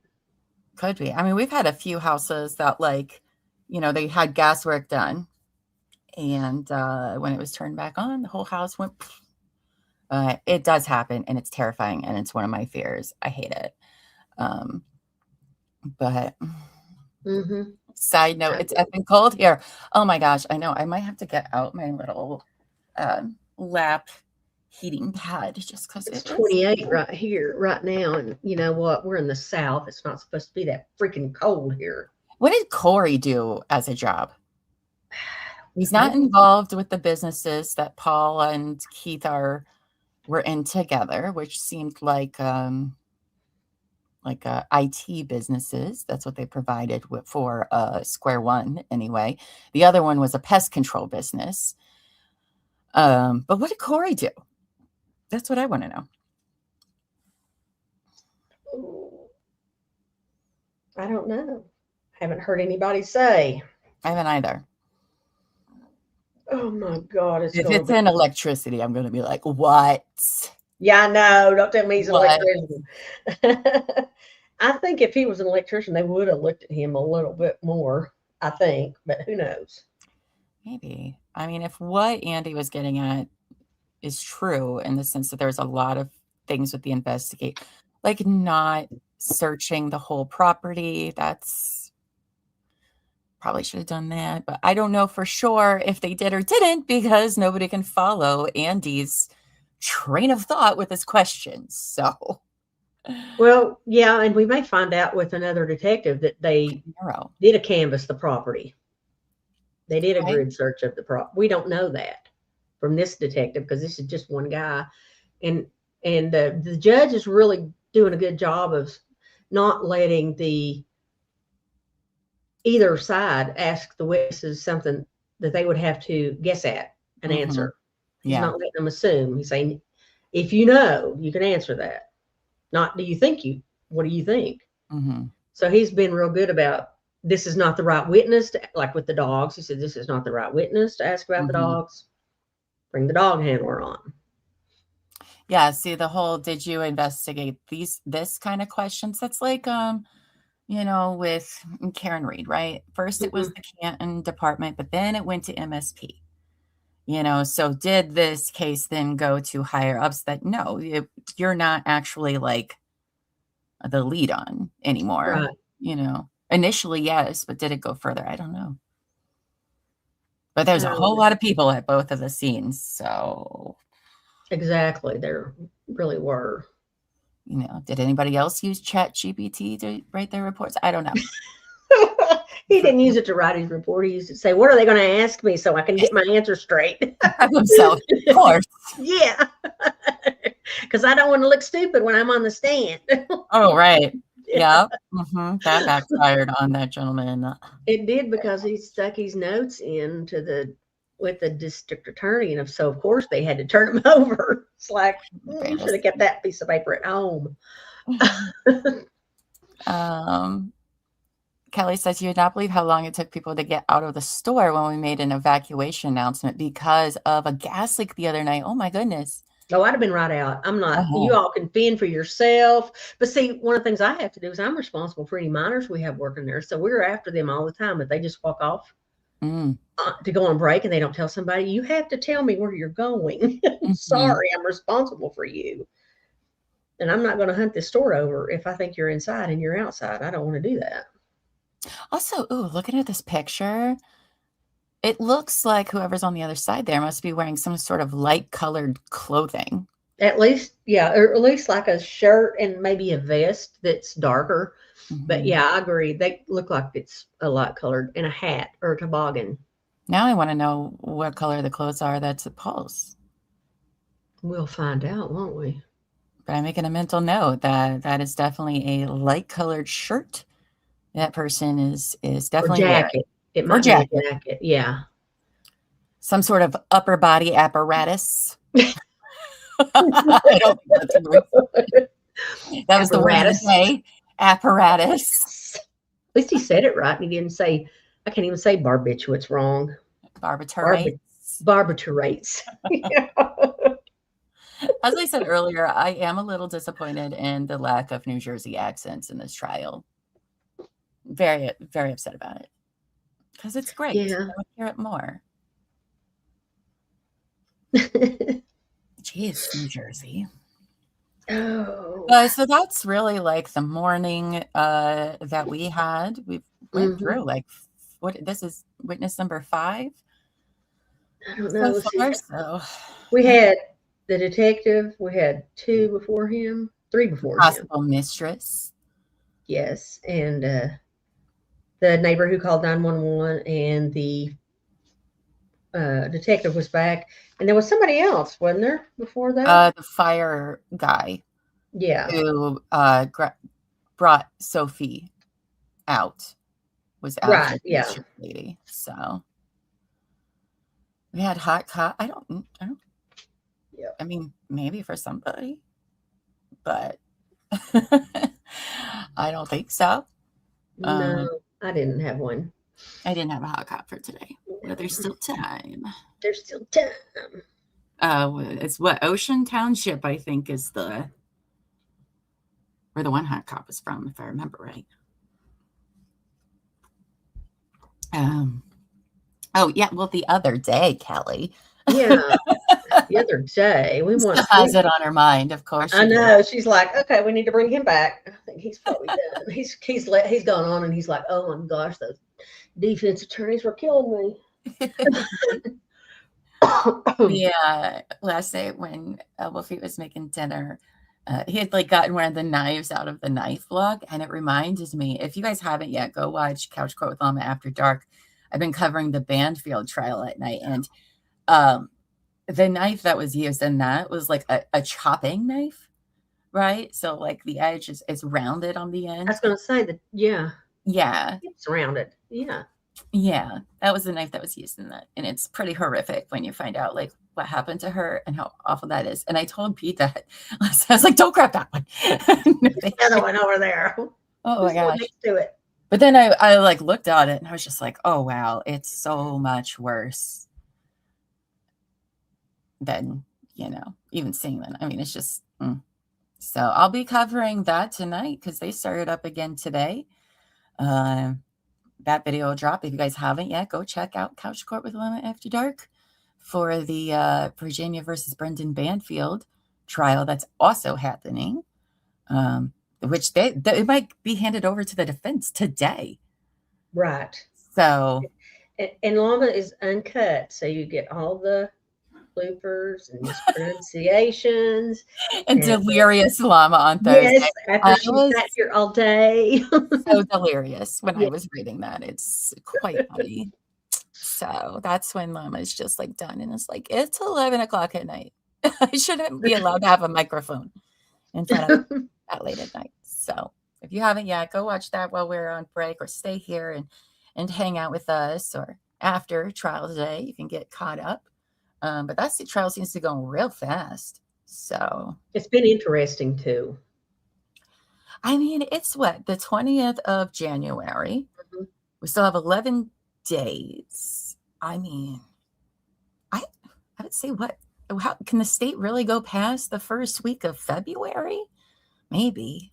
I don't know how they could go past next week. I mean, we don't know how many, of course, we don't know because we don't know what the defense is going to do on their cross. But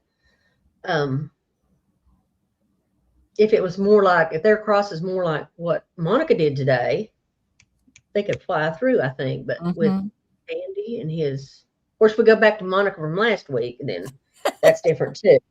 Or Monica in the afternoon, because she'll be strong in the mornings, and then the afternoon we're there again. Tired and she can't think either.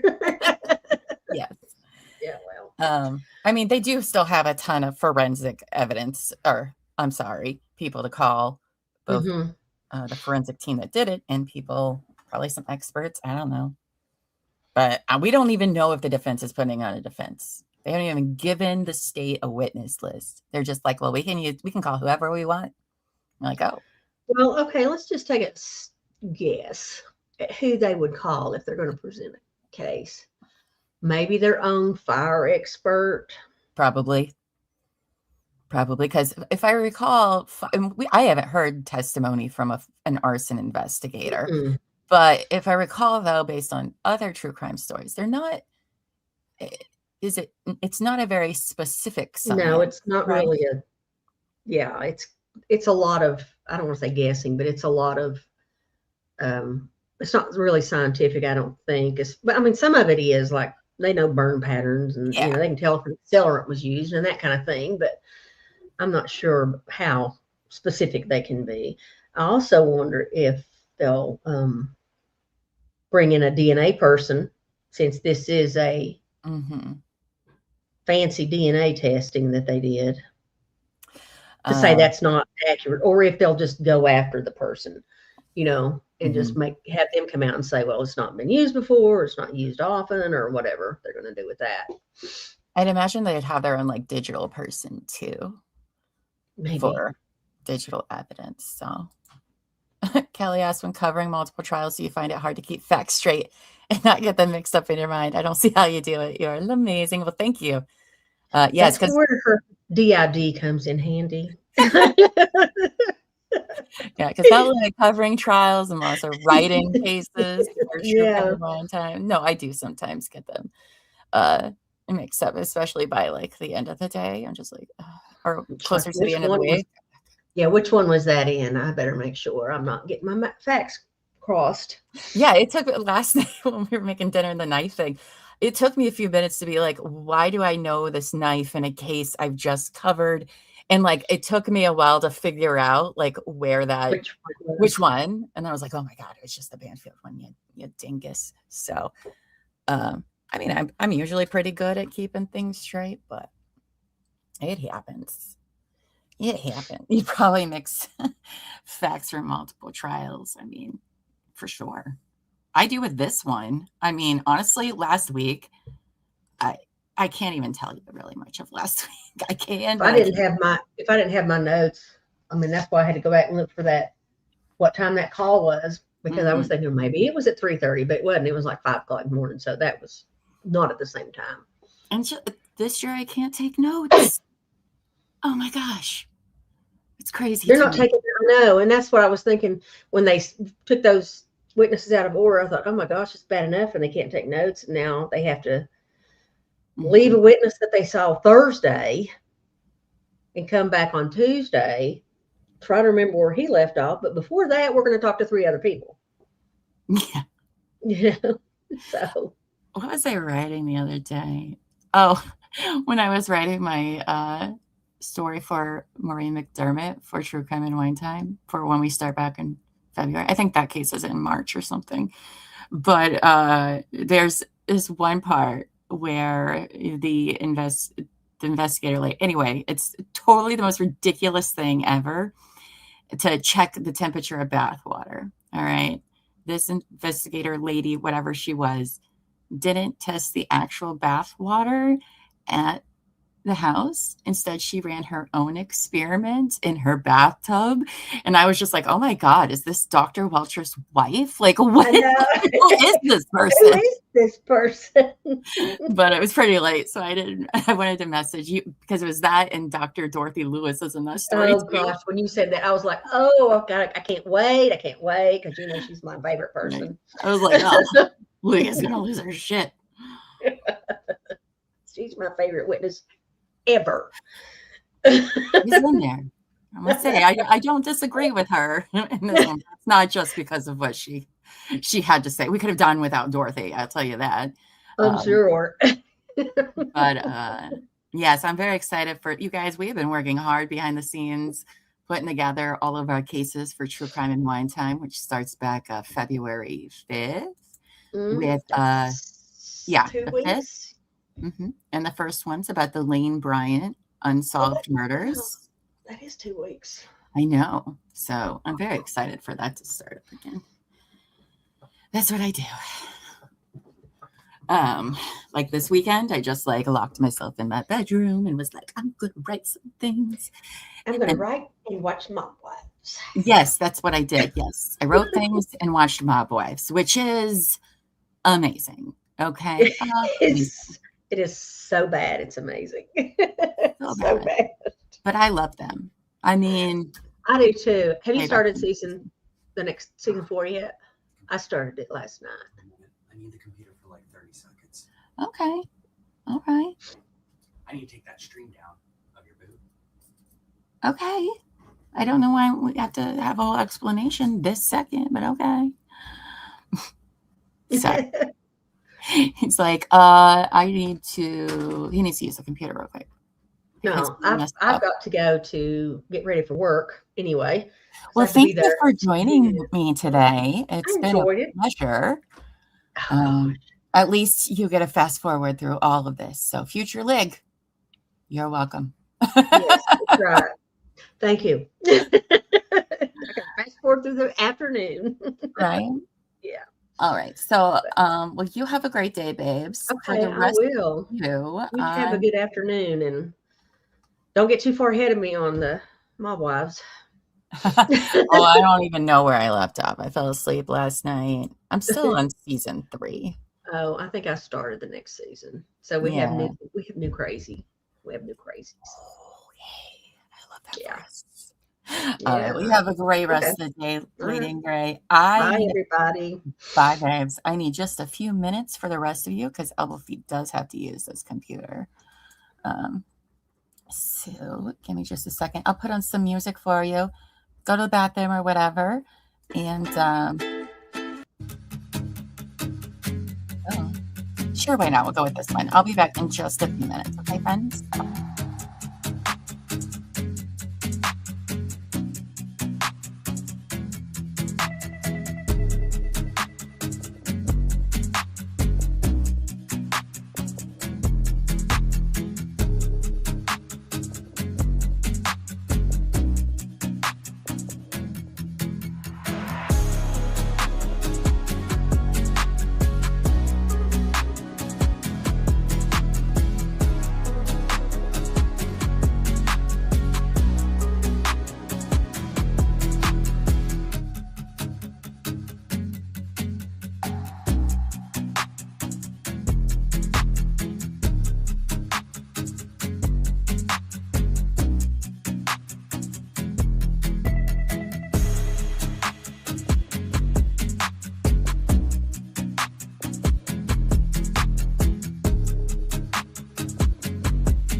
friends. I'm back. Sorry. Oh, Bofi had to use the computer to do some stuff, I guess. I don't know, but we're back now. So I hope you enjoyed whatever music that was. So anyway, yes. Hi, Lainey. Hello. Good afternoon. We are on lunch break until 1:40. So Lainey comes right in. Word game. We can do some word game. That's fine. We can totally do that. Though if you're on Twitch watching us, you do have to pop over to our YouTube chat to play along with the word game. So just to let you all know, because he said 1:40 for the jury, but that he was going to need to talk to the lawyers about some things. So that was interesting. So who knows? Which do I need to sign into? This one. I gotta go make sure little Llama's awake. You love it so much. I'm so glad you like it. All right. Hopefully this will work. I gotta make sure to take this stuff down for you guys. So I will take that off. Nope. Why didn't you? There we go. And we'll take the banner off. I think people can figure out we're at lunch. Then this way? Yes. All right. So word game. If you haven't played with us before, you just type what words you use from the letters or what letters form a word. You type it in chat. There usually is a delay. So if you're like, that's a word, you might have to wait a few seconds and type it again. So let's do some word game. I'll play along too until Zoe went outside, which is probably right now. So yeah, you want to pick. I'm going to lift my mic up so it doesn't pick up the keyboard too loud. And type it like this. No, Zoe, you are such a butthole. Gosh.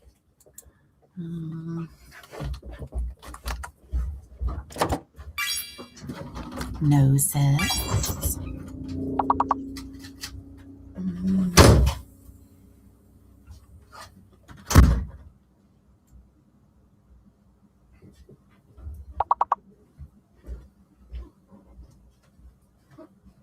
I don't. Oh. Nice. Nice.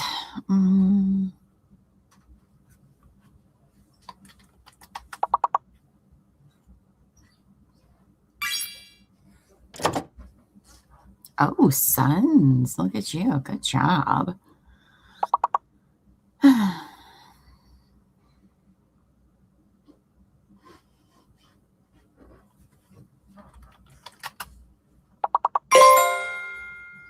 Oh, I didn't even know that was a word.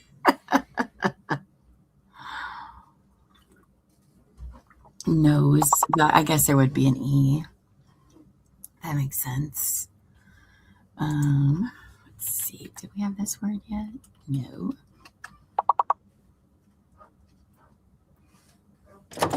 Nos is not a word. Okay. Fine. Oh.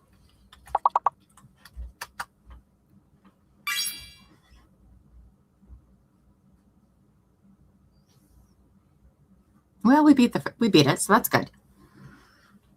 Round one. Ooh, we got 2 stars. All right, so I'm in first with 25, with Savage in second with 9, and Kelly and Daria tied for 8. Because I think it's supposed to be a PLC meeting, but like. Okay.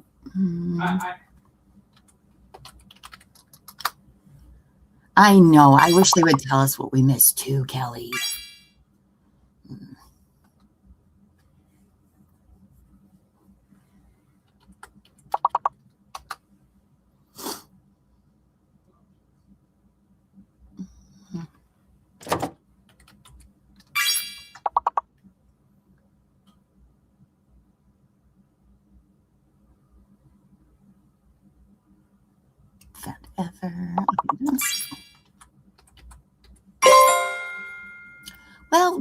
damn it. Fine.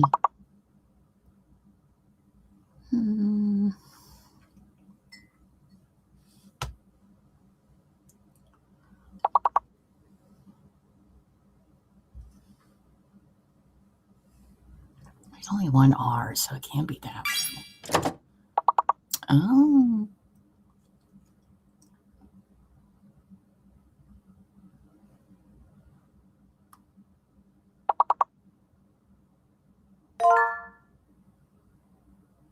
Oh, sever. Nice.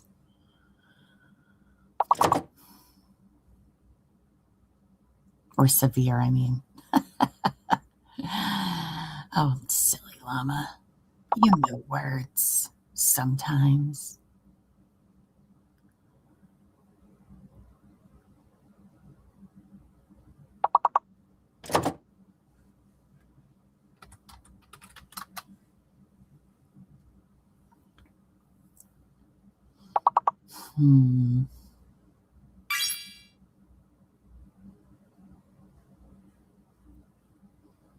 Well, we beat it, so that's good. Good job, team.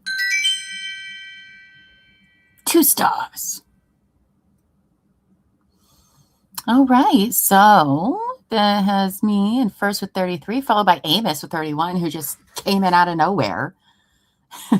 Daria in third with 23, Savage with 16, Lainey 12, and Kelly P 8. All right.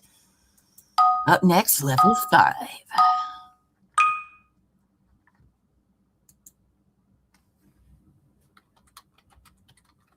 I don't think that's right.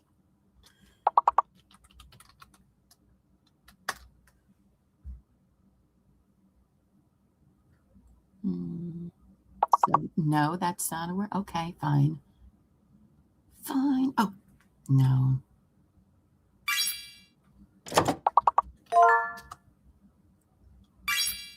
Ooh, good one, Lainey, with distinct. Nice.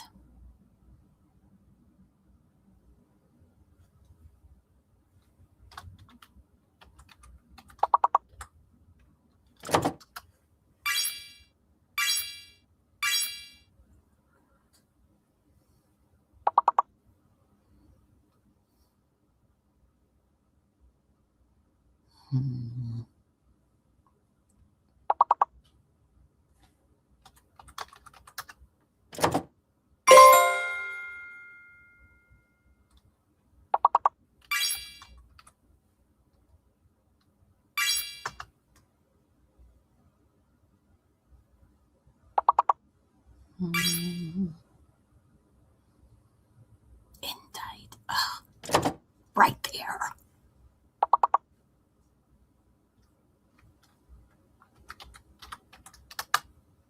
Oh, we already have that word. Okay, well, fine.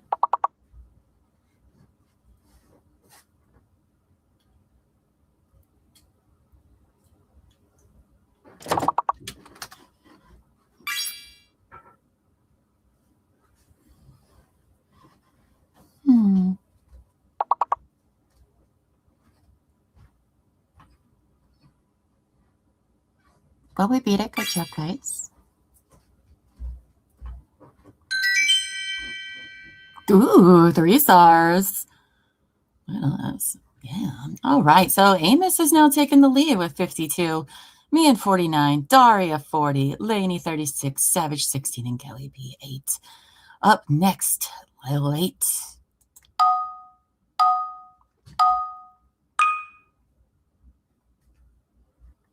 Okay.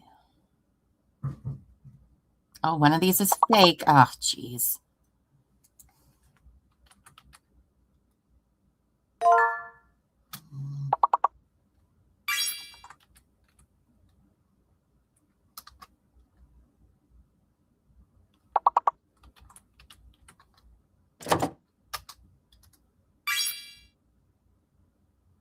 I think this is fake.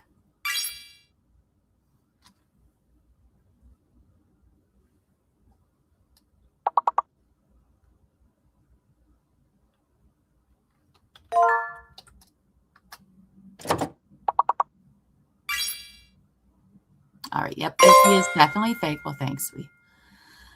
Okay.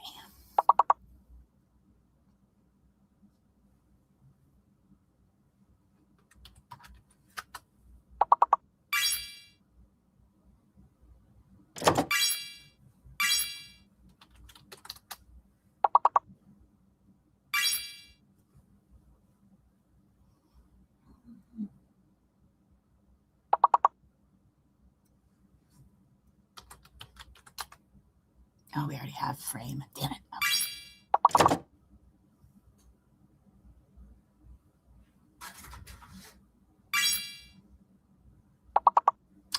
Fame. Good job.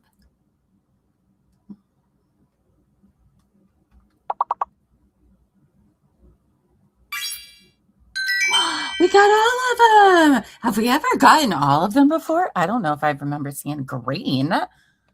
Good job, everybody. Amos in the lead with 74. Lainey's taking second with 62. Me in third with 59. And Daria, 58. Kelly, 34. And Savage, 20. All right, put that in the stupid box. Yeah, good job, guys.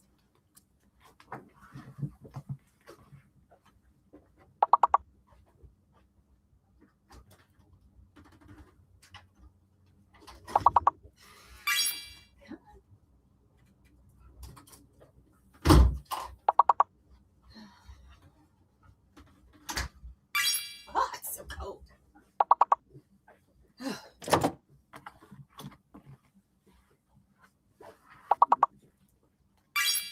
Okay, where'd my headphone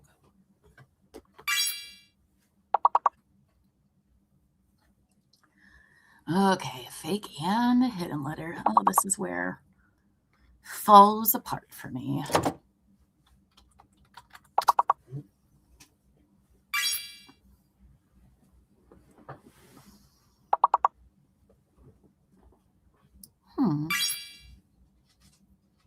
Oh.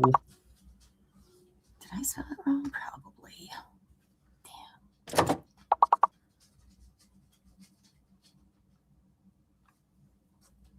I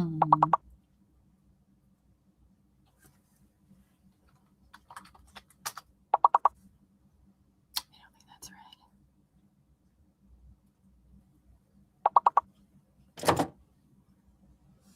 Oh, we have that one. Oh, you guys already guessed all the ones I was going to. Oh. We already have that one too. Oh, okay.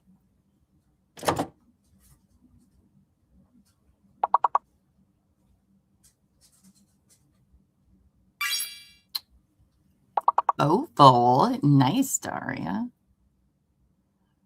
Nice. Well, you guys, we didn't beat it. Wah, wah. Cool. That's okay. We can play again because we got plenty of time. All right. So, well, Daria, you won that whole game with 84, Amos 82, Lainey 70, me in fourth with 59, Kelly with 38, and Savage with 20. Look at you guys. Never know who's going to be in the lead when it comes to words on stream. Yeah, girl, you won.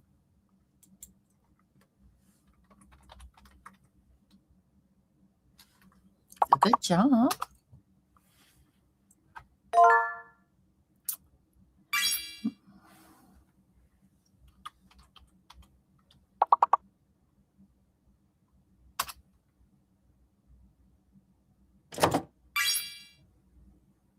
It does not have those, Kelly.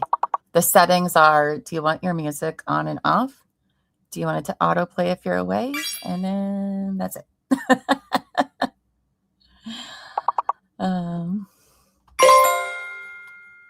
Oh, I was guessing Holly too.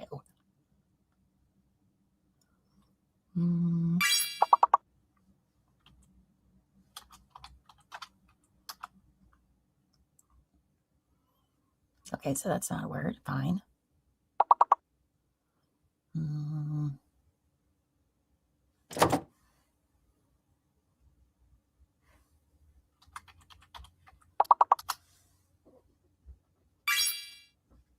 Clop. I don't know why that word sounds so funny to me.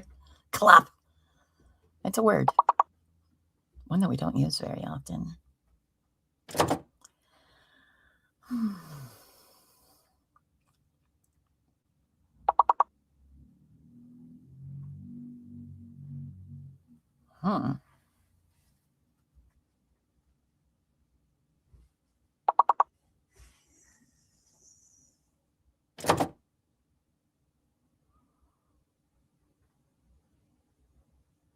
It was kind of hard.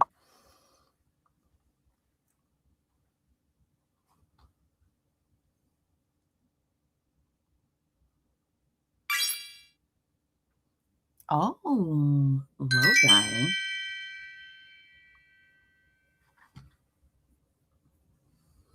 All right, Daria in first place with 23. Laney in second with 18. Myself in third with 13. And Amos in fourth with 12. It's a close game, friends. On to level 3. Fight. All right.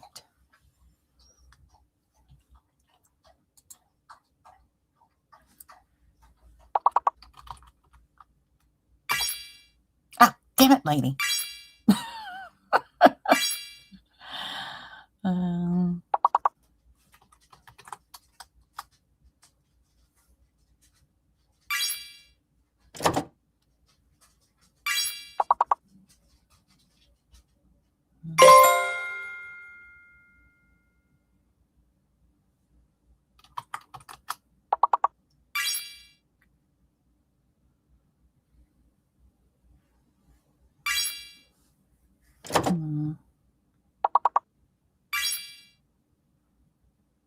Oh, damn. Look at you guys go.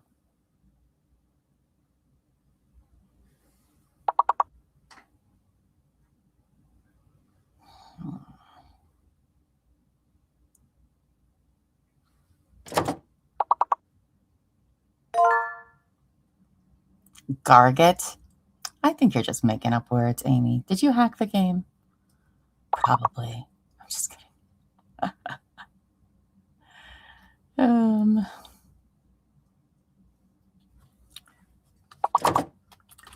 Oh, no, there's only one T, Llama. Wait, so yes, you have scouts?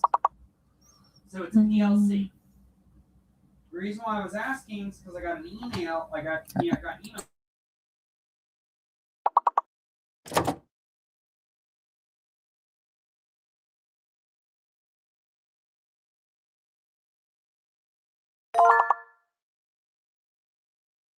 Look at Darius swimming in with Tagger.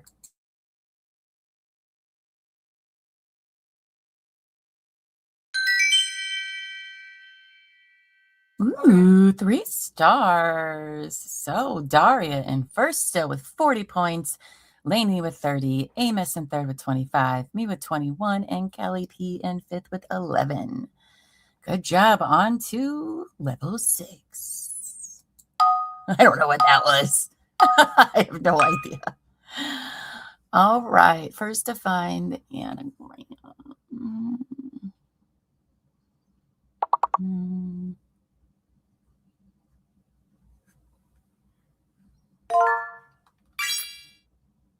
Ooh, rectify. Good one.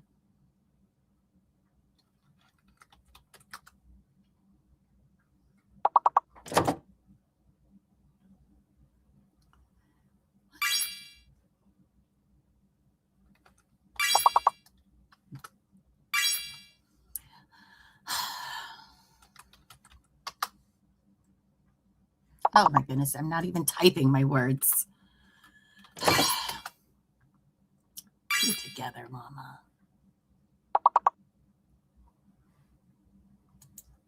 How is that not a word?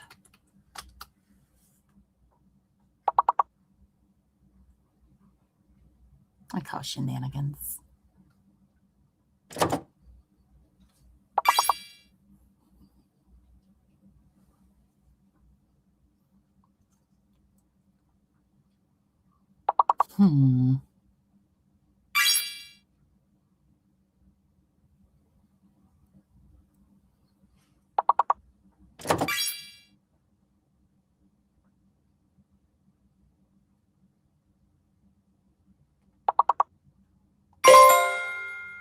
Oh. You guys are just, my brain's like done. It's like, we've already been working very hard for this morning.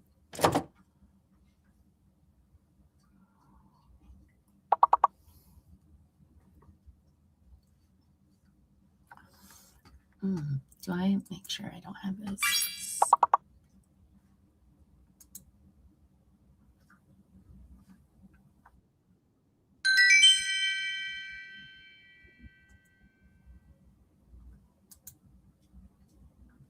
Oh, there we go. Okay. They're not back yet.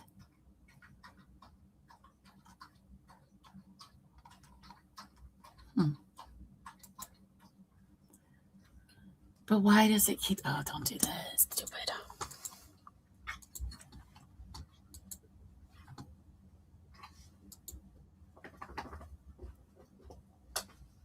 Okay, court is not back yet. All right, sorry, guys. The stream we were normally using was doing the rotating, refreshing thing, and I was like, no. But I checked court TV, and they're not back yet. So, anyhow.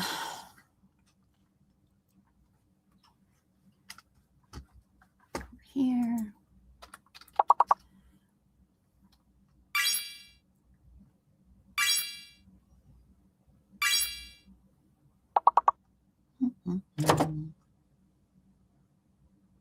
One of the letters is fake.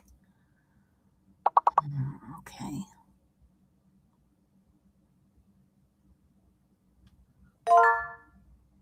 Oh, then it's the U. The U is fake.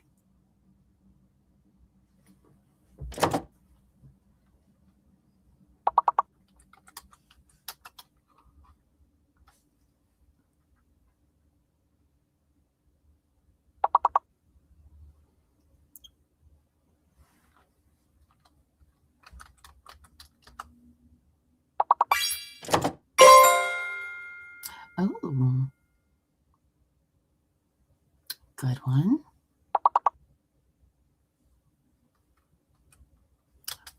Forward.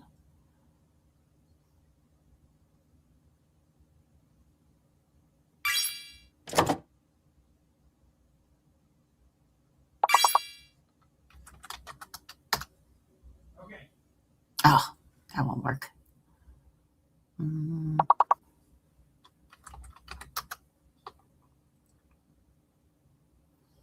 No.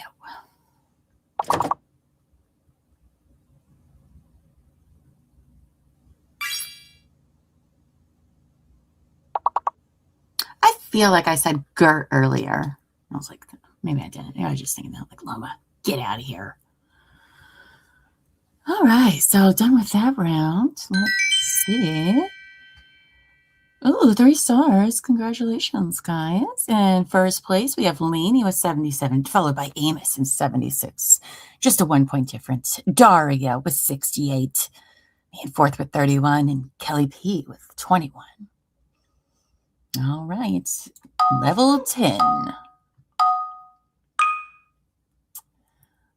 It's getting pretty serious over here. All right, so we got one of these letters is fake. Okay.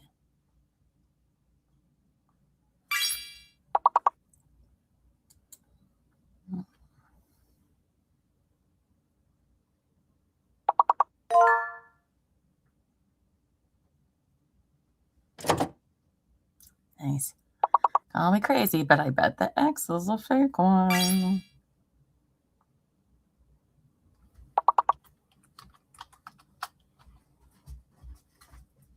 Oh, that's not good.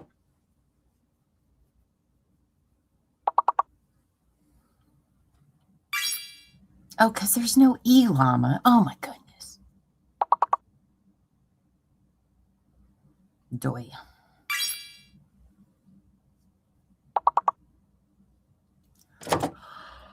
Oh.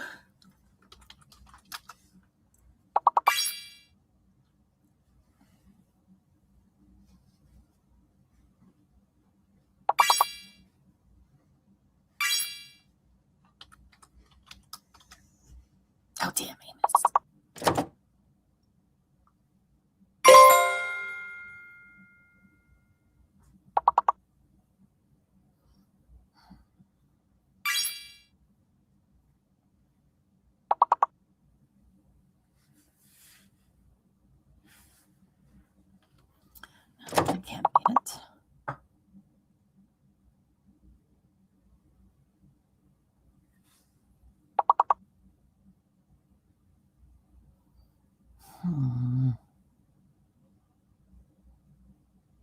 Well, we barely beat it. 1 star. All right, so we got Daria still in the lead with 95. Lainey and Amos tied for 91. Me with 35 and Kelly with 21. We're gonna win this, Kelly. I believe in both of us. All right, you guys. Now remember, if court comes back, go right over. So take care. One of the letters is fake.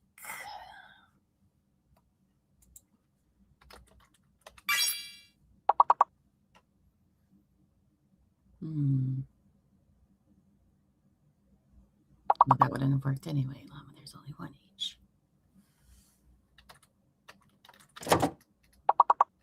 It's too many letters.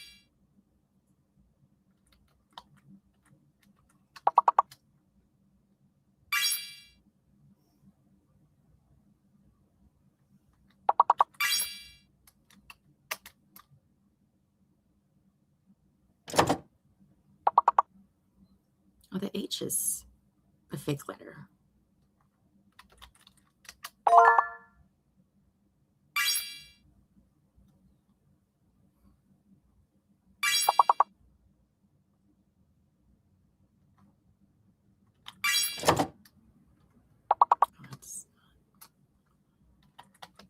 Maybe.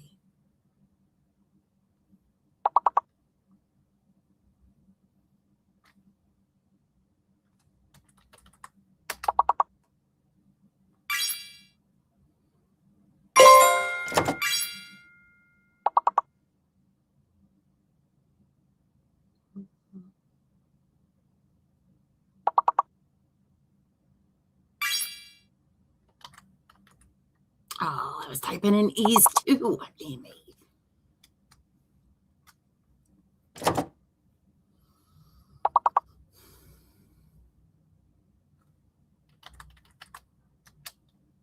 Oh, there's only one S, Llama. Ours. Nice. Oh, court's back, you guys. Hold on, we'll see the winner first.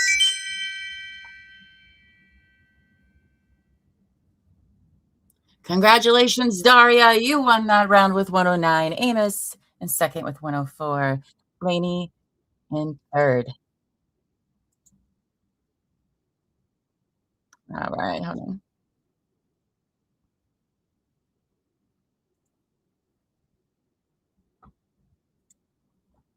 Okay. There we go. We are going to continue with our witness.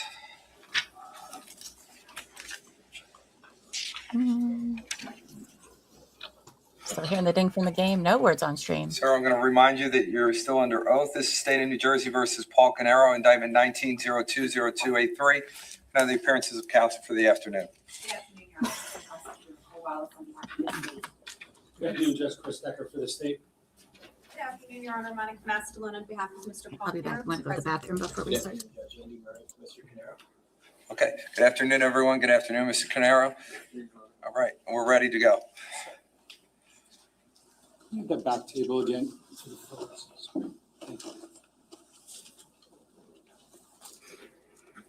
We're on S1C for the record, Judge. Okay. Could I have slide 222?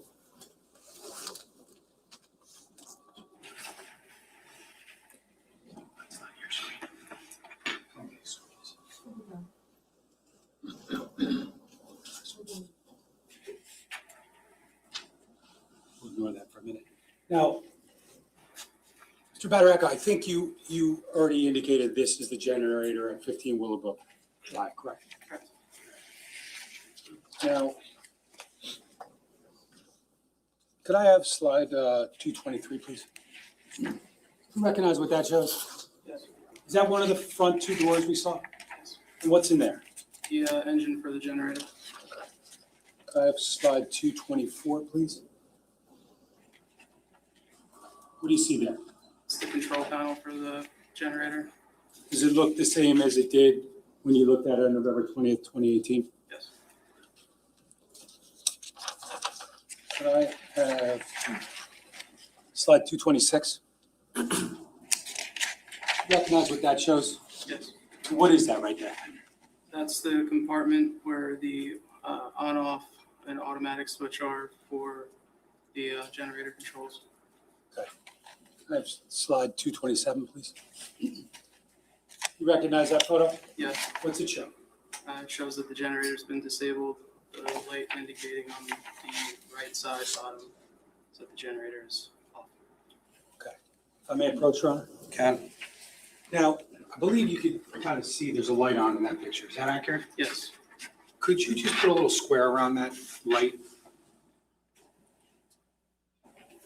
And what does that light indicate? That the generator's been disabled? It's been disabled? Yes. Okay. Was that light on when you first observed it? Yes. And is there any other switch that would have made that light come on? This switch, there's a rocker switch up on next to the lights that'll have the generator either run or stop or run in automatic. Can you point out that switch? Where? Yes. Okay. Now that's toggled to run or something else? Mm-hmm. Is that a yes? Yes. Okay. Now, again, that's the photograph or slide 227. Is that consistent with the way that you found the generator on November 20th? Yes. Okay. Can we preserve that, please? Print that as 227.1.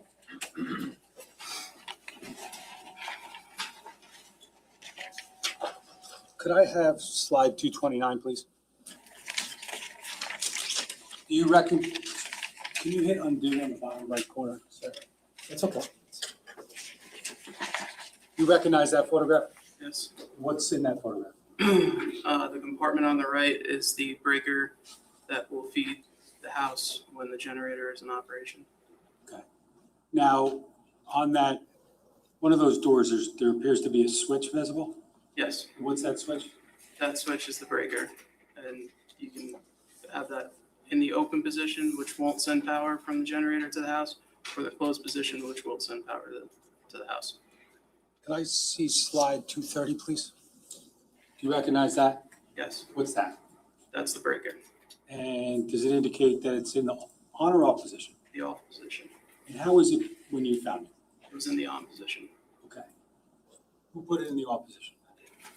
Why did you do that? Because we were leaving a crew there overnight, and just to eliminate any potential risk of an event happening in the home, or if the generator did turn on for some reason, we disabled it so that there wouldn't be any power to the home. Now, just to be clear though, was it disabled prior to you shutting it off? Yes. Okay. So this was, is it fair to say this is just another step to make sure it's off? Correct.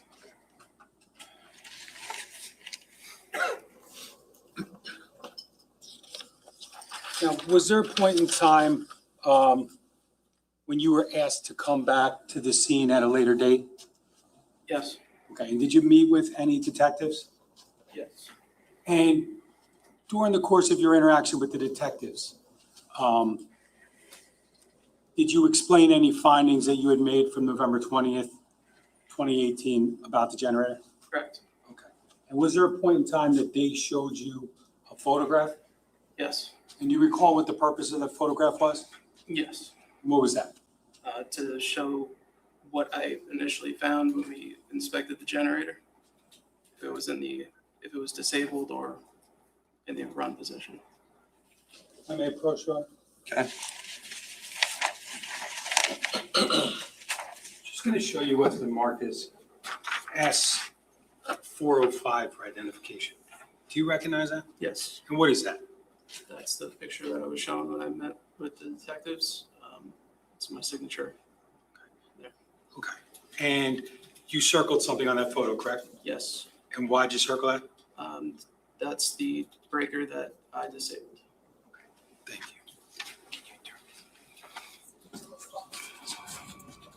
you. Okay.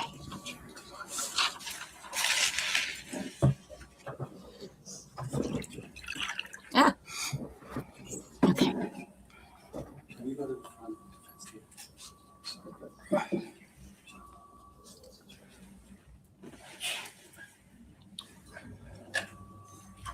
That coffee's cold. Don't love that.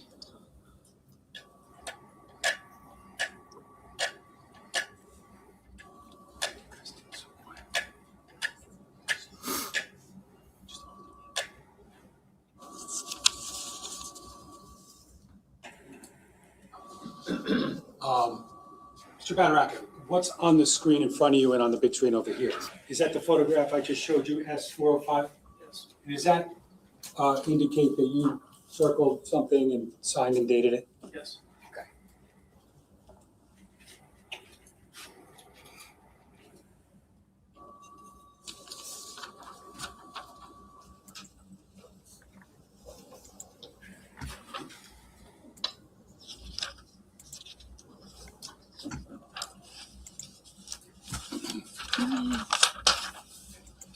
There we go. No, I have no further. Ross? Don't be Andy. Mr. Badaracco, I'm just going to ask you about It's Monica. a couple things. The first thing I want to, just in reverse order, regarding when you arrived on scene, we just talked about the generator, right? And with the generator, tell me if I'm understanding correctly. The generator itself, which we saw, it's the machine, the blue-green machine. It has two different mechanisms on the machine itself where you could turn it on or off, essentially. Yes, basically, yes. Okay. And those Speak up. Thank you. those two mechanisms, one is called like an emergency stop or something. Did I get that right? Yes, And the other one is like the main breaker. correct. And just so we're clear, when the purpose of what you were explaining to the jury is simply to say, when you arrived, the emergency stop was off, correct? Correct. And you then later also disconnected the main breaker or turned off the generator via the main breaker. Yes, Okay, so it's like, I think as the prosecutor said, it's sort of just an extra step or an extra way to turn it off. correct. Okay, so it was turned off prior to you being there the first way, and then the second way you later turned off. Yes, Okay. With respect to the solar panels, those were normal upon arrival and you guys disconnected them, or I'm going to use a colloquial term and just say you turned them off. correct. Okay. And with respect to the electrical meter, that was also something you testified to. And what we learned is that the electrical panel or meter was disconnected. The meter was disconnected from the panel. Did I say that right? Yes, Monica, we already went And over it this. it was on the ground, right? And what you explained was that to your knowledge, your people did not do that. Correct. And that you found it like that. Correct. Right? Now, when I say your people, what fire department are you from again? Colts Neck. Colts Neck. But I think you also mentioned on direct that there were a variety of different fire departments there that day. Correct. I'm just going to run through some of them, and if you can tell me whether or not you agree they were there that day, just let me know. Do you recall Earl Fire Department? Yes. And Colts Neck Fire Department? Yes. Glendola Fire Company? Yes. Howell Township Fire Department? Yes. Marlboro Fire Company? Yes. Millstone Fire District? Yes. The Monmouth County Fire Marshal at some point? Yep. Seabright Fire Rescue? I don't remember if they were there or not. And Shrewsbury Fire Department? I don't remember if they were All of the What fire about Southern departments. Fire Department? Yes. And Tinton Falls Fire Company? Yes. And lastly, Union Beach Fire Department. I don't remember if they were there or not. Okay, so it sounds like you remember 9 of the 12 I just Yes. mentioned. Okay. Lastly, the only other thing I want to ask you about, sir, is we've heard a lot of testimony about A, B, C, D corners and of houses, sides of houses, and northeast, west, south. Just so we can orient ourselves, I'm gonna these have been previously published. I'm gonna just put up on the screen here. It's D1-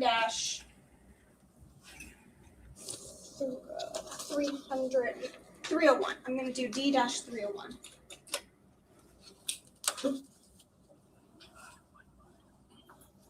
And sir, is this do you recognize this as 15 Willowbrook? Yes. You responded to that structure that day? Yes, And does that accurately depict the structure as you saw it? yes. Okay. Do you mind just taking that same pen that you had and just marking the A, B, C, D sides? Bye, Monica. Okay. So if I'm understanding correctly, the front is the A, and then we go clockwise around the house. Correct. And now, if you don't mind, if we could capture that. This is 301.3, I believe. And then can you also designate northeast, southwest on that as well?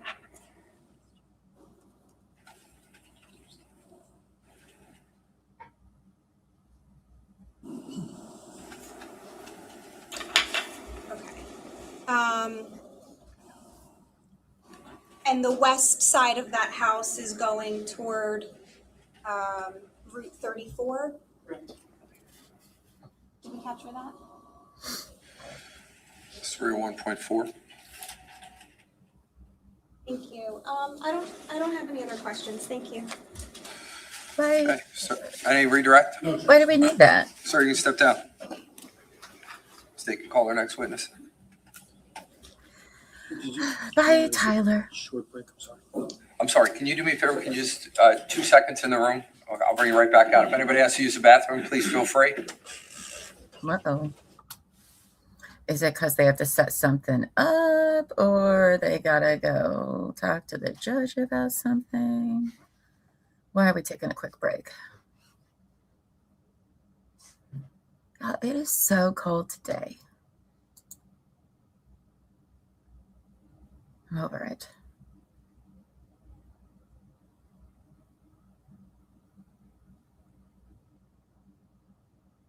Is he going up to talk to the judge? Sergeant Mahoney, he can come and take a seat. You can put up what you need, and I apologize. I forgot that. I said we were going to take a break.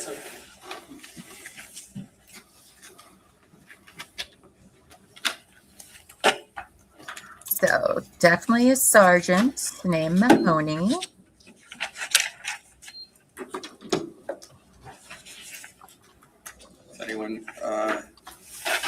Is everyone good before we get started? Yes. All right, let me just get my it out here.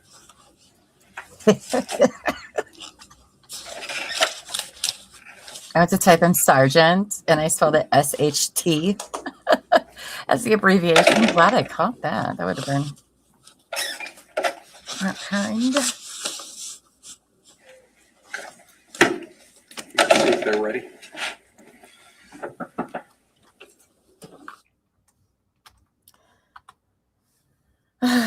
I'd be a little annoyed if you maybe get up, walk away for a minute, come right back in.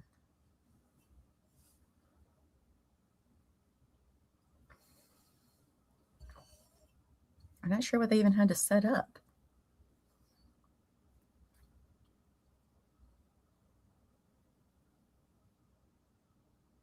I love her jacket. Has Terry seen her jacket today?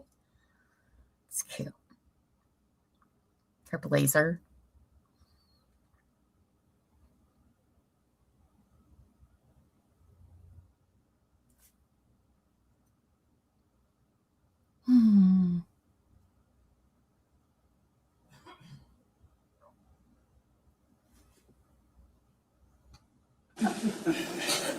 All right. I'm trying to keep weight off. Appreciate it. Prosecutor, when you're ready. Thank you, Judge. State Clause Detective Sergeant Ryan Mahoney. Ryan.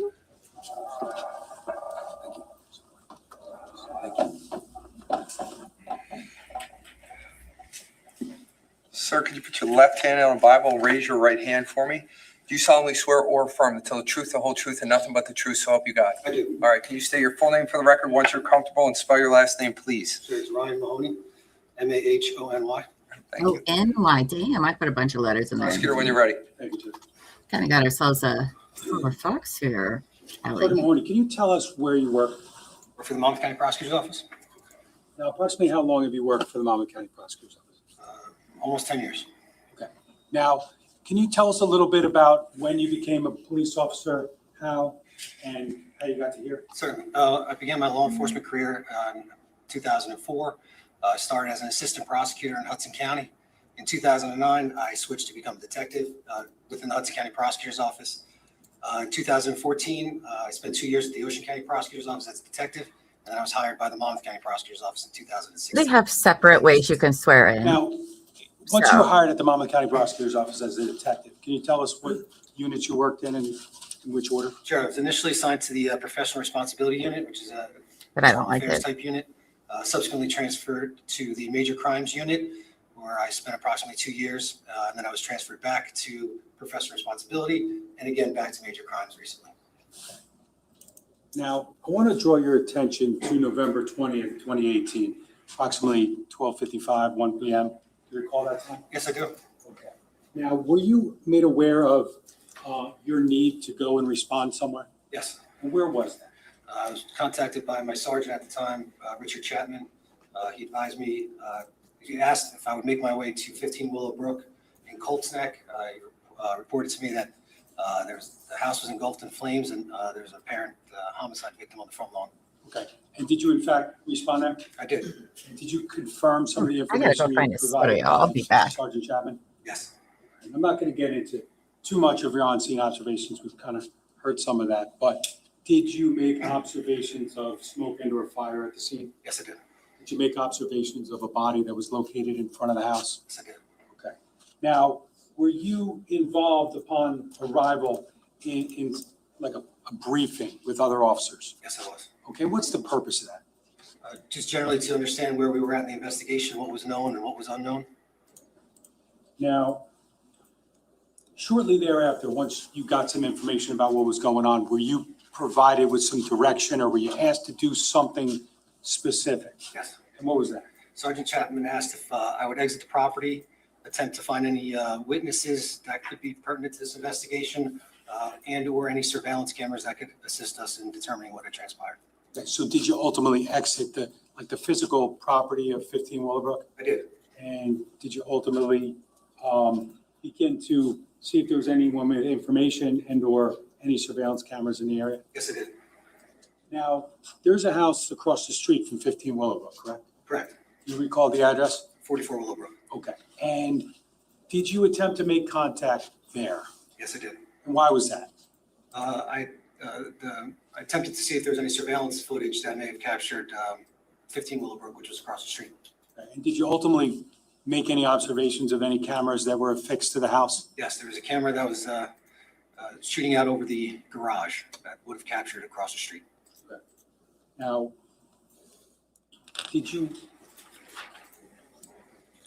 so you said it would have captured across the street. Did it capture any portion of 15 Willowbrook, the actual structure? Yes. Limited view, but yes. And when you say there's a limited view, what do you mean by that? Why is there a limited view? If you look across the street, the 15 Willowbrook is obstructed by hedges and bushes and numerous trees. Could you see Willowbrook Road clearly though? Yes, you can see the road clearly. Now, were you able to determine whether or not the camera that you located on the front of 44 Willowbrook, if it was running continuously or if it was motion activated? They were motion activated cameras. Now, did you make contact with the homeowner? Yes. You recall her name? It feels colder here. This is Malabano, I believe it was. Now, did you know her Kathy previously? Malabano? No, I did not. Now, did you request anything from her to discuss the camera? Yes, requested if we could view the cameras to see what they captured, what they depicted. Okay. Now, was she amenable to that? Did she agree? Yes, she did. Okay. And based upon the fact that you identified a camera, you identified someone who's willing to let you look at it, what, if anything, did you do? I viewed the camera briefly to see what it captured. Once I made the determination that it may have captured some relevant information, I contacted our electronic surveillance unit, requested that they come out and obtain the footage from the surveillance system directly. Okay. And did ultimately any detectives from your office, the electronic surveillance unit, did they come? Yes, Detective Valenti and Detective Siderakis. And did they ultimately secure the footage? Yes, they did. Okay. Now, we'll get into a little bit in a little while, but did you ultimately review footage from 44 Willowbrook? Yes, I did. And based upon observations you made at the scene that day and later, were you able to determine the accuracy of the footage from 44 Willowbrook? Yes, it was. Was it accurate? It was. Now, I want to direct your attention because I should say this first. On November 20th, 2018, you went to the scene, correct? Correct. Did you speak with anyone outside the scene at different times during the day? Yes. People with information and the like? Yes, there was a crowd that gathered out front due to the fire and the large amount of emergency personnel. I spoke to 4 or 5 individuals that were there. And ultimately, you identified this surveillance footage on 44 Willowbrook. We were playing Now, words with At on some stream. point, you're going to leave for the night, correct? That's what we were doing. Now, did you continue efforts with respect to video surveillance identification on the next day, the 21st? Yes. Okay. And where did you go?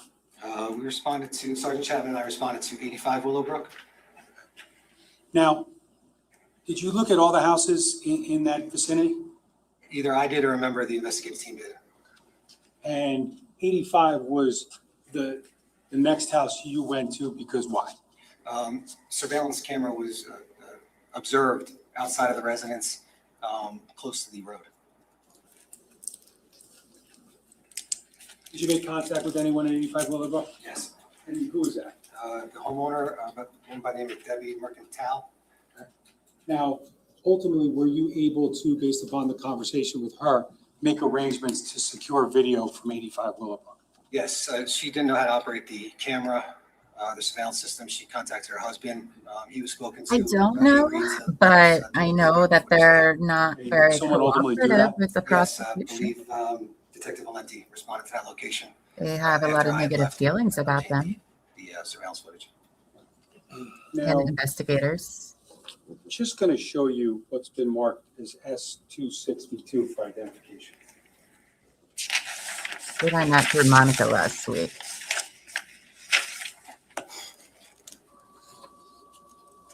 Just going to show you S262 and ask if you recognize what that is. Yes. Okay, what is that? This is an aerial photograph from Google Maps that depicts a majority of, well, not a majority, but a portion of Willowbrook Road. Okay. Now, based upon what you see on 262, are you able, I'm not going to ask you to do it, but are you able to identify 15 Willowbrook? Yes. How about 44? Yes. And what about 85? Okay. Yes. Can I ask permission to put on the screen? I don't know what they look like. I haven't looked at their faces, but No, just- last week they said the only time the wife had been there was for, I think, the hearing, bail hearing in December, maybe. So, oh, Do you recognize what's on the screen? Yes. I know Is that's that what we Jennifer's just looked at? mom's sister sitting. Okay. Now, you talked about being able to identify 15 Willowbrook Drive. Can you put a 15 over the property of 15 Willowbrook somewhere in the area? I believe one of his daughters is pregnant as And how well. about 44 Willowbrook? I feel like somebody told me that. Those fours? Okay. I was trying to figure out what that's worth out. How about 85? Yeah, these houses are fairly close together. More than I thought they would be. Can we capture that, please? 262.1. Judge.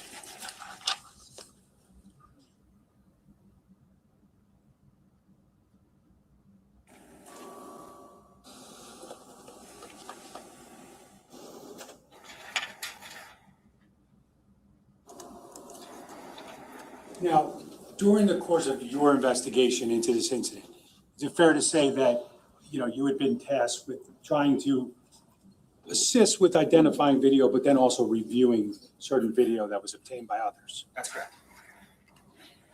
Now, we talked about video from 85 Willowbrook. We talked about video from 44 Willowbrook.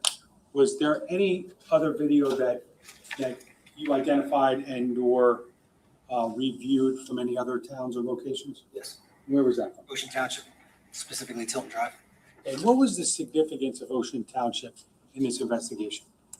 Prior to our response to 15 Willowbrook, the Monmouth County Prosecutor's Office had responded to I don't Ocean know if it was Township, that much. Tilton Drive specifically, earlier in that morning, on the report of a fire. At some point, it was discovered that the decedent on Willowbrook, Keith Caneiro, We think we was heard the from the mistress brother earlier, but of the homeowner at 27 not Tilton, entirely sure. Paul Caneiro. Sounds like So at that point, we were trying to see if in any way the two fires were connected. Now, after a significant review of video footage, did you draft a report? Yes. And in that report, did you kind of come up with like a timeline, so to speak? Yes.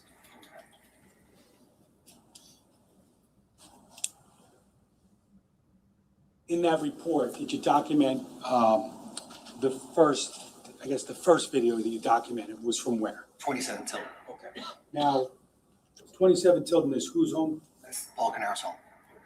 Now, was that 27 Tilton video, was that specifically part of your video review? No, it wasn't. Okay. Now, did someone review that? Yes. And who was that? Captain Weisbrot.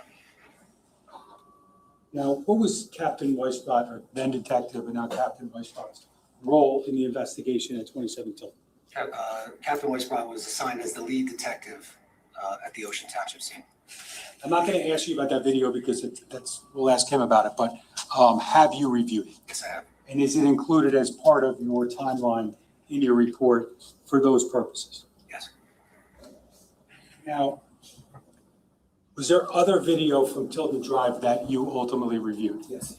And what was the time frame of the video obtained? The early morning hours of November 20th, 2018. I'm going to draw your attention to footage from a residence at 30 Tilton Drive. Did you review any footage from there? Yes, I did. Okay. How many cameras were located there? There was 2 cameras located at 30 Tilton. Do you remember how they're labeled? Yeah, camera 7 and camera 5. Now, starting with camera 7, are you able to tell us the vantage point from that camera? Yes. Camera 7 is situated on the house, pointed in easterly direction, down Tilton towards the direction of Paul Caneiro's residence, 27 Tilton. So that camera, I think you said, is generally facing in an eastward direction? Correct. Maybe a little northeast? Correct. Now, I just want to show you what's been marked as S261 for identification.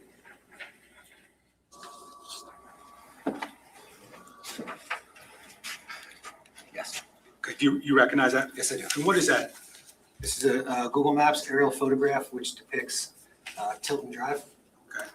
Now, is there a specific residence that's also depicted on that document? Sorry, there's a picture of the front of 30 Tilton as well. Okay. Now, does this, based upon Paul's neighborhood. your involvement in this investigation, does this fairly and accurately capture Tilton Drive and some surrounding area? Yes.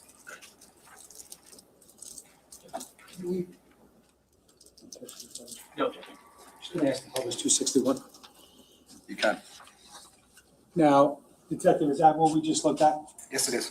Detective, can you just do the undo Sorry. of your really good looking 85 and 44, please? Right.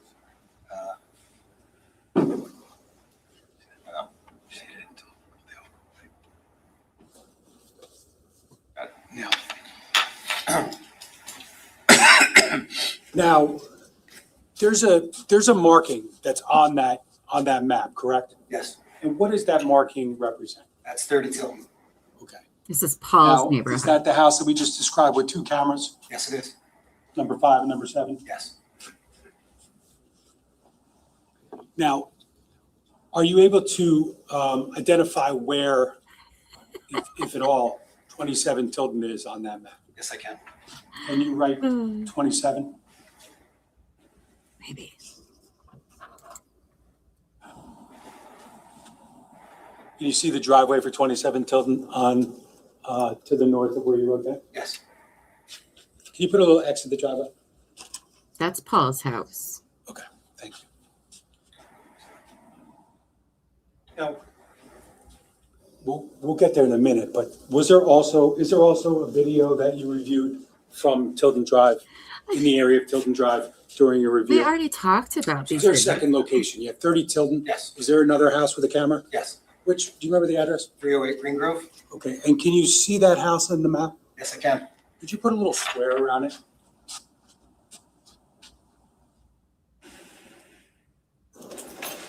And you said the address is what street? 308 Green Grove. Okay. They didn't get cameras from the other entrance. On Tilden Drive. The driveway faces Tilden Drive. The front door is on Green Grove. Could you just put like a Y at the front of the driveway?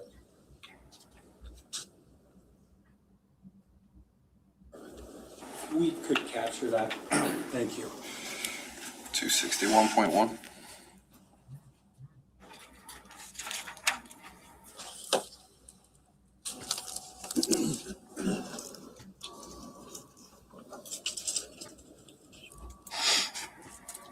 Sergeant Mahoney, I'm going to show you what's been marked as S263 for identification. Do you recognize what that is? Yes. And what is it? This is a video DVD surveillance cameras that will place its evidence that depicts 30 Tilden 308 Green Grove. Oh, finally get to see And- this. Have you reviewed all the footage from 30 Tilden and 308 Green Grove during the course of your review? Yes. And in furtherance of developing a timeline and identifying certain things? Yes. I want to go to the video that's contained on S263. A would be 30 Tilden camera 7.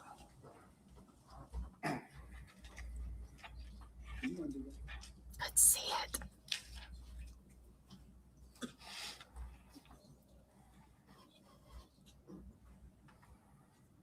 Now, Sergeant Mahoney, do you recognize what's on the screen right now? Yes, this is a 30 Tilden camera 7. It's 2:07 a.m. And the video that's contained on this clip, have you reviewed it? Yes. You reviewed it multiple times? Yes. Now, if I could, Judge, I would like to first play this clip fully through. 1 second, please.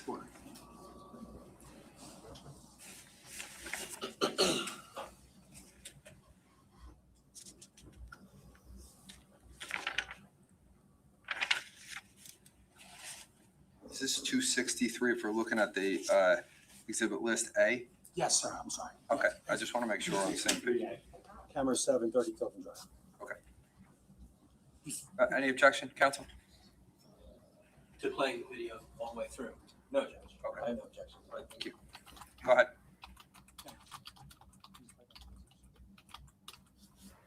All right, what are we going to see?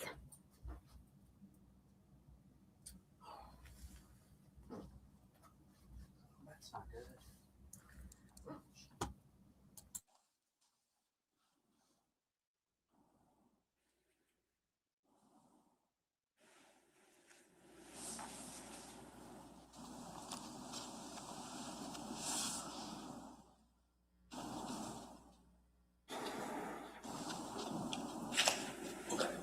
Now, I'm going to ask you to go to approximately 2:07. I missed the whole thing. Did it show anything? Actually, before we do that, can I just ask you a couple questions about what you see on that video in front of you? Sure. There's an area with a light there, correct? Correct. What's around that light? There's 3 pillars fixed to the home. Next to the pillars, there appears to be a large, it's a large bush. That light that you're seeing on the top left center of the screen is a floodlight. And Thank can you, see bushes IG. in I the foreground. appreciate that. Now, based upon your review of this video, did you determine an approximate location of where 27 Tilden would be located in this video? Yes. Can you see the actual home? No. Okay. Now, could you explain where 27 Tilden would be in relation to what we see on the screen? If you take a look at the arrow map, in conjunction with this video, The driveway of 27 Tilton would be in between the floodlight that you're seeing, just to beneath it, and that bush would obscure a majority of the driveway, but there's an area in between where you can see, which would depict 27 Tilton. And when you review this video and/or when we just reviewed this video, did you see anything in that area? Yes. Okay, and what did you see? There's a flickering of lights in that area that I just described. Okay. Now, if I could go to 207-23 approximately. I'm going to slow it down one notch.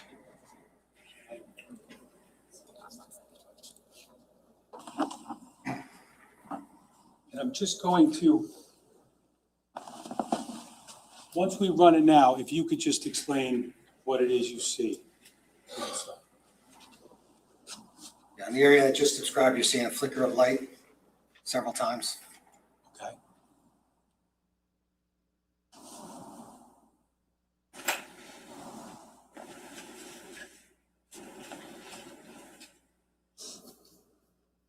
You pause it? What do we see now, Detective? Okay. See headlights. It's a little tiny glow, but okay. You can keep going. Go back, camera guy. Thank you. There you go. Up in the left-hand corner there. Oh, there we go. What is the direction of travel of that vehicle? That is heading westbound on Tilton Drive in the direction of the cameras on 30 Tilton. Okay. Channel 7. Did the vehicle just leave the footage? Yes. Is that approximately 207-44? Correct. They better have something better than that. Now, that vehicle, is there an intersection that vehicle would be approaching based upon your review of that camera right there? Yeah, if we just go back to the aerial map that we saw. There's an intersection with Green Grove Road and Tilton Drive. There's a stop sign up ahead. I'm going to ask to put up S263B. Not quite, Lainey. We're just getting to the surveillance video from Now, Paul's I'm going to neighborhood. pause it. Can I ask you what the time is here? 2:07:31 a.m. Okay. And just general layout of what this camera is showing. Can you explain that? This is pointing in the opposite direction of Channel 7. This is Channel 5. It's facing westbound on Tilton towards Green Grove Road. I want to play the entirety of this clip now. It's the same house, I believe. Just facing a different way.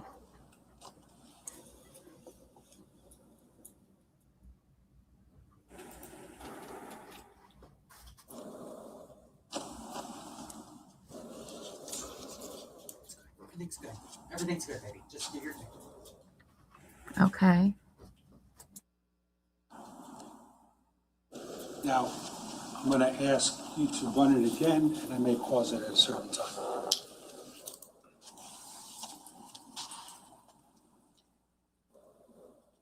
Can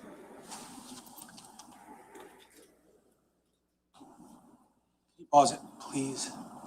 Did you see anything on the footage at that point in time? Yes. And what's that? There's a pickup truck parked in the driveway, and there is a reflection of lights coming at the pickup truck.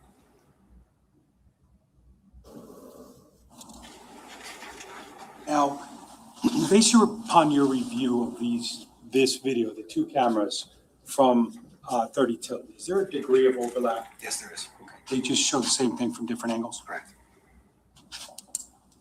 Okay.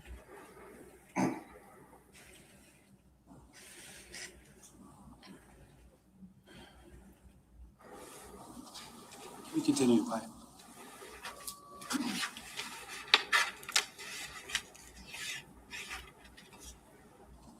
you pause it? Can you back it up? Just back it up a couple seconds. Can we back it up till the car's out of the frame? And then slow it down one notch. You can play.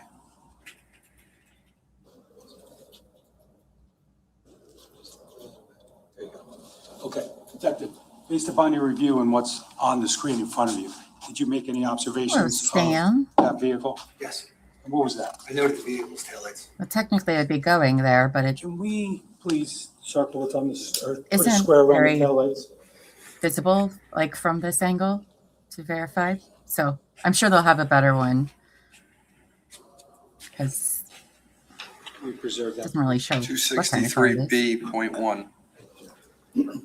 But we are in Paul's neighborhood, and this is before the murders. If you can undo that now. Now, I'm just going to ask you to continue to run it. Can you tell us what time the vehicle, or what, strike that. Oh, you're local to this. We have quite a few locals in chat, which is Can you pause it? very insightful to learn. I'm obviously not from Jersey, Now, right there, we're but at 207. many of you have 53 insight, and it's been correct? so helpful And to where is that vehicle right now? based on your- understand. It's at the intersection of Tilton and Green Grove. So welcome. And is that about the time the clip ends? Yes. And what is the time again? It's 2:07:53 a.m. Now, given the degree of overlap, is it clear that that's the same vehicle that passes 30 Tilton through both cameras? Yes, same vehicle on 7 and 5. Uncle also love that. Now, you talked about another home in that area with surveillance, correct? Yes. And that was what address again? 308 Green Grove Road. How many cameras were located on 308 Green Grove? There's 2 cameras. And can you tell us what they each showed generally? Yes, one of the cameras is located over the garage, shooting down the driveway, which captures the portion of Tilton and Green Grove, the intersection. The other camera is located on the front of the home, pointing in a northward direction down Green Grove Road. Now, I want to first direct your attention to 308 Green Grove wow. camera 3. Can I have Heart S263C? out to the whole community. It's horrific. A horrific Now, just story. before we begin to run that, can you tell us what time is depicted at the beginning of that clip? 2:07:37 a.m. Now, I'm going to run it through once if we can. All right, so this is Green Grove Road. Okay.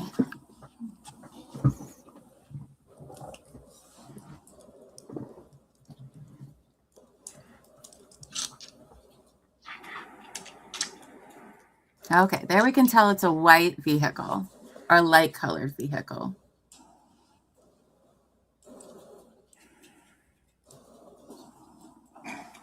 That clip ended at approximately 2:08:01. And Want to see a cool No, magic trick? I I'll don't even want to show see you a how cool it's done. magic trick. First, hop onto one of your social feeds. Search for anti. Am I not on the right account? No, I am on the right account. Weird. now, that last clip from 30 Tilton, do Sorry, you recall guys. what time that ended? 2:07:53 a.m. And that this begins Oh, but at now we what have time? closed captions, so that's nice. 2:07:37 a.m. So is there a degree of overlap between these two cameras? Yes. Okay. Based upon that, did you determine whether or not it was the same vehicle or a different vehicle? Yes, based upon that, the vehicle passing 30 Tilton is the same vehicle that's captured at 308 Green Grove. Now, I want to play that video again. I'm going to pause it at a certain point.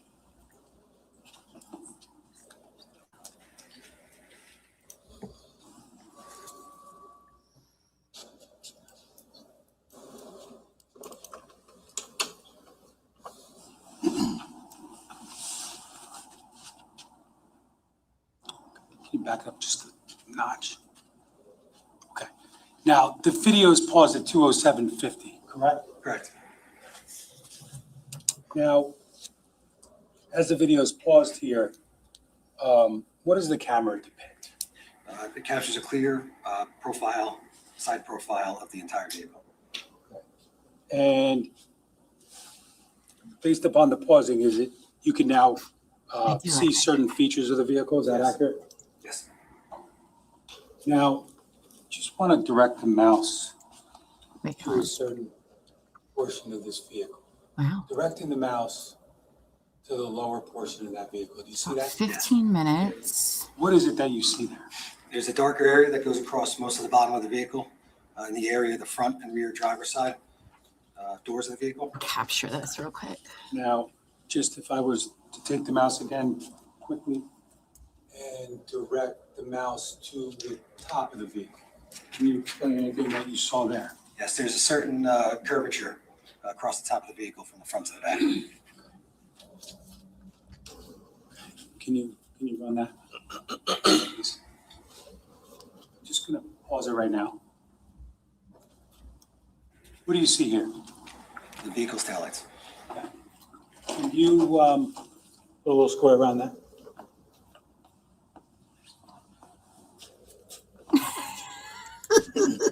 Now, to be clear, where is the vehicle located at 20753? It's at the stop sign at Tilton and Green Grove.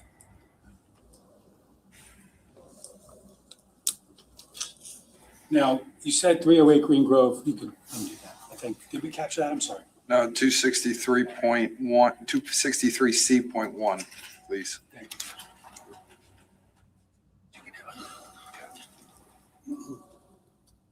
I don't know. Ponytail might be like going 25 minutes on how Just gonna brakes ask, work. Did you indicated there's another camera on 308 Green Grove? Yes. And that's camera what? Channel 4, I believe. Now, does that depict the part of Green Grove Road?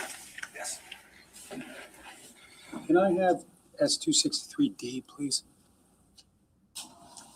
Now, before we run it at all, can you tell us what time is depicted on that camera? 2:07:45 a.m. Now, I'm going to play the video once through, okay?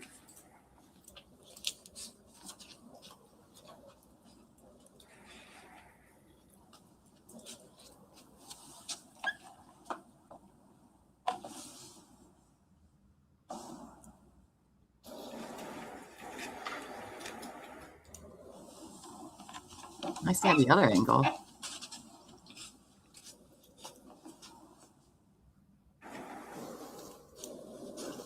Now, I'd just like to slow it down one notch. We can play it. I'm going to ask you to pause it at a certain point. Wasn't it 020750, please?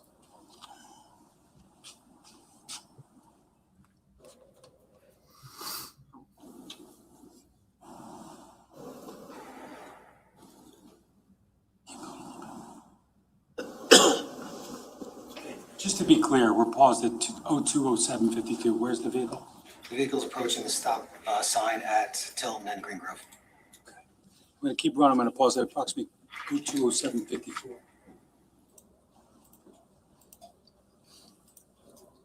I don't think he made a proper stop. I'm just saying. What do you see there, Detective? I see the vehicle's taillights turning onto Green Grove Road. Could you put a square around that, please, the taillights?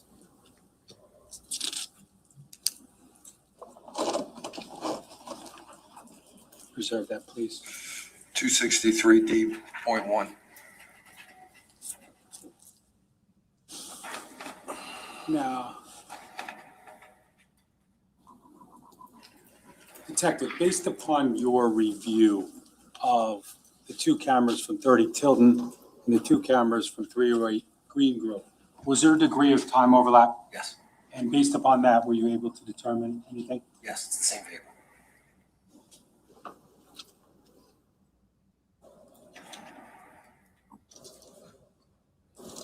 So that vehicle that we see at 2:07:55 a.m. on camera 4 of 308 Green Grove Road, what direction is it about to head? I believe it's northbound. on Which Green Grove. Porsche was he driving, supposedly driving? The Cayenne or the Macan? There's two different ones. I'm sorry. That's okay. Anybody remember? Now, from a timeline perspective, did you then take a look at any cameras back in a different town? Yes. Where was that? Back in Willowbrook.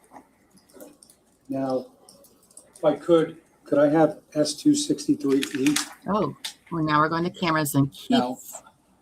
Just before we play this, can you indicate what we see on the screen? This is the surveillance camera from 85 Willowbrook. Ooh, look at that driveway. Now, this is video that you mentioned reviewing, at least briefly, on the 20th, November 20th, 2018? 21st, I believe. 21st, sorry. Yes.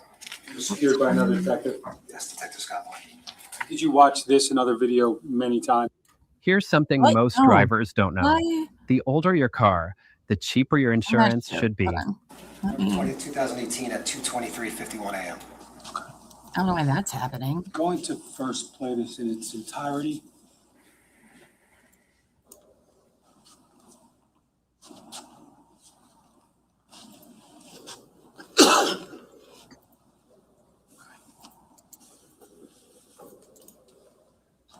As far as the positioning of this camera, I think you talked about it earlier. Find me out. Where this camera is actually positioned. This camera's on a gate attached to the driveway.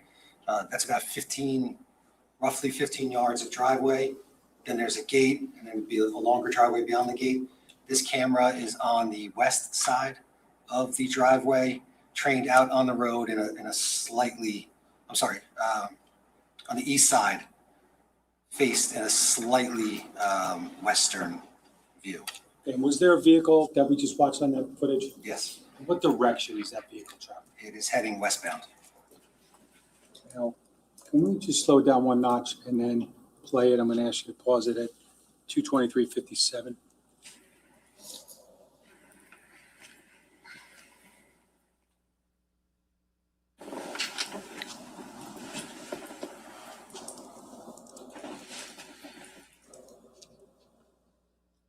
And just to be clear, the direction of travel there? It's westbound towards, which would be Route 34. Now, can we go back just a couple seconds? I'm going to ask you to pause it at 2:23:58. Previously, correct? Yes.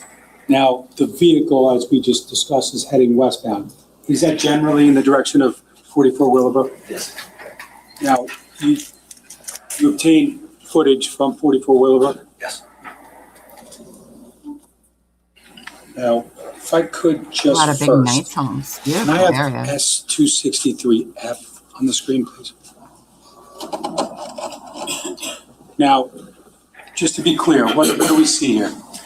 This is video surveillance, a still image from 44 Willowbrook, dated 11/20/2018, 12/30/2/12. Okay. And again, did you determine that that time was accurate? Yes. Does that fairly and accurately depict, the viewpoint from 44 Willowbrook looking out towards the street and towards 15 Willowbrook? Yes, it does.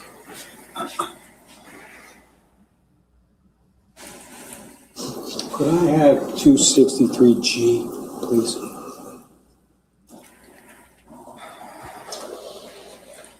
Now, before we play it, what do you see on the screen right now? This is a nighttime view of that same camera that we just observed during daylight hours. This camera, this view is timestamped 11/20/2018 at 2:27:35. Is that AM? Yes, AM. Could we just play it through once, please?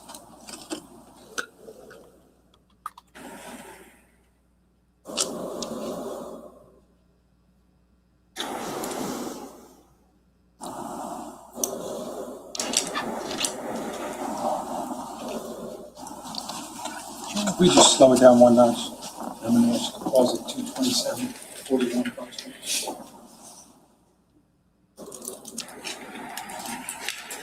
Okay, so this isn't anywhere across the street, but the car's passing the driveway? That's interesting. Detective, what do we see now? The vehicle has entered the screen. Okay. You can keep going, please.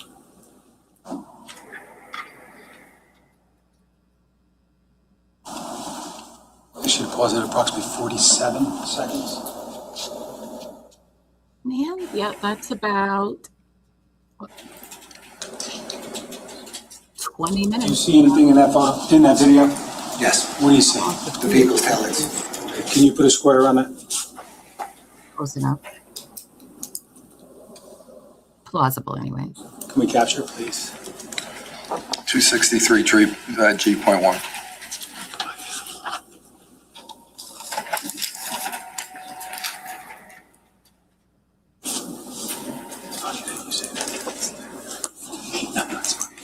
Now, Detective, before we go any further, I just want to ask you a couple questions because I want to discuss the accuracy of the times from the footage at 44 Willowbrook in comparison to 85 Willowbrook, okay? Yes. Now, can you tell us approximately how far 85 Willowbrook and 44 Willowbrook are apart? About a half a mile, approximately. Now, did you, I think you've already said it, but did you review videos from these locations before and after the relevant times that we've discussed thus far? Yes. Now, with respect to other vehicles in those timeframes, let's say 10 minutes before, 10 minutes after, did you identify any other vehicles in those timeframes? No. On either camera? No. Now, you said previously that vehicle passed 85 Willowbrook at approximately 2:23:57? Correct. And another vehicle then passes 44 Willowbrook at 2:27:41. Is that accurate? Yes. And that's based upon what we just saw here, correct? Correct. Okay. And the difference between the times that you calculated is what? Approximately? Approximately 3 minutes and 44 seconds. Now, if you know, what's the approximate drive time? Approximate 40 to 45 seconds, depending on the speed of travel, but 40 miles an hour would be approximately 40 seconds or so. So again, when we just watched footage from 85 Willowbrook, it was approximately 2:23 and change, correct? Correct. But now we're down the street at 2:27, right? Correct. Now, based upon the drive time and the distance, were you able to confirm the discrepancy of one of those cameras? Yes. Which one is that? It would have been 85 Willowbrook, would have been 3 minutes slow. Okay, so 85 Willowbrook, the one we watched just previously, Correct. is 3 minutes slow. Slow. So 2:26 would be what time? I'm sorry, 2:20. If 85 Willowbrook said 2:23, what would the time be? It would be 2:26:57. Okay, so it passes 85 first. What am I doing? Now, having just watched this video from 44 Willowbrook, did you identify another clip from this camera that happened about an hour and 20 minutes later? And have you reviewed that video Yes. once or more than once? Many times during the course of this investigation. Could I have S263H, please? Could you undo that, Detective, for us? Can I play it through once, please?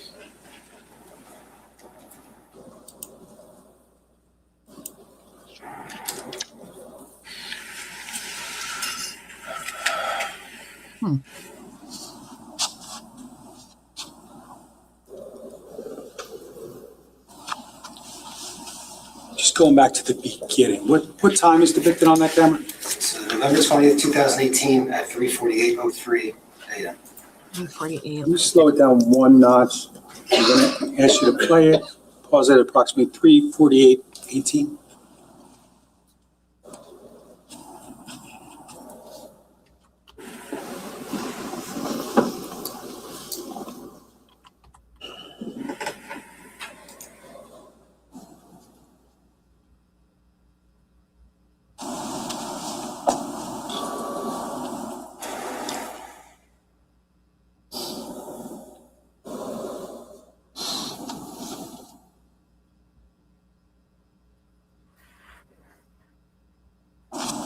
Come back with just a couple notches. Do you see anything on that video, Detective? Yes. What do you see? Vehicle's taillights.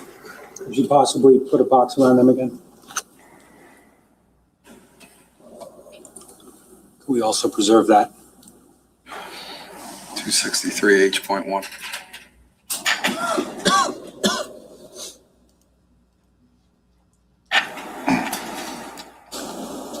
we could just run that through, I'm going to ask you what time the video clip ends.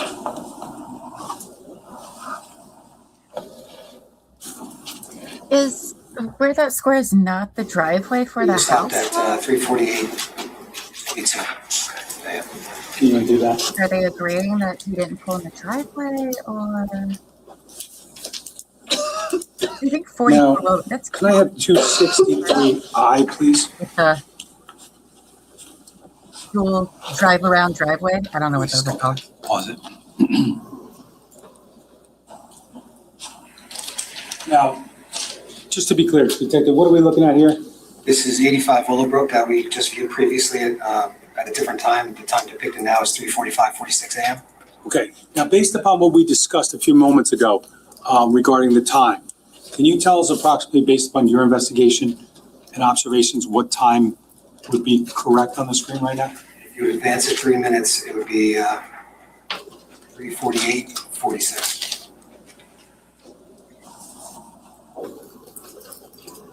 Now, can we play that through once, please?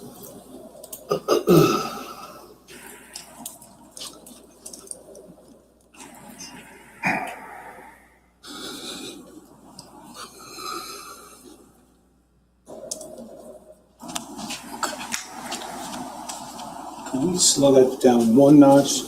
We're gonna play it again.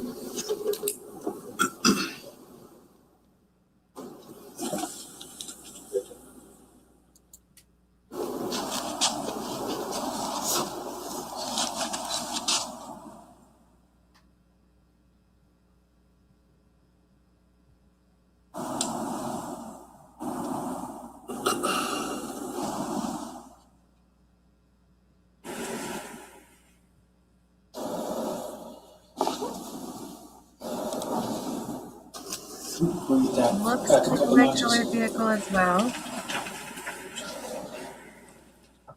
Try it again. No. It's okay. Now, Detective, what's the direction of travel of that vehicle at this time? It's traveling eastbound on Willowbrook. You can finish that.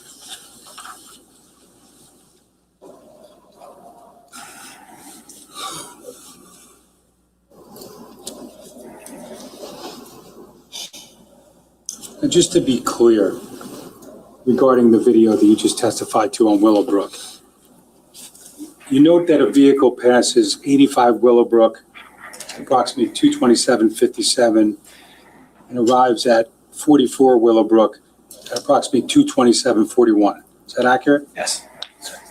And then that vehicle later, or a vehicle later, leaves or passes through 44 Willowbrook at 3:48:16, correct? Correct. And arrives at 85 Willowbrook at about 3:45:56. 3:48:56. 3:48:56, sorry. Locals, question. Now, Which road are they I'm gonna saying that take you Paul back would have taken to Ocean Township, okay? Willowbrook? 34 Cross or Longbridge? Because I'm a little Can I disoriented have 263J? as I'm looking at this map. Detective, can you just acquaint us with what we're looking at here again? This is 308 Green Grove Road. Once again, this is the, I believe it was Channel 4, which is looking out facing northbound down Green Grove Road. Okay. Can we play that once through?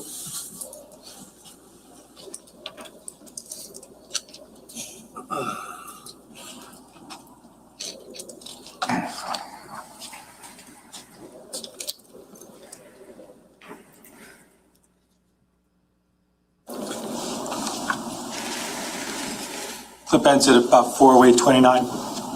That sound right? Sorry? The clip ends at about 4:08:29. Is that accurate? Yes, that's accurate. Okay. Now, 20 minutes. just play it through once again. I may pause it once or twice quickly.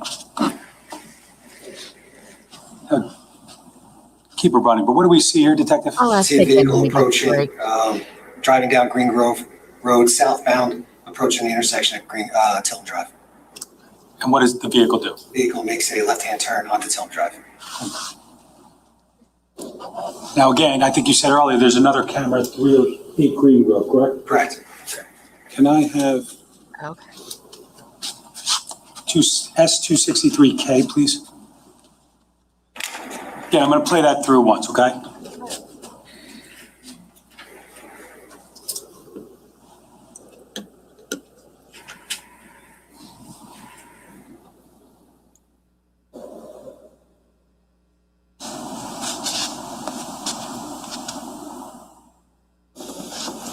Now, can we just slow that down one notch? We're going to play that again. It's definitely the same car that left the neighborhood, it looks As like. we're watching it, we see a vehicle on Green Grove? Yes. And the vehicle goes where? It's approaching Tilton Drive and it makes a left-hand turn onto Tilton Drive.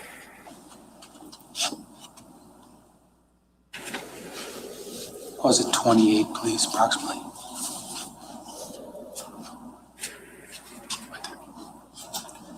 Now,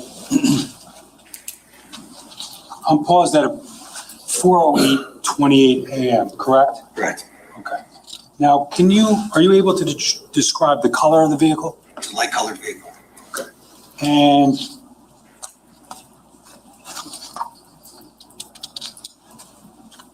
as far as the color in the vehicle, is there any differences? Yes. The majority of the vehicle is light-colored, but along the bottom, again, the two passenger side doors this time, there's an area of dark coloring from the rear passenger door up through the front passenger door. Okay. And did you make any observations of the shape or anything of the vehicle? Yes. And what's that? There's a curvature from the front to the back. Now, that dark area along the bottom of the front and rear passenger side door, Yes. was that a distinguishing feature that you discussed earlier along that same area of the vehicle at approximately 207:50? Yes. And the curvature, was that similar? Yes. Can you go back just a couple seconds? Okay, we're starting at 408:27. Pause at 408:29, please.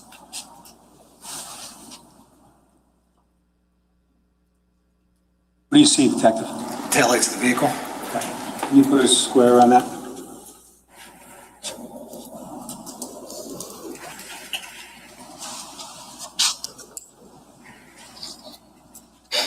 .263K.1.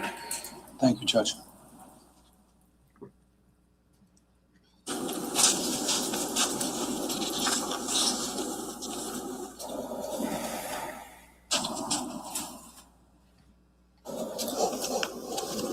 Do we present that?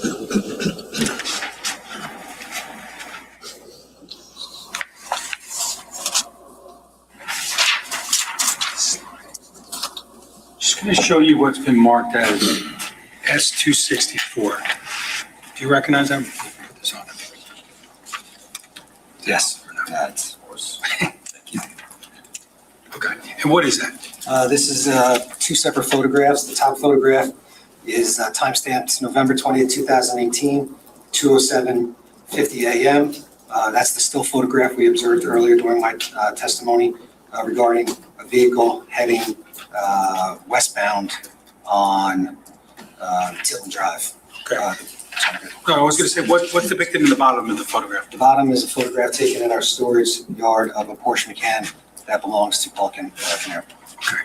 Now, this is a two-page Excuse me document? for a second. Sure. We're just going to have to take a technical break right now. We're having an issue with our printer. Let's do our mid-afternoon break right now, if you don't mind, everybody. Go in for 15 minutes. You can do that a little slower, don't you think? Just give us a little help. Just kidding. Yeah. That's fine. We'll take a quick break, Judge, because I have some questions because I'm a little confused. Hold on, since we're taking a break. Let's share this Google Maps since we have so many locals. No, not the word game, Lainey. Calm down. No, so I did a little Google map search here between, let me try to get this all in one place for you guys. Between down here, 27 Tilton Drive is, I'll post in the way there. This is Paul's house down here. As we can see, the Google says it takes between 19 to 21 minutes to get to Keith, which does match up with the camera times for the most part. And so The reason why I was confused is because from the way that they've been explaining it, I was under the impression that, can you see my mouse? Yeah. I was under the impression that 15 Willowbrook's right here. But apparently it's down this way, further down that way. See, I could have swore that it was along Highway 34 and they turned. So I just need somebody local to orient me because I'm a little confused about where the house is and where the cameras like that picked up him are, because I thought they were over here by where it says Stonehenge Stables, but I guess not. This Crossroad.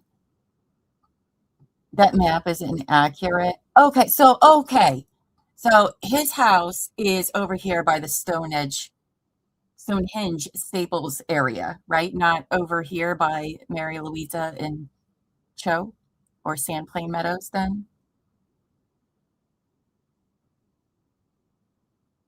Because I was like, well, if the cameras, because I think the neighbor's house would be like right here. And oh, wait, you know what I can do? How do you go back in time? I forget. You know, when you can like see things. Yes, across from the Stonehenge Stables. Okay. North on 34 and made the right onto Willowbrook. It was the first house on the right. Okay. So Google is just silly then, because I was like, there over here, there isn't any. So, but I wasn't sure if they were talking about him coming in through 34 or Crossroads, because the cameras they're talking about is the one across the street, Kathy. We've already heard from Kathy. And then it sounds to me like the other camera they had was right here by this little loop-de-loop thing in the street. So that's why I was a little confused, because it seems like they were just, oh yeah, this place right here, I think was where the original house. That makes sense, because that looks like Kathy's layout that we know about, and that kind of looks like the former layout of the house there. So, okay, well, yes, they need to clear that up a little bit for the jury, because I was like, why are we captioning over here? Because if he came 34 both ways, then why is he caught over here on these cameras? I don't really understand that. So, anywho, maybe they'll explain that better for us. Also, let's take a look at this Macan, because that's the one they believe he drove. And I think, I don't know, he has two. Is the Porsche Macan and a Porsche Cayenne. I think the Cayenne was in the garage. Is that the rental one he had? I don't know. We're all too broke to. Oh, wow, only $16,000? Well, looks like we can do a. Oh, you guys aren't looking. I'm sorry. We can crowdsource money so Llama can own a Porsche Macan. I'm just kidding. But this is the car that they're only 91,000 miles. Oh, in Ohio. Look at that. Which does kind of look. Why? Oh, geez. I'm sorry, guys. I'm so bad switching between the things. This does look similar to what we saw on the Tilton cameras, leaving and going from Paul's neighborhood. So looks pretty similar to me. So far, cars look kind of similar. It does take that amount of time to go from Paul's to Keith's and Keith's to Paul's. So it does fit that time frame. Looking great there, Paul. If you look at Google Earth, you can see the solar panels they were talking about. Oh.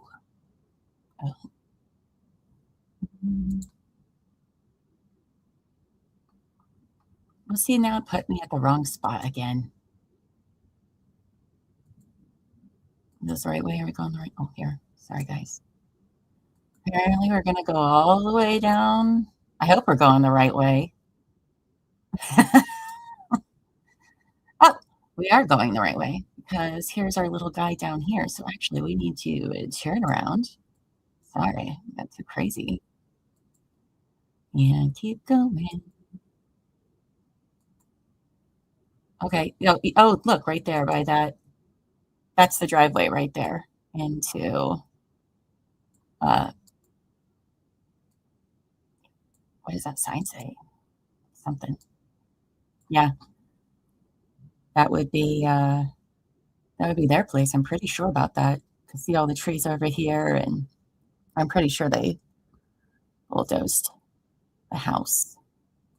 So, because they made it seem like, okay, so if we're standing here in front of the driveway, the cameras make it seem like Paul was coming from where this vehicle is headed towards this way and like past the drive. Maybe not. Oh, I'm sure they had to put that up there. Interesting. See, this is why I love having local people in chat with us whenever we watch a trial, because there's, when you're not from the area, it can be a little confusing sometimes, even with Google Maps. So, because remember, they put 15 Willowbrook. See on the bottom here where they put that, even though it's right there where our little guy is. There you go. That, okay, so then he didn't take 34. Okay. And also here we can see the defense was talking about these lakes over here. I'm like, oh, okay. But there is a lot of waterways around, so that's nice. Looks like such a lovely area. Okay. So, I mean, this isn't looking great for Paul. I mean, surely it can't be like a coincidence, right? Unless the two men in black, who nobody knows why they were at Paul's house when he gets back, unless they stole the Porsche and then left and murdered people and came back and made a whole bunch of noise and set fires. I mean, okay. But why would you drive your own car? Like, or check where there's cameras? Because if we remember right, one of the issues that the defense had with the state was that they, sorry, that's the one I wanted to do, is that they did not go back to try to collect any security cams from the other part of Paul's neighborhood, the other way in.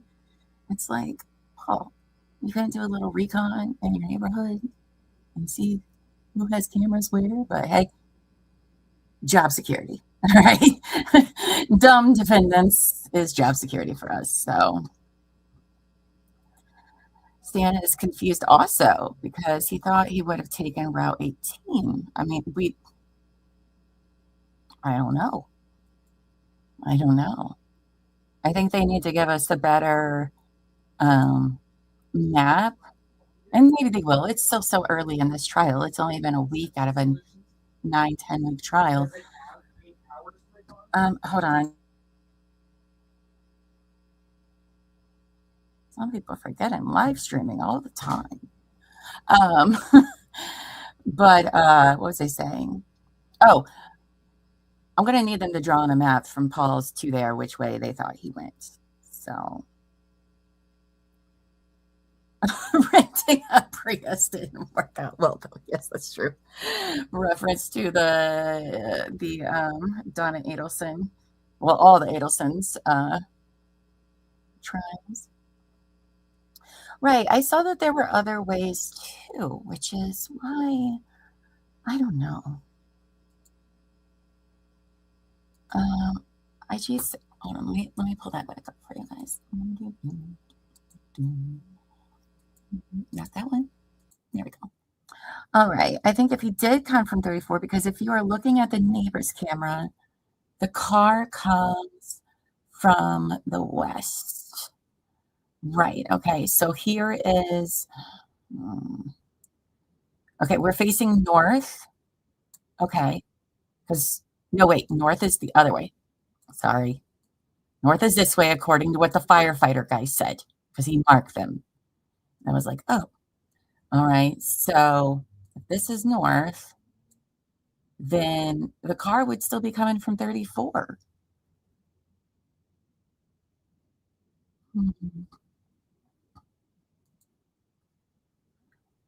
That's what I thought. That's why I was very, very confused. Because, like, this lady's camera, Kathy's, her driveway is right there. And it, either way, it looked like a car just completely passed the driveway, which that's what started my confusion. Was like, wait, why did it just pass by? Because so, like, this way we're facing 34. So 34 is just up here. Let's go on a walk. All right, so this is Kathy's place with her nice driveway. Very cute. You have a nice place, Kathy. Oh wow, 34 is, oh, we're almost there. Okay, all right, here's 34. All right, so let's reorient ourselves. All right, so Paul's coming where those cars are. Allegedly. Paul's coming from this way, and then he makes a right onto Willowbrook. Okay. And traveling. It's a little bit further than I thought. Nope, not that one. We got to keep going until we see Kathy's place, which is after the black fence. There we go. We keep going. There's Kathy's place back there, and there's the Keith's place. But I swear it was right past. I don't know. They need to clear it up though. So that's what I'm going to need them to do. Watch Llama navigate Google Maps. So yeah, so that is correct. Yes, 34 would be west. So yeah, because we face this way, that's north, east, south, west. Okay. All right. I'll tell you what, this is a beautiful area. Oh, very, very nice. I like that a lot. Just enough privacy from neighbors, but close to the city. That's what I'm talking about. So, okay, well, there's some security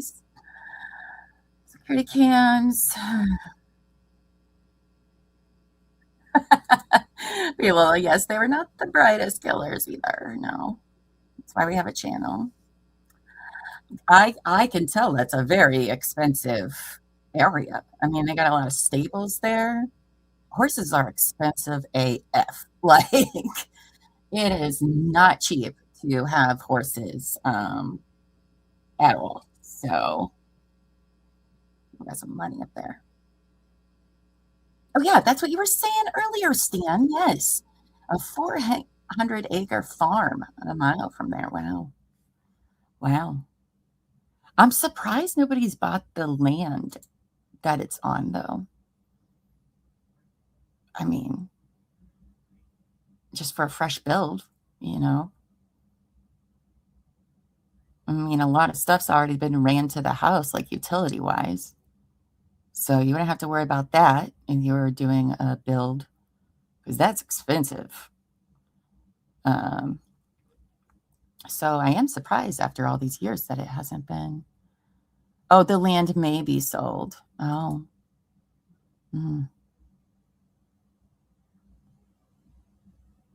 Oh, he does have a retreat. Is it around that area or just in general? I do know he does that, which is nice. Oh, IG says there was a story the other day that it was bought and is reselling. Interesting. Interesting. Well, see, I was wondering too if they were even allowed to legally sell it, because, I mean, I don't know if that gets tied into the estates, not that, the trust. They had all sorts of trusts, which none of us know how trusts work. Those are rich people things. They could see it being like tied into that and they wouldn't be able to, but then where you know. Oh, and Jon Stewart's by there too? Oh my goodness. Wow. There has been a dispute. Okay, I was like, sounds like there probably would be. Because, I mean, you know, technically Paul is not guilty right now. So they can't really move ahead with certain things, usually until the defendant is found guilty. I mean, they'll hold stuff in and just wait it out. Because I know that Velasquez, oh gosh, I forget his last name, but Jennifer's dad. Sorry, Velasquez. I can't remember your last name, but I definitely remember your first name. So I was like, that's memorable and interesting. He's the one who has a civil lawsuit going on representing Sophia's estate. And so I imagine that's probably tied up in that. So, oh, okay. Well, thank you. And it's reported the property has been sold from a January 12th, 2026 article. So, oh, and some of the Bon Jovi guys. Oh my gosh. Yeah, all the awesome people around there.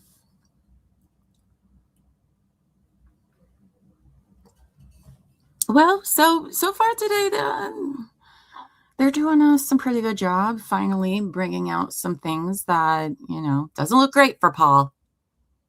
Doesn't look great. However, I don't know, did the cameras really confirm that the car was leaving from Paul's, though? It looked like it could have been, but I didn't really see it back out of, like, the driveway or turn. That very first one. The very first one they showed. It was just like a glowing orb back there. I'm surprised there weren't more cameras in the neighborhood. I mean, defense did be like, so you guys didn't go back and ask for cameras after the first day, which they didn't. The police didn't. They just went that day, and if they got a few, fine. They never went back and tried to get others or anything like that, which is kind of crazy, okay? Because you have somebody that you're charging for a quadruple murder, and you don't go back to the neighborhood to see who, if anyone, had additional cameras. I'm just saying. Oh, 10 acres. Oh, thank you. We asked that question earlier, and then was bought and sold twice. So this is the third time, I believe, like since the murders, or just in general.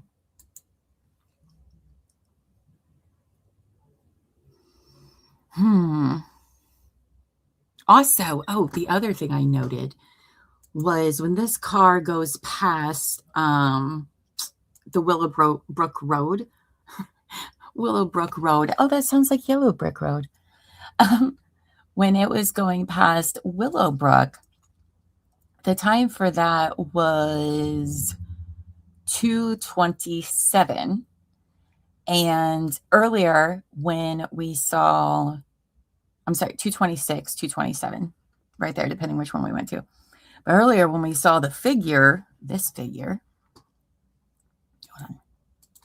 this one, all right, the ominous person standing behind Keith's garage door, that would have been at 2:36 a.m. So still a 10-minute difference between when this car allegedly goes to Keith's house, I guess, between getting out of the car and the camera.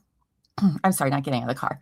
The car being picked up over at Kathy's and this human figure being picked up on Keith's garage cam. So again, there's a lot of time, which is interesting, that happens like before. I mean, we're talking like a whole hour. And that just seems kind of crazy to dilly-dally that long. A risky little game, but okay. All right. let's see. IG says the Colts Neck area is pretty remote. There's only 2 shopping centers on 34. They don't even have a food store in that town. Oh. Ocean Township would have had a lot more cameras. See, listen, okay, why do we not have, and this is a problem with this investigation, okay? This is what the defense was getting at.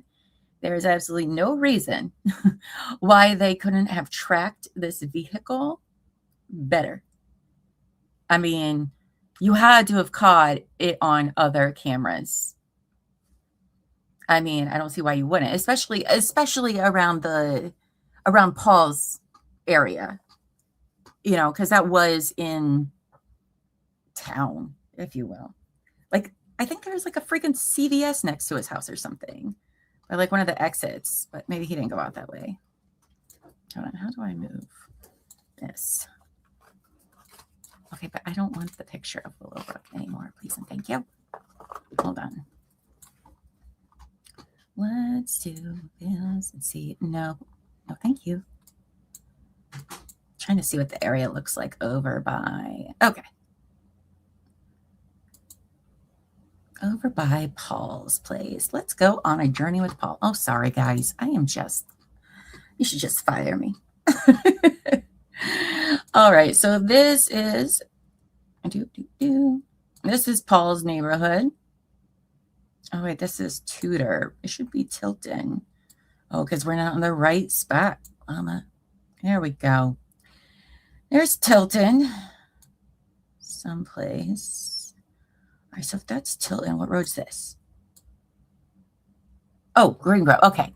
So this is the main road. So they're saying, oh, so is it this house that had the camera? Then...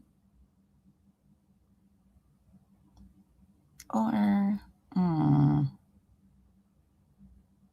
man. See, I'm all like discombobulated. Oh no, he went the other way, they're saying. Because down here, you would have had to take a left. Either way, whatever. So he goes out. Oh, it looked like he was making a right. Let's see what's this way. Maybe it was. Maybe we don't know. Does this even? Oh, no. Little man, please go back there. Thank you. Okay, so he definitely could have taken Green Grove the whole way. All right, so he's going down here. Probably none of these houses have stuff going on. I mean, that's pretty residential. It's also 2018. I know Ring cameras were a thing, but I don't know if people necessarily saw the necessity of them. If you will. Oh, of course, back. I'll have to go on a journey later.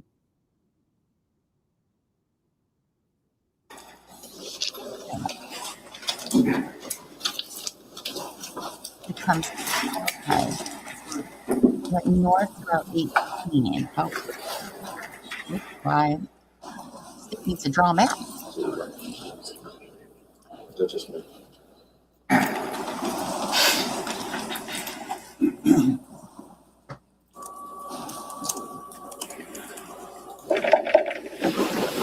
All rise.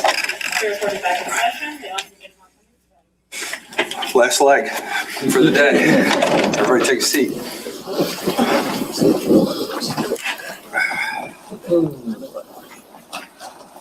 So just so that you're aware, we had an issue with the printer. So what we're going to do now is we may, if I say point 1, point 2 to annex to an exhibit, we're going to print it. You're just not going to print it here. We're going to print it in my chambers, and then we'll bring it back out. We'll have it marked for you later if it gets moved into evidence. But we just didn't want to slow down the process with putting in a new printer right now. Okay. That being said, prosecutor, when you're ready. And we've saved the last 4 that did have some issues, and they're going to be printed, and we'll make sure all counsel see it. If there's any issues, you guys can let me know. Sure. I'm sorry if I broke the printer. No, you're good. Now, Detective, we were just talking about S264, and you discussed page 1, correct? Yes. Okay. I'm going to draw your attention to the second page of that document. Can you tell us what's depicted on there? Yes, there's two separate photographs, top and bottom. The top picture is dated, stamped November 20, 2018, 4:08:28 a.m. It's a still photograph from the surveillance footage that we just viewed.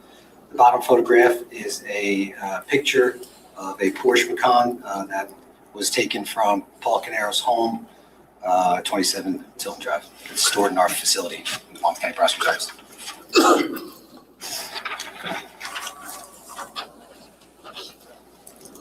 Just going to ask if I could go to S1A, slide 173, please.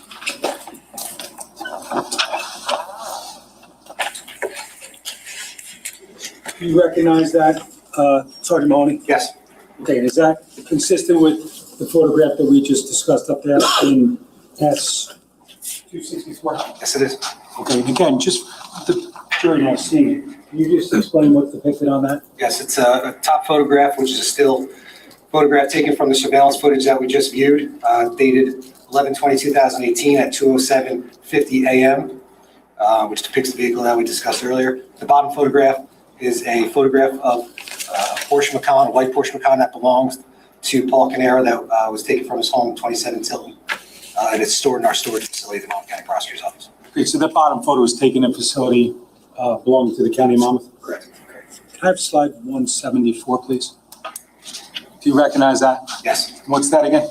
So the top photograph is a still photograph from the surveillance footage that we just viewed. It's stamped 11/20/2018 at 4:08:28 a.m. And the bottom photograph is depicts the passenger side of the same Porsche Macan that was taken from 27 Tilton Drive, which belonged to Paul Caneiro. I just briefly have S1A, slide 19, please. Do you recognize that photo? Yes. What's that show? That shows it's a photograph of the rear of the white Porsche Macan that was parked at 27 Tilton on the day of November 20th, 2018, when the Monmouth County Prosecutor's Office was on scene.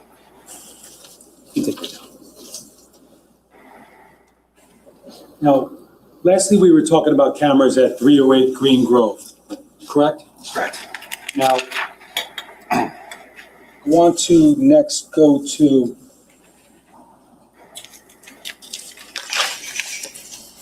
$263L.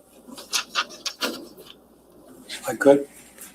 Can you just, what time is depicted on that camera right now? It's November 20th, 2018 at 4:08:13 a.m.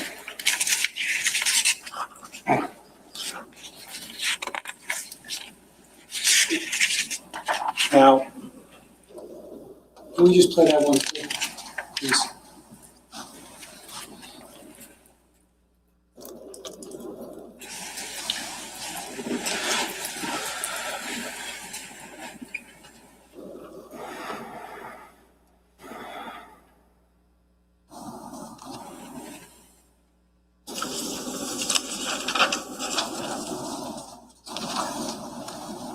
Can we just play that through, and then I'm just going to ask you to pause it at 408:28?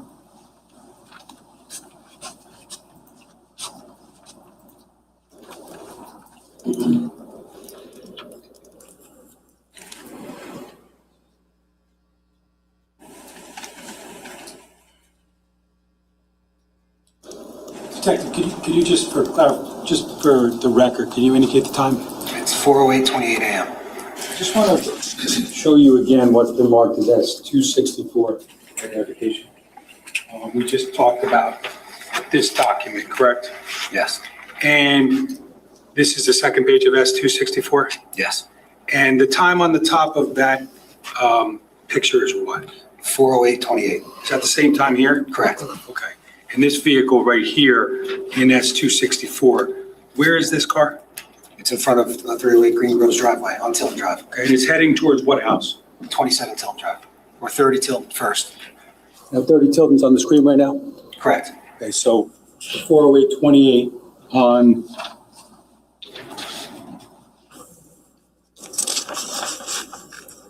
S263L Does that appear to be the same vehicle? Yes.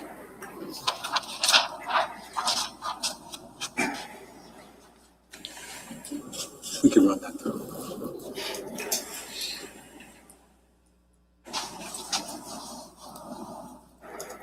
And then at about 4:08:34, is that accurate? Yes.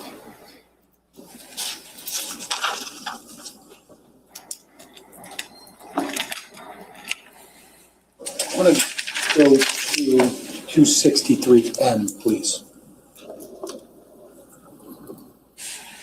Do you recognize what's depicted on the screen right now? Yes, this is 30 Tillman Drive surveillance camera channel number 7. The date and time on this one is 11/20/2018 at 4:08:30 a.m. Can you just play that first through?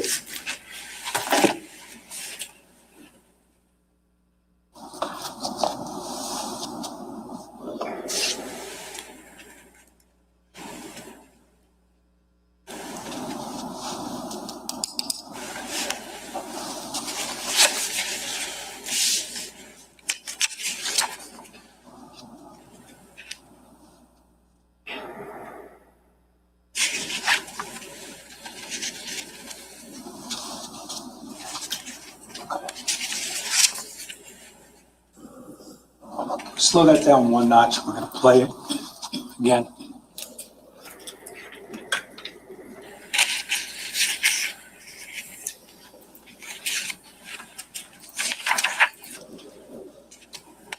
Pause it at 40.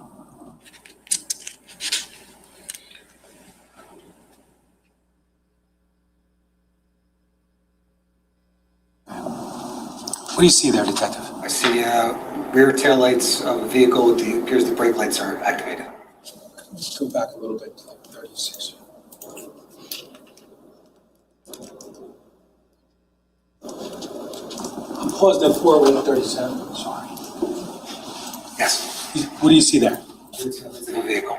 Can you just put a box around it, please? Okay. Can you capture that? 263M.1.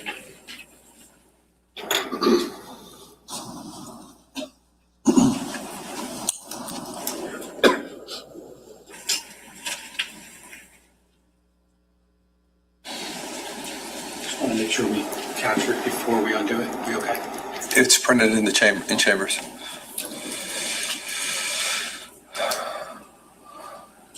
Now, just going to keep playing.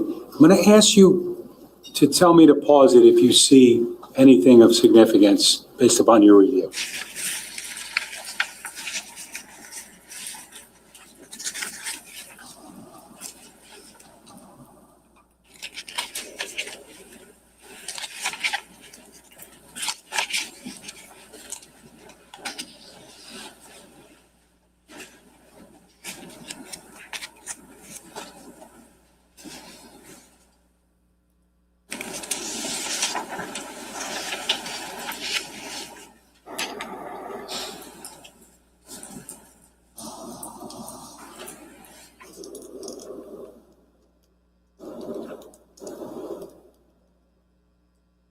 Pause.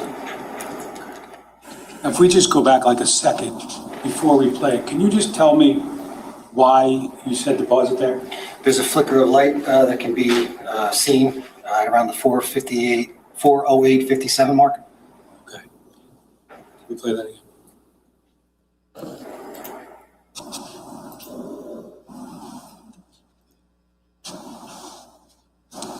Can we just go back just to be clear?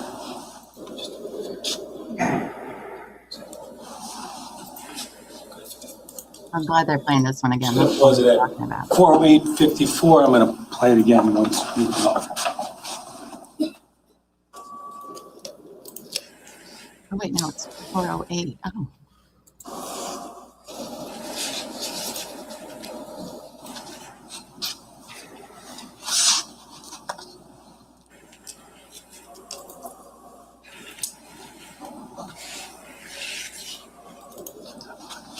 You said it earlier, but based upon your testimony earlier and your review of this video, The area where we saw the flickering of lights is consistent with what? It's consistent with the video that we watched earlier at the 2:08 hour that showed a flickering of light.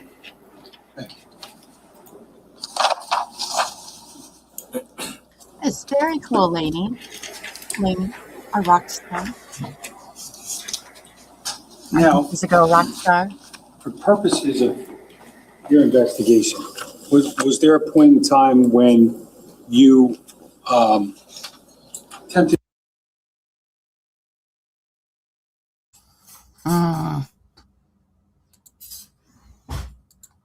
Asbury, let's not say we did, okay? Oh, no, I'm into. I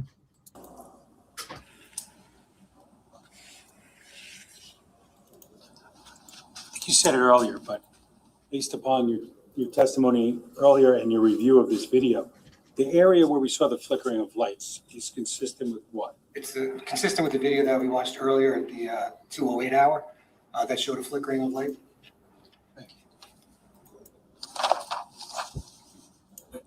Okay, it does say it's live, so that's good. Now, for purposes of your investigation, was there a point in time when you attempted to estimate the drive time between 27 Tilden and Willowbrook Drive in Colts Neck? Yes. And how'd you do that? At first, I put directions into Google Maps. There's several different routes you could take, but Google Maps indicated anywhere between 18 to 23 minutes drive time. Okay. And did you drive it yourself? I did. Where did you start and where did you finish? I started at 15 Willowbrook and I finished at 27 Tilton. And approximately, how much time did it take? Approximately 19 minutes. Excuse me.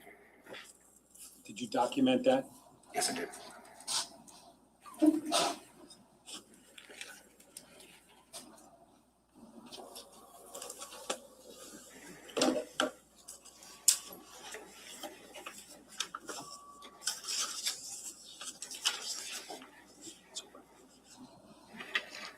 How dare work get in the way, Dave? Your Honor, I have no further questions. Oh, thank God. Cross? Judge Gall. That woman. Detective, good afternoon. Counselor, good afternoon. Tired of dragging No. space heaters around in winter Why? and dealing with bulky window AC units in summer? A new ductless Sorry, I don't know why it's doing that. It really shouldn't. One thing that we didn't, and we saw a vehicle or vehicles in each of those videos, right? One thing we didn't see in any of those videos was who was driving the vehicle that we were looking at, right? That's correct. Because we were not able to see inside the vehicle, correct? So we don't know who was driving the vehicle. We don't know how many people were in the vehicle. We don't know if there were passengers in the vehicle. You can't see inside the vehicle. We have cameras from the area of Tilton Drive in Ocean Township, right? Yes. We have cameras from the area of Willowbrook Road in Colts Neck, right? Yes. Those two locations, those two roads, are roughly 20 minutes apart from one another by car. Correct.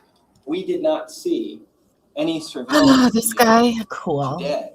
We did not see any surveillance video today anywhere in that journey between those two roads. Correct.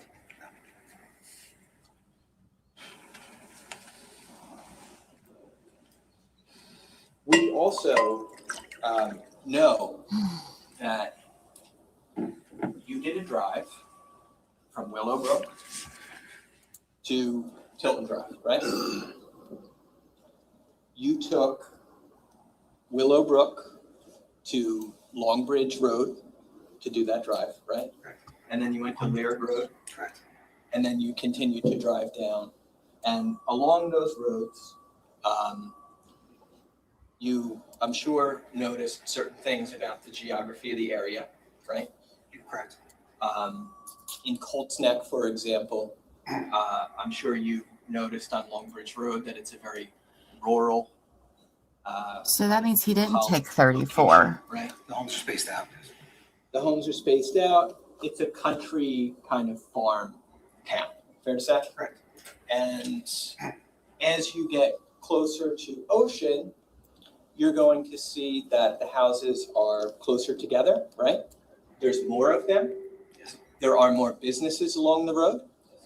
There are establishments, there's like an indoor tennis center along the way, right? I'm not sure. Okay.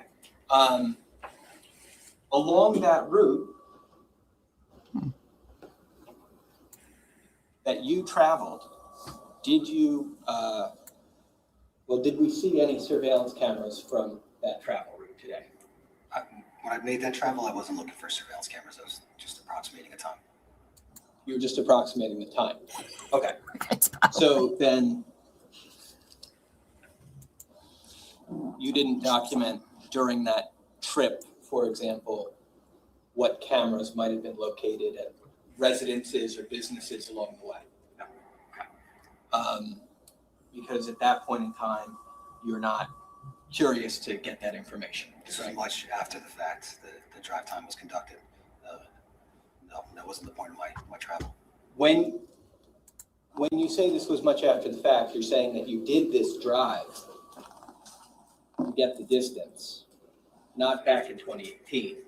You did this drive years later. Correct. 2018, I did a search on Google to see what the approximate drive time was, knowing there was numerous routes, and I don't know the approximate route of travel. It would have been impossible for me to recreate the exact route of travel.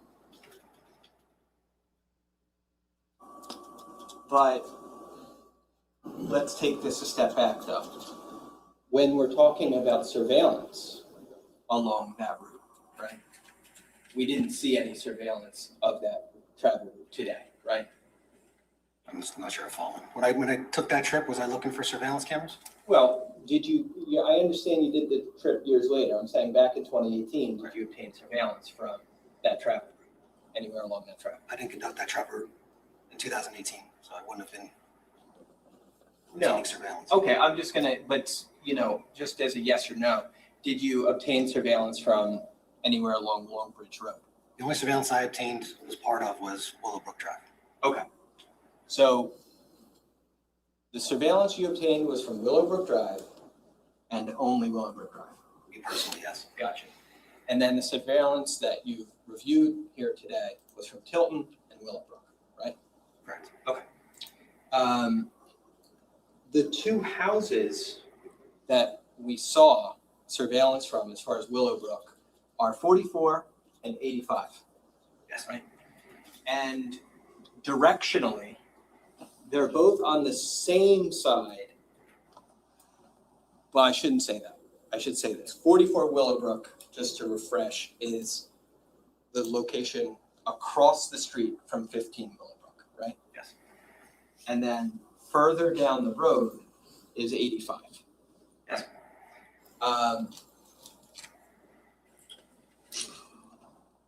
You would have to go, if you were coming from 44 Willowbrook, you would have to pass 85 to get to Long Bridge Road, right? Yes. There are other ways to get to Willowbrook, as you mentioned before, right? Yes. One of them would be Route 34. Correct. If a person took Route 34 to go onto Willowbrook Road, they would not need to pass 85 before they got to 44, right? Because they'd be coming from the opposite direction. Yes. We didn't see any surveillance today from the Route 34 side of Willowbrook Road, right? I don't believe there is any, but yes. No, you didn't. Okay. Your report indicates that you went to, other than 15 Willowbrook, you went to 3 locations in Colts Neck, right? I don't recall. Okay. I don't even know where 85 is on this map.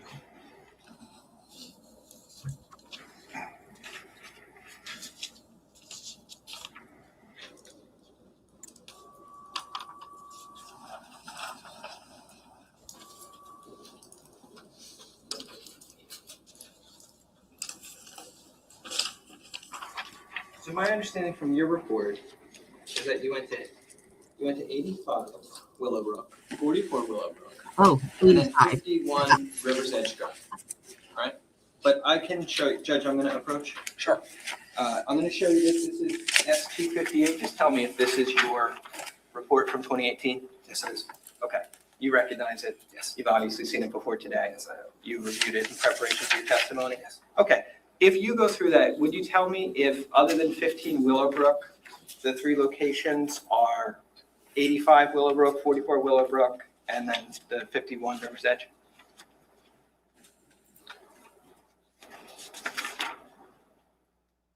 Yes.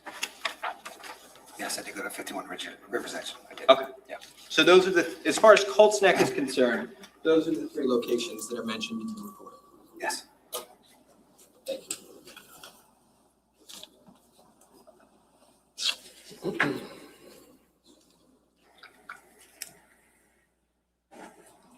You went to River's Edge, as far as I understand, not to get surveillance, but to speak with a person who is a potential witness in the case. Correct. And that person was Dennis Corpora. Correct. And that person you were speaking to, because he had called 911 on the previous night. Oh, Yes. oh, that's quite a You distance. wanted to talk to him about the substance of that call, right? Yes. Specifically because it was a shots fired call. Yes. Now, you know that you do say in your report, you note that, of course, when a person calls 911, the call is recorded, right? Are you asking me if not? Yes, 911 call reported, yes. Right. And not only is the content of the call recorded, but of course, the time and date of the call are recorded as well, right? And that can get put into a 911 log. It can also get put into something like a CAD report, right? Correct. Okay. So in that CAD report also would be the time and date of the call, but also a report about when the event that the person's calling about occurred, right? Be up to whatever the 911 operator puts into the system.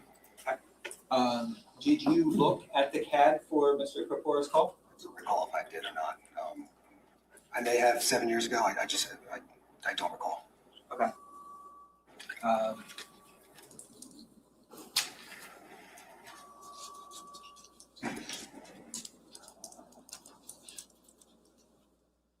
So just showing you what was previously marked as 109, D109, sorry.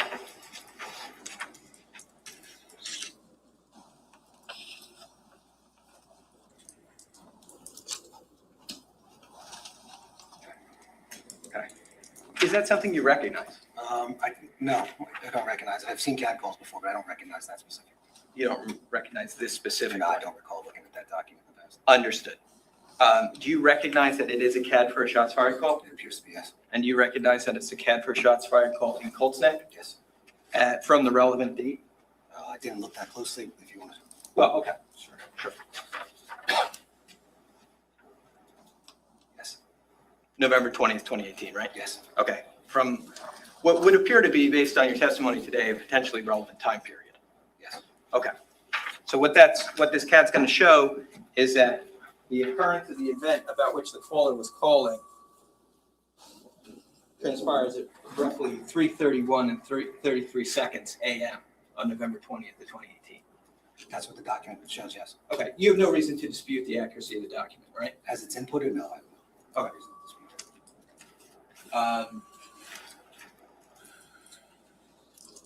One of the things that we're doing, and as far as I understand with your testimony, not just about the drive time, but about the times on the surveillance camera, is we are establishing potentially a timeline for events that occurred that evening.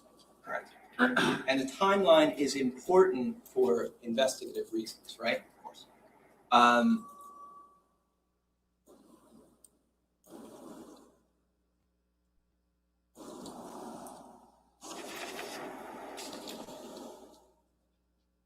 We know that you had some testimony about a time discrepancy between 85 Willowbrook and 44, right? The prosecutor talked to you about that as a situation where the car passes 85 first before it passes 44, right? Yes. But really, I think the better way to explain it would be when it passes 44 before it passes 85, you can better see that time discrepancy, right? Correct. Because it goes past 44 before it goes past 85, right? Yes. In reality, Yes. right? And but the times no longer matched up when you reviewed both of those videos, right? I'm not sure I'm following. When I reviewed the videos, the times didn't match up. In what regard? With the 3-minute discrepancy? Yes. When I initially, You noticed this because in reviewing the videos, you determined that there was a 3-minute discrepancy. well, it would have to travel back in time, 3:48, and then it passes another location at 3:45. So Right. yes, there's a discrepancy. Right. So when you saw it, you noticed it at the later portion of those videos, at the 3:48. No, I noticed in the front portion too, because it doesn't take 3 minutes and 44 seconds for that short of a drive. You say that, but that's based on a drive you did, where you drove continuously If the without car goes stopping as slow as he from does. 85 to 44.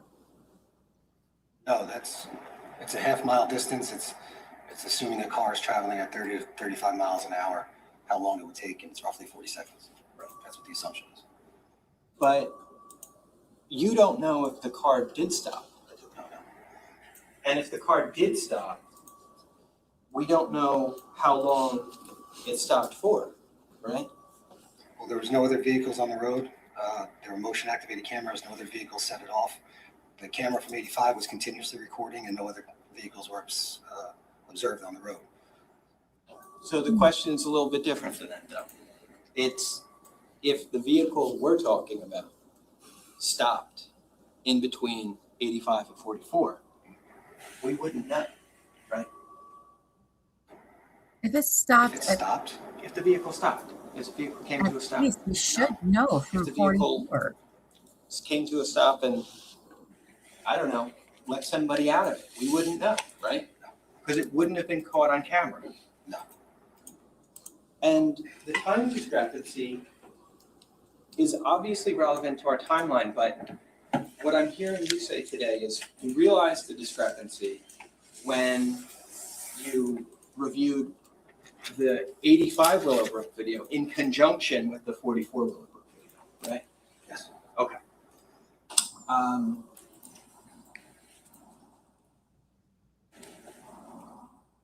When you went to 85 Willowbrook, is it your testimony today that while you were there, you didn't review the surveillance video? Or you did? I didn't know.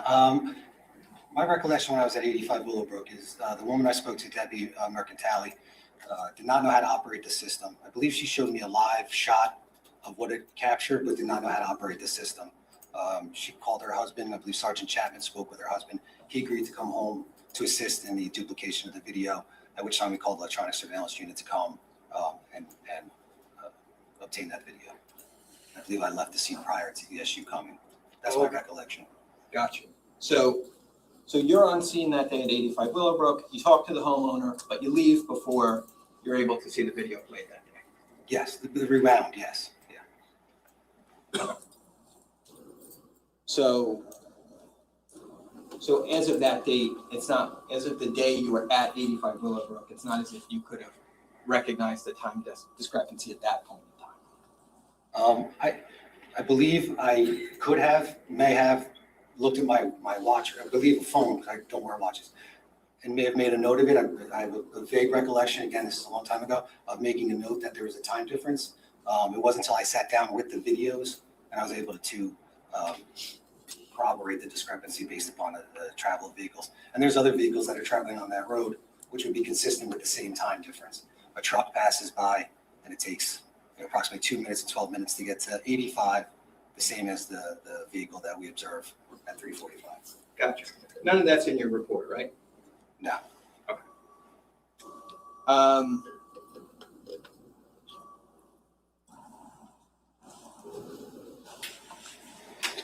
Why don't we talk about the location in terms of some photos, okay? Sure. This is previously published as D1-317. And I'm going to put it on the screen and see if you recognize it.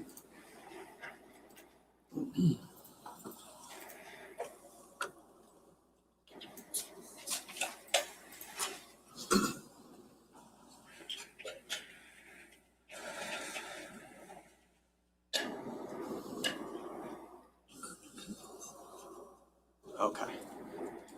So I'm going to use that slightly here. All right. You see what's on the screen? Yes. Do you recognize it? It appears to be an undated aerial photograph of 15 Willowbrook. Okay. And we see in the center of the photo, is that the structure that you recognize as 15 Willowbrook? Yes. And do you see the solar panels to the left of that structure? I do. And you know that at the 15 Willowbrook location, there were a set of solar panels? Yes. Okay. Now, we do not see, correct me if I'm wrong, but we do not see 44 Willowbrook pictured in this photo, right? No, we do not. Do you see Willowbrook Road? Yes. Okay. Is it going across the photo from left to right at the top of the screen? Yes. Okay.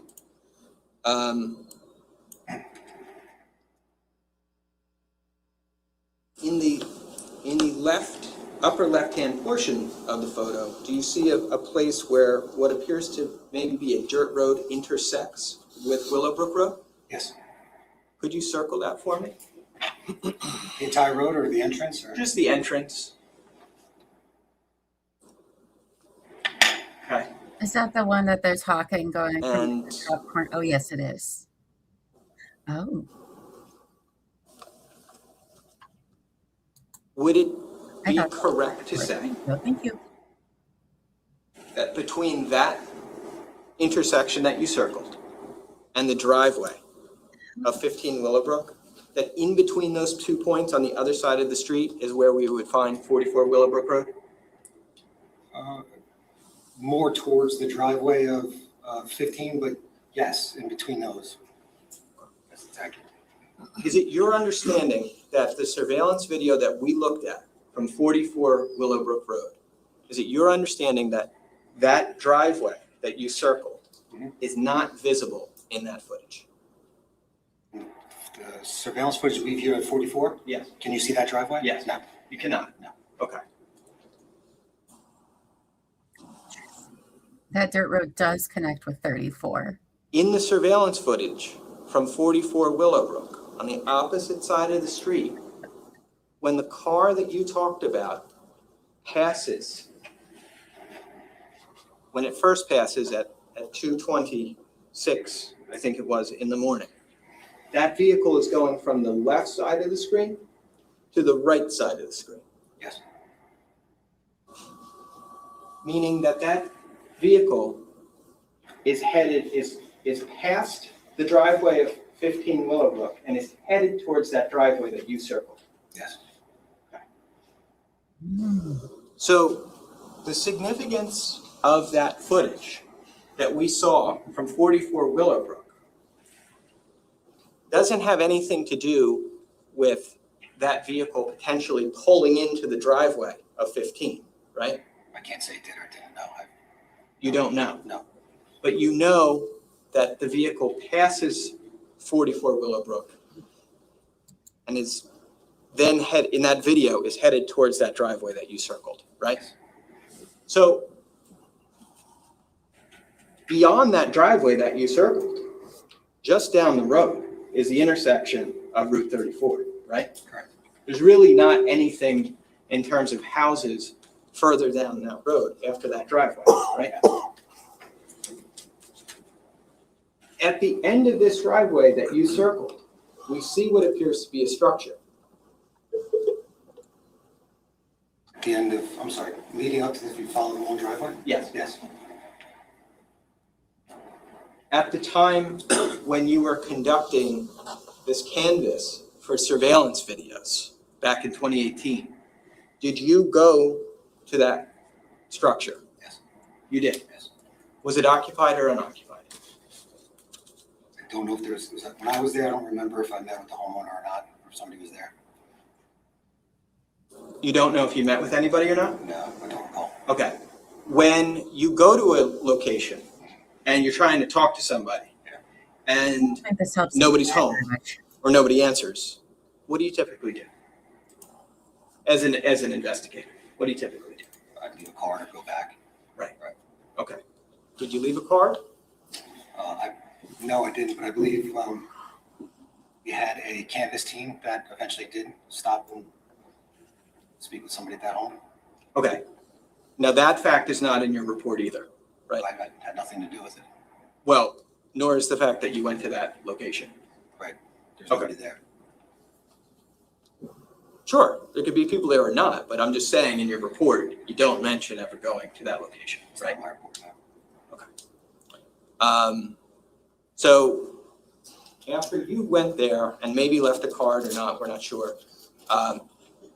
It would have been up to somebody else other than yourself to try and go back to that location and make contact. Well, there was a canvas team assembled. Their objective was to do just that. Okay. Did you told us that it was not clear whether the house is occupied or not. I take that to mean that the canvas team didn't provide you with an update ultimately of whether they made contact with the person at that house or not. Happy you're I here. believe there was surveillance video pulled from that location. Don't be a stranger. Now, at the beginning of that driveway, if we look immediately to the right, on the photo, do you see another break in between the sets of trees? To the right of the circle ledger? Yes. Yes. Okay. Did you, at any point in time, respond to that location in between the break in the trees? I mean, I can't say there was a break in the trees at the time. I don't know when this is dated, and I mean, 44 Willowbrooks I haven't built yet, so I can't say for certain that was there. I don't recall any break in the trees. I thought 44 Willowbrook's Kathy's house.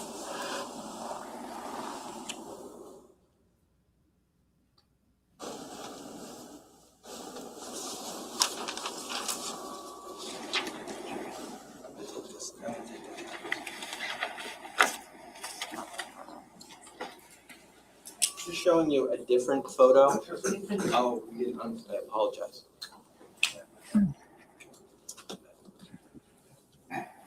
Can I see counsel just real quickly before you do anything with that photo? Just come on up for a second. They're definitely making.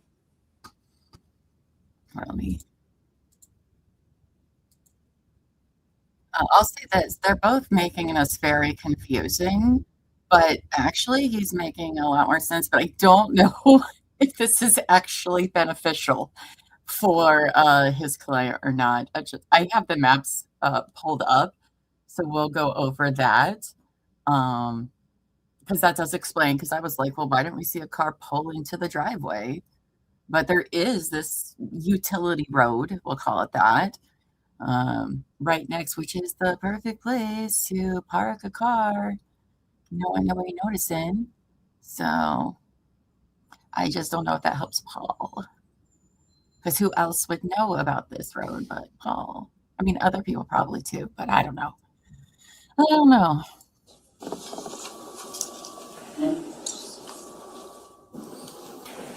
Is that printed?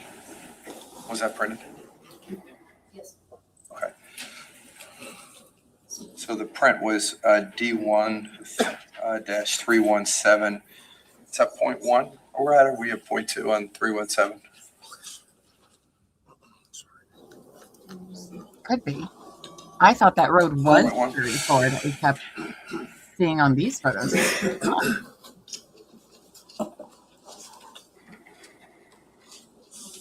Point two.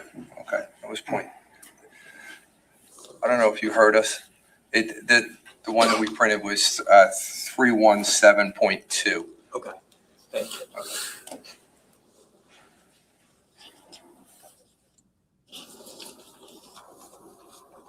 So, all right. Detective, I'm sorry, so could we just, the house at the end of the long driveway? Yes. Could we just put an X on that house? 15 Willowbrook, this one? No, the house at the end Oh, of the sorry. long driveway, the driveway you circled? I don't know if it's the driveway. It connects to 34. According to Google. Could we print this photo? Sure, 317.3.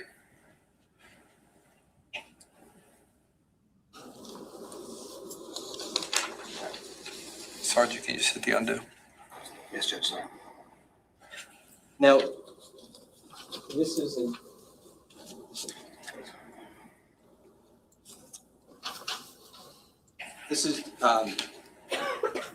D1-318.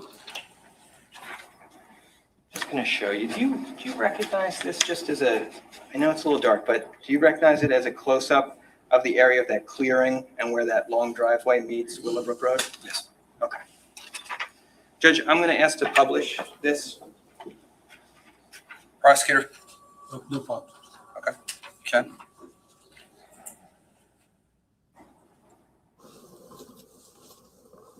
Okay. So this is D1-318. In this photo, would you say we could see a little more clearly the area of where that long driveway meets Willowbrook Road? Yeah, it's a closer photograph.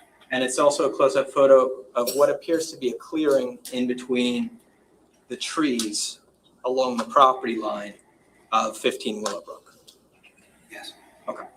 So that location that we're looking at now, that's the location that you're saying you're not sure if that existed back, when I say that clearing in the trees, you're not sure if that existed back in November of 2018? Okay. Did you attempt to get onto the 15 Willowbrook property by going by any avenues other than the driveway? No. You did not? I did not. So you didn't, for example, walk down the street and try to get in through a clearing in the yard? No. And you didn't, for example, walk onto that driveway that's depicted in D1-318 and try and walk through the tree line, right? No. Okay. That's not great, guys. That's not great for investigators to not have done that with as glaringly obvious, actually. But that's a better spot for somebody to hide their car while doing this. Yikes. This is D1-309, I believe, previously published. Go ahead. Do you recognize the area in this photo as well, Detective? Yes. Okay. Obviously, it's another aerial photo of the 15 Willowbrook property, right? Yes. And in the upper right hand, I apologize, of this photo, we see that area of the space between the tree line we were just talking about, right?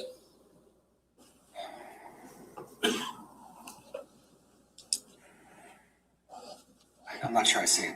Okay. Well, do you see the driveway of 15 Willowbrook in this photo? I believe it's beyond that row of trees at the top. Okay.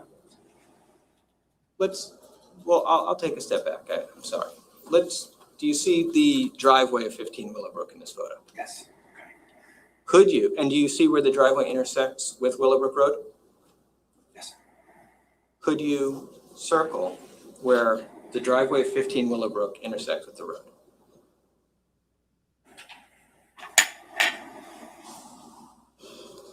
Now, when we see the vehicle that you testified about today passing 44 Willowbrook at 2:26 in the morning.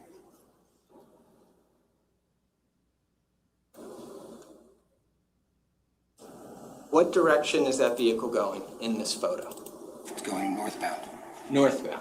Well, in the photograph, north, up. Can you just put an N on the photo where it would north be, just to help everyone out, to orient them, please? Thank you, Judge. And when the photo, and where, based on going to 44 Willowbrook and seeing where the surveillance camera is, right? That captured this footage that we saw today.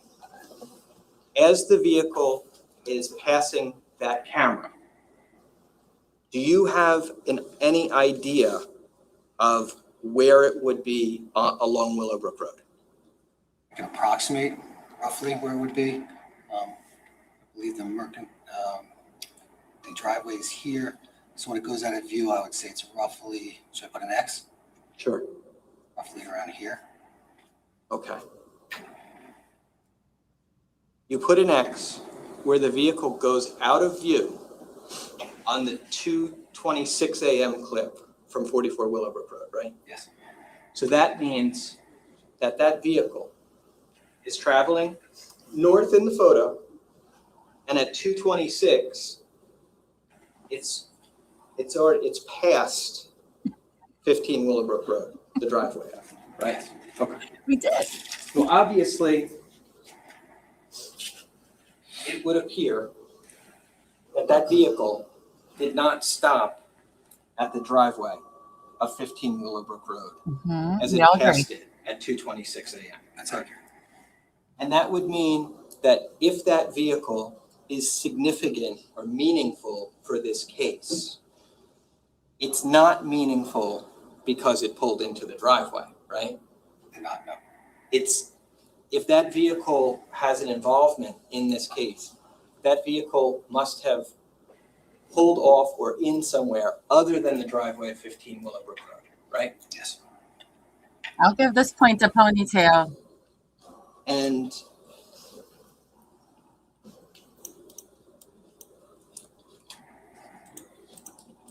we don't have footage of where that vehicle pulled over or pulled in, or even if it did, right? No. And we don't have video of anybody getting out of the car at that location, or video of how many people got out of the car, or even if anybody got out of the car, right?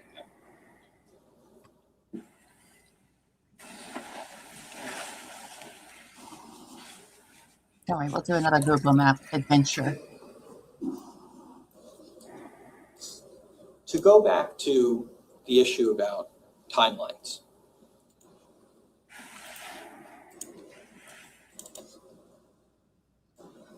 Your understanding of this case is that you get to this scene, 15 Willowbrook. Obviously, you're being told that this is more than just a house fire, right? Yes. And in fact, the person later determined to be Keith Caneiro is dead and is lying in the front lawn, right? Yes. He's the only victim in this case who was outside of the house, right? Yes. All the other victims in the case were inside the house. Yes, I understand. Your understanding is that Keith is outside the house because the power's out. Right? Yes. And he's going to take a look to see what's going on with the power, right? That's my understanding. Okay.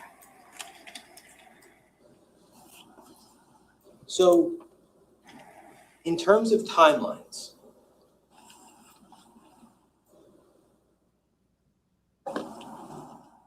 if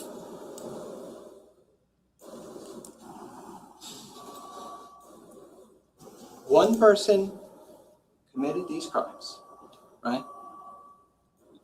that one person arrived in the vehicle that you've been testifying about today,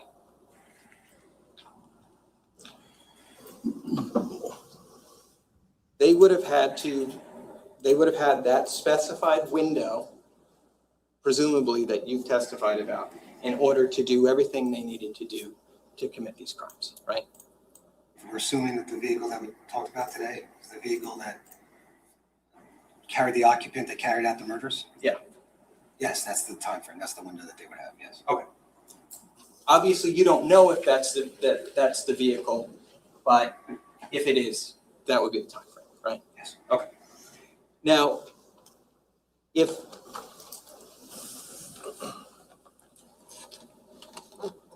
Keith was killed first before anybody else, right? Then the time frame for the commission of these homicides would be from when Keith was killed to when the last person was killed to when we again see the vehicle driving down the road, right? Are you asking me to speculate on the order of people murdered? I'm just saying if that was the order. If you're telling me that Keith was first murdered and the children and Jennifer were after that, so the question is from the first shots to when that vehicle left, that's the time frame. Yes, that's inaccurate. Okay. So that would be from 3:33 a.m. until 3:48 a.m. You're getting 333 from what? The CAD that I showed you that you said you had no reason to dispute. Yeah, but I don't know if that CAD's accurate to the shots that were fired. I can't testify to that. You walked right into that one, You did say you had no reason to dispute it, right? The CAD is accurate as it was inputted. I don't know if that CAD is accurate as to when the caller heard shots, when that caller called. It's when 911 took the call and put that in the information in. So 3:48 is when the vehicle that you testified about is seen driving the opposite way, right? Yes. It's going back towards Long Bridge Road, right? That means that if that vehicle is the same vehicle from earlier, and if it pulled off and parked somewhere for this period of time, somebody would have had to have gotten back in the car, gotten back onto the drivable part of the road, and been driving by 3:48 a.m., right? Yes. Okay. And if that vehicle tight is timeline, guys. actually a significant part of this investigation, then that aspect of the timeline, 3:48 a.m., is also pretty critically important, right? How long does it take to walk from the utility road?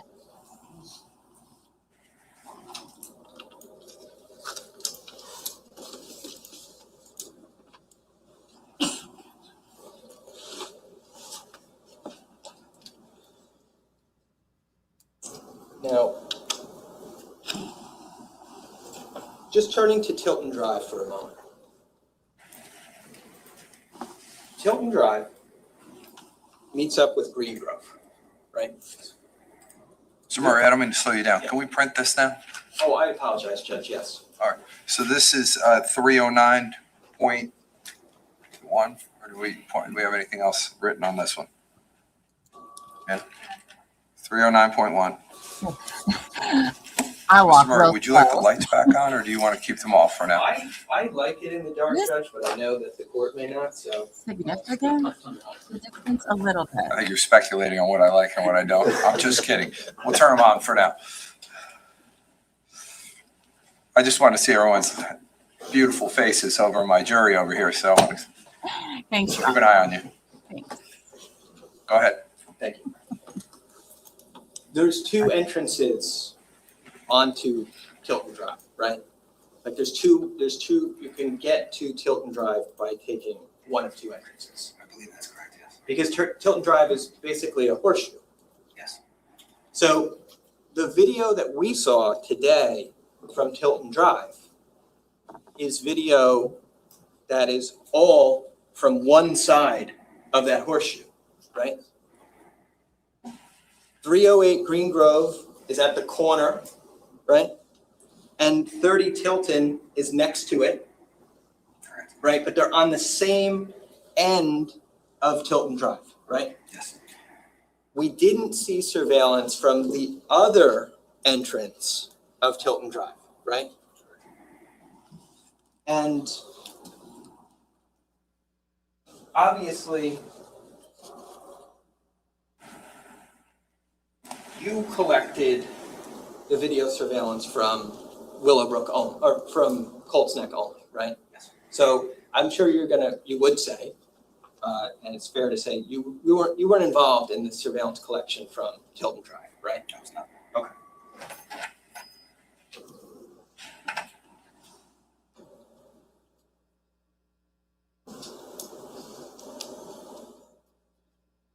Now,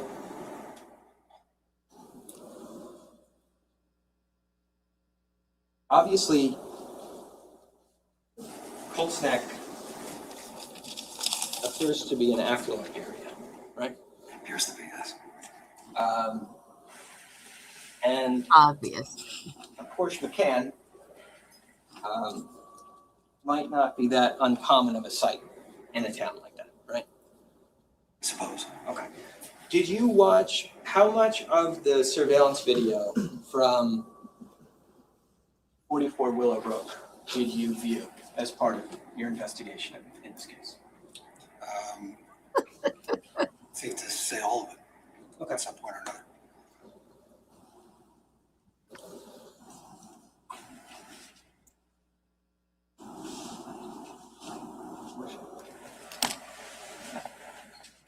I don't have the 348. Just that clip.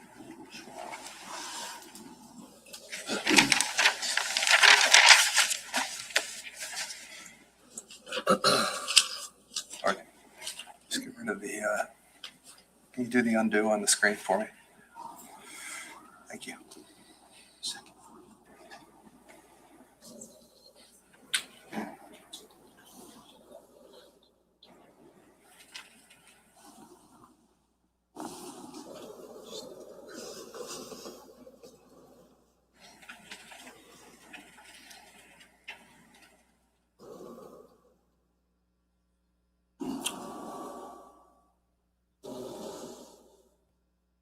So, thank you, Mr. Dever.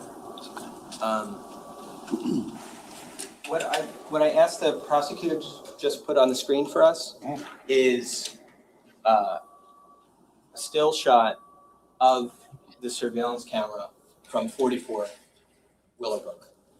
Okay? Yes. Okay. And that's at 3:48. Now, there were other cars that passed by this address that evening, right? Yes. Okay. And do you remember the time frame? There's one car that passes at 2:45-ish a.m.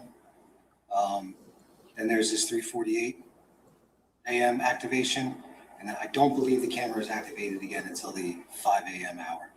Right. Now, when you say 2:45, do you think, tell me if I'm wrong, do you think it's more accurate, maybe 2:46 and 51 seconds? That could be it. I believe it's a larger vehicle. Okay. Obviously, that vehicle appeared to you, it looked different to you than the vehicle in the surveillance you testified about today, right? Yes. It appeared to have different taillights. Yes. You didn't think it was the same vehicle or had similar taillights, let's say, to the vehicle you observed on Hilton Drive, right? But the vehicle was on Willowbrook Road, right? And the vehicle was on Willowbrook Road at 2:46 in the morning, right? On November 20th of 2018, right? That vehicle appears to be coming from the area of where Route 34 meets Willowbrook Road, right? Very good point. I agree. Did we ever find out anything additional about that vehicle? No. After that vehicle passes 44 Willowbrook, do we know where it goes? It goes past 85 Willowbrook. Do we know what happens after that? No.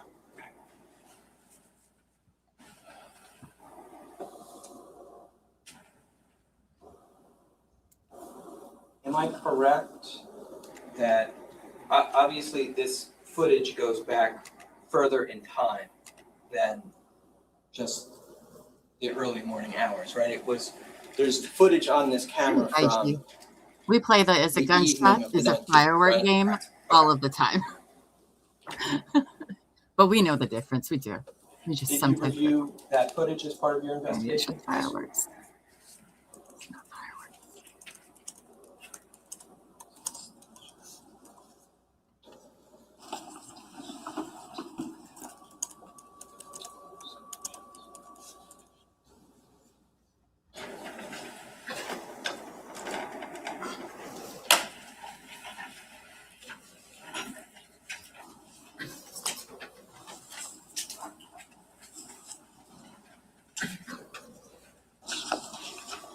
Did you see anything significant in any portion of your review of the footage from the evening of the 19th?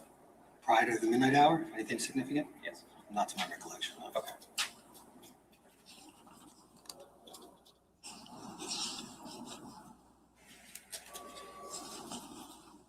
I will say now, looking at the map, the defense's strategy today makes a lot more sense. Where it did not earlier. If you're not a local. I'm going to ask to play a clip. It's also from the same surveillance camera. 44 Willowbrook? It's from 44 Willowbrook. Okay. It's from earlier on the evening of the 19th. Okay. Do we have that marked yet or not yet? We do not have it marked, but I can mark it as D114. D114? Okay.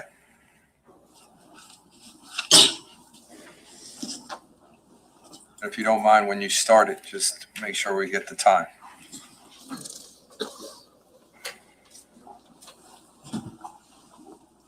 I'm also going to need the screen to go to table 2.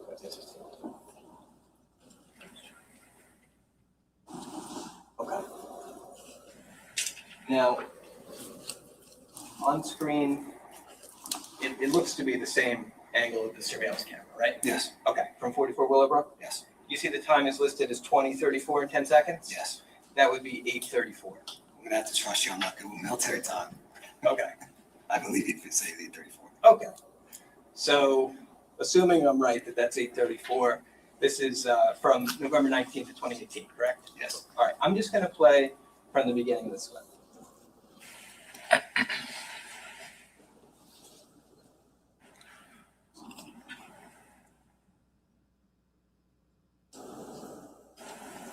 Okay, so that's to the end of the clip, which is a total of 17 seconds long. We saw a vehicle pass by that address in this clip. It looked to have a set of taillights on it. Yes. Those taillights appeared similar to you as the taillights that you've identified in other surveillance clips today? Similar. Okay. In terms of the pattern of where those lights are? Okay. And that there's 4 of them in the back, right? Yes. And how they're arranged? Yes. And it appears like, it seems like it's the same layout of taillights as other video that you've looked at today? Similar to the video that we watched earlier, yes. Okay.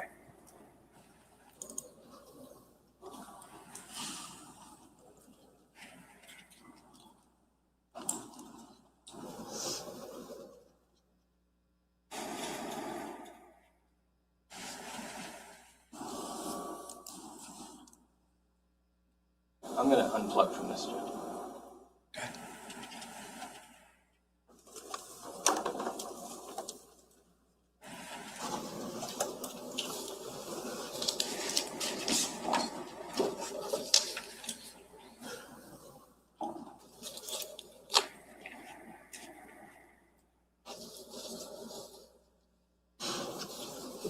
And tell me if I'm not understanding this, but basically, when you go out and canvass for surveillance footage, you obviously notate where you get the footage from, right? The address, you mean? Yeah. Yes. And the people you talk to, right? But am I understanding this that you don't notate the residence you go to where you're unable to get footage? It would be, I guess, you're asking me if I do that? Yeah.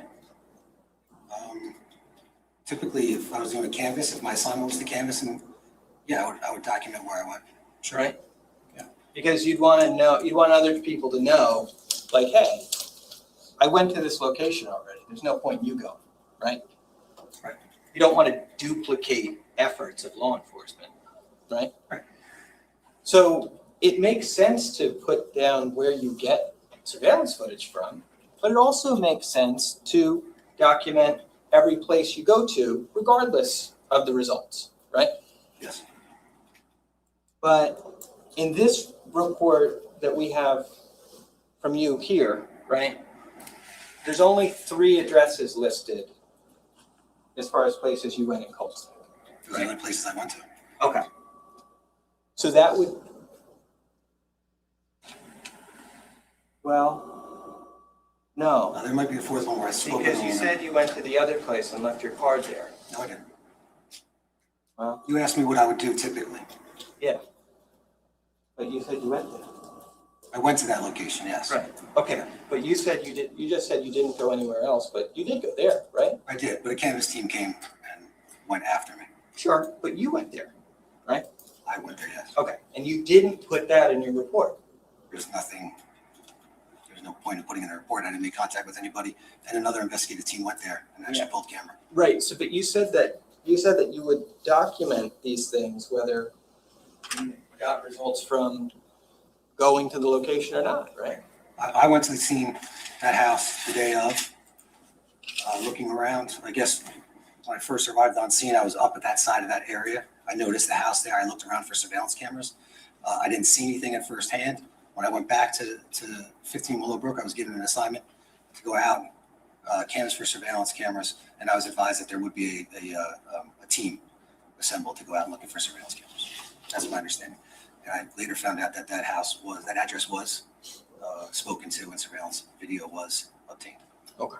Now, but just so we're on the same page, that's an example of a house that you went to that you didn't document in your report, right? It's not documented, no. Okay. But you're saying today that other than that house,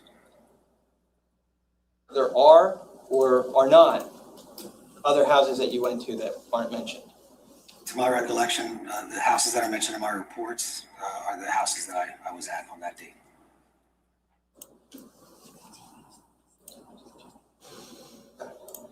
Except for that There's one. been no talk of hiring anybody. Yes.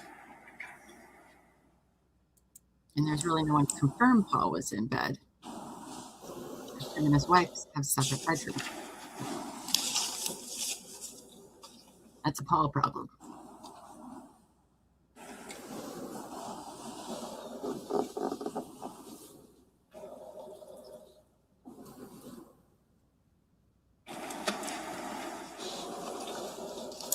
Judge, thank you. At this time, I don't think I have anything further. Okay, thank you. Redirect.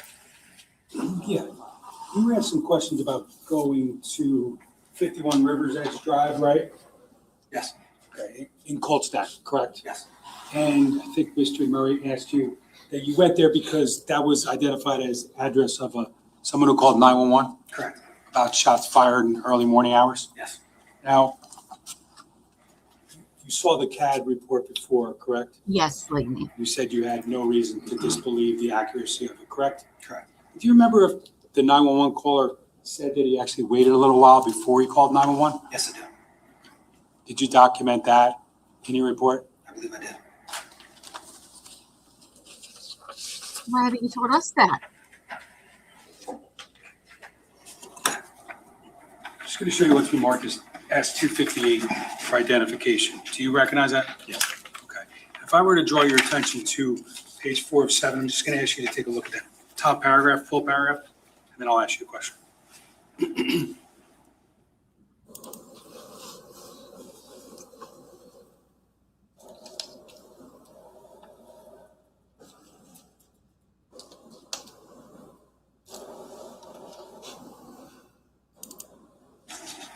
Does that refresh your recollection? It does.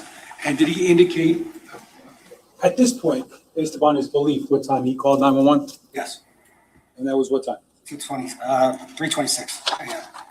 You were asked about the timeline, correct? Yes. Is it fair to say investigatively that you try to do the best you can in order to document things that you found and their times? Yes. And I didn't ask you any questions about whether or not you had a theory on the timeline and what happened, when, and those types of things, correct? I did.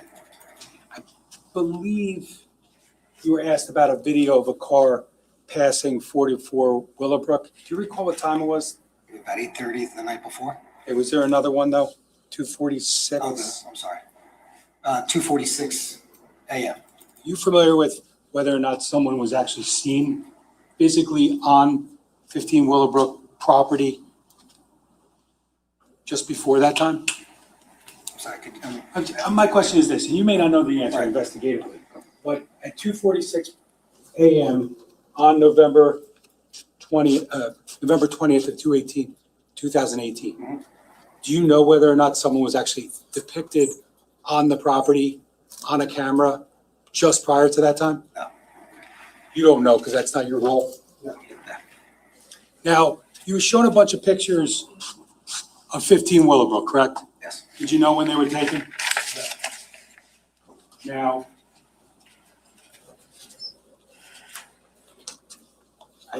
is it fair to say that from what we saw on the surveillance from 44 Willowbrook, the person who killed everybody didn't just pull in the driveway? That's correct. And there was some other access points, correct? Yes. That are beyond the camera view? Prosecutor, you just said pulled into a driveway. Which driveway are you talking about? I'm sorry. I guess what my original question was, is it logical to believe that the person who killed everyone pulled into the driveway of 15 Willowbrook Drive in Colts Neck? No.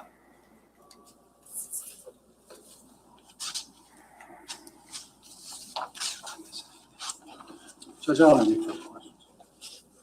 Any recross, Mr. Murray? Just briefly, Judge. First of all, I just want to ask you, what do you think would be a more accurate record of when a person called 911? A computer that. Objection, Judge. It's not the point of the question I asked. It's beyond the scope. Can I see everybody at sidebar, please?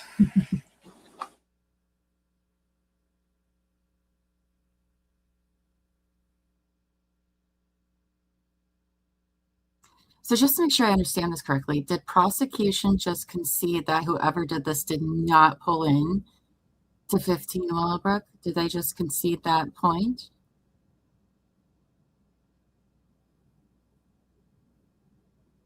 Because that's a really big problem if they're like, oh no, they definitely didn't, but we didn't go look at that road or look at, search the yard or anything like that. That's I have a problem with that. Because I don't know, they've made it seem so far. Monica's questioning this morning makes a lot more sense, but so far I've been under the impression that they saw somebody pull in the driveway. I mean, we didn't learn about this other side road until today when defense pointed it out. And then the defense is like, well, who cares about the timeline right now? It wasn't really your job to put it together. Like, yeah, but the timeline's kind of freaking important.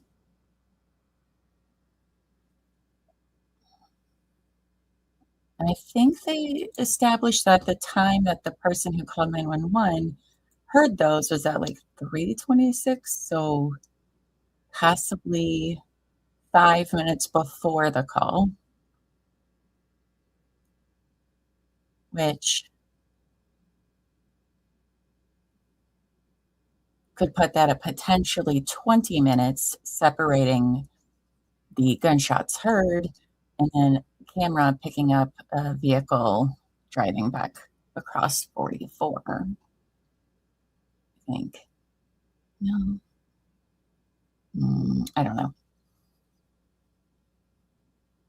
We'll definitely go on a Google hike after they wrap up today, because I'll show you where the 911 call came from as well. And also the bridges that Monica went on and on and on about actually make a lot more sense now. Why she was like, y'all didn't look in the water or something, because a good place to one.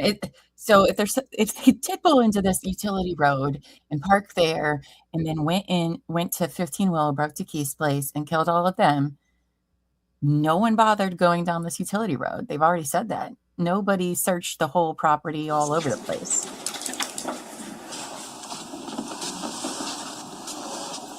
It's like a really good spot to hide. Just back to this issue about the 911 call. The prosecutor was just asking you questions about that. Right. You indicated that the person who called 911 waited a little while before they called, right? Yes. You also took notes in this case, right? Yes. And you took those notes based on what you did in the case, but also based on interviews that you had with witnesses, right? Yes. And the reason why you take notes is to help yourself remember what's important when you're writing a report, right? Yes. The notes are taken closer in time to speaking with a witness, theoretically, than the report that you write based on, right? Yes. So the notes are taken closer in time to when your memory is freshest from speaking with the witness, right? And your notes in this case indicate that this person, Mr. Corpora, he called 911 at 3:27. Do you remember that? I don't recall what I put in my notes. Okay, so in your notes, if it says that he heard shots at 3:26 a.m. and called 911 a minute later, would you have any reason to think that shouldn't be in your notes? If that's in my notes, then I probably was writing contemporaneously with what he was telling me. Okay. So you were writing contemporaneously then that he heard shots at 3:26 and called 911 a minute later. If that's what's in my notes. So again, a lot of distance and time. I don't recall the exact conversation, but if that's what's written. Okay. I said You don't recall the exact conversation, but if that's in your notes, then it's in your notes because you would have written it, right? Yes. And if it's in your notes because you would have written it, it's because that's what you were hearing from the witness at the time, right? You wouldn't put down things that the witness wasn't saying, right? You wouldn't make assumptions about what the witness is saying. When you're writing it in your notes, you're trying to write essentially for your own purposes a verbatim account of what the witness is telling you. Yes. In your notes, the witness tells you that he heard the shots at 3:26, right? That's what that says. I don't have them in front of me, but if that's what it says. Okay.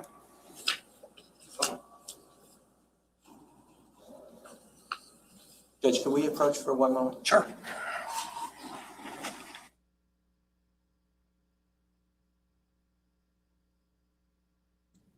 So 911 guy says, called out the gunshots at 3:26 and calls 911 a minute later. According to Sergeant Mahoney here, his notes, though the CAD call, the computerized documentation of the call, occurred at 3:31. So a 5-minute difference. Is that a big deal? I don't know.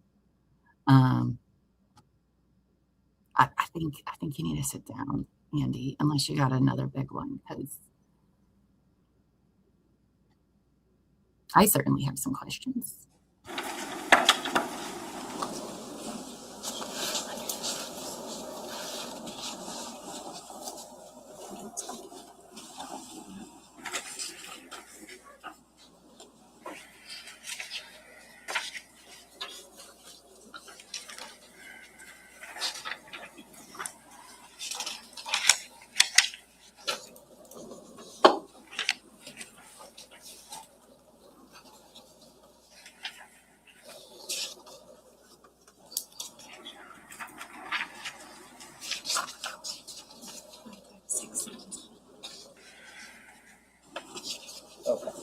sorry about that.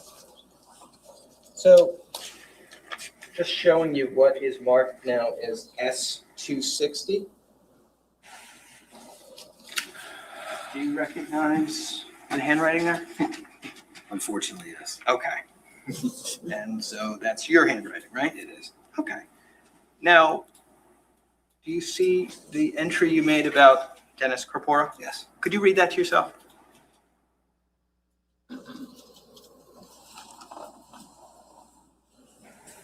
Dennis was the 911 caller about the shots fired. Okay.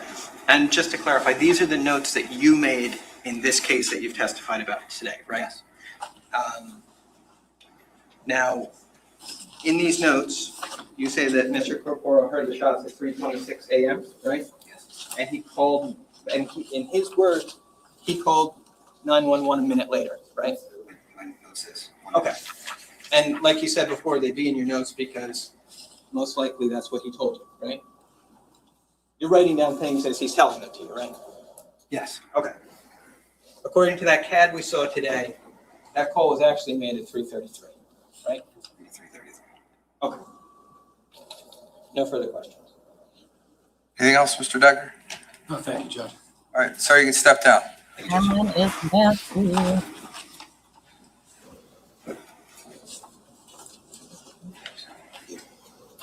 Hey, George, are we going to send the jury home? All right, ladies and gentlemen, I'm going to give you your dinner break. We're coming back. Seeing if you guys are paying attention. That's all. Just making sure. All right. So you're done for today. Thank you so much for being so attentive all day today. So we'll be back tomorrow morning at 8 a.m. And we'll start back up right at 8:30. So don't discuss this case. Don't do any research. And hope you have a nice, safe night. Thank you. Thank you, Your Honor. Thank you. We'll hang around and see if they talk to the lawyers about anything after the fact, but don't go anywhere because we're going to go on a Google journey. So I want to point some. Today was an interesting day. I was done 6 hours ago.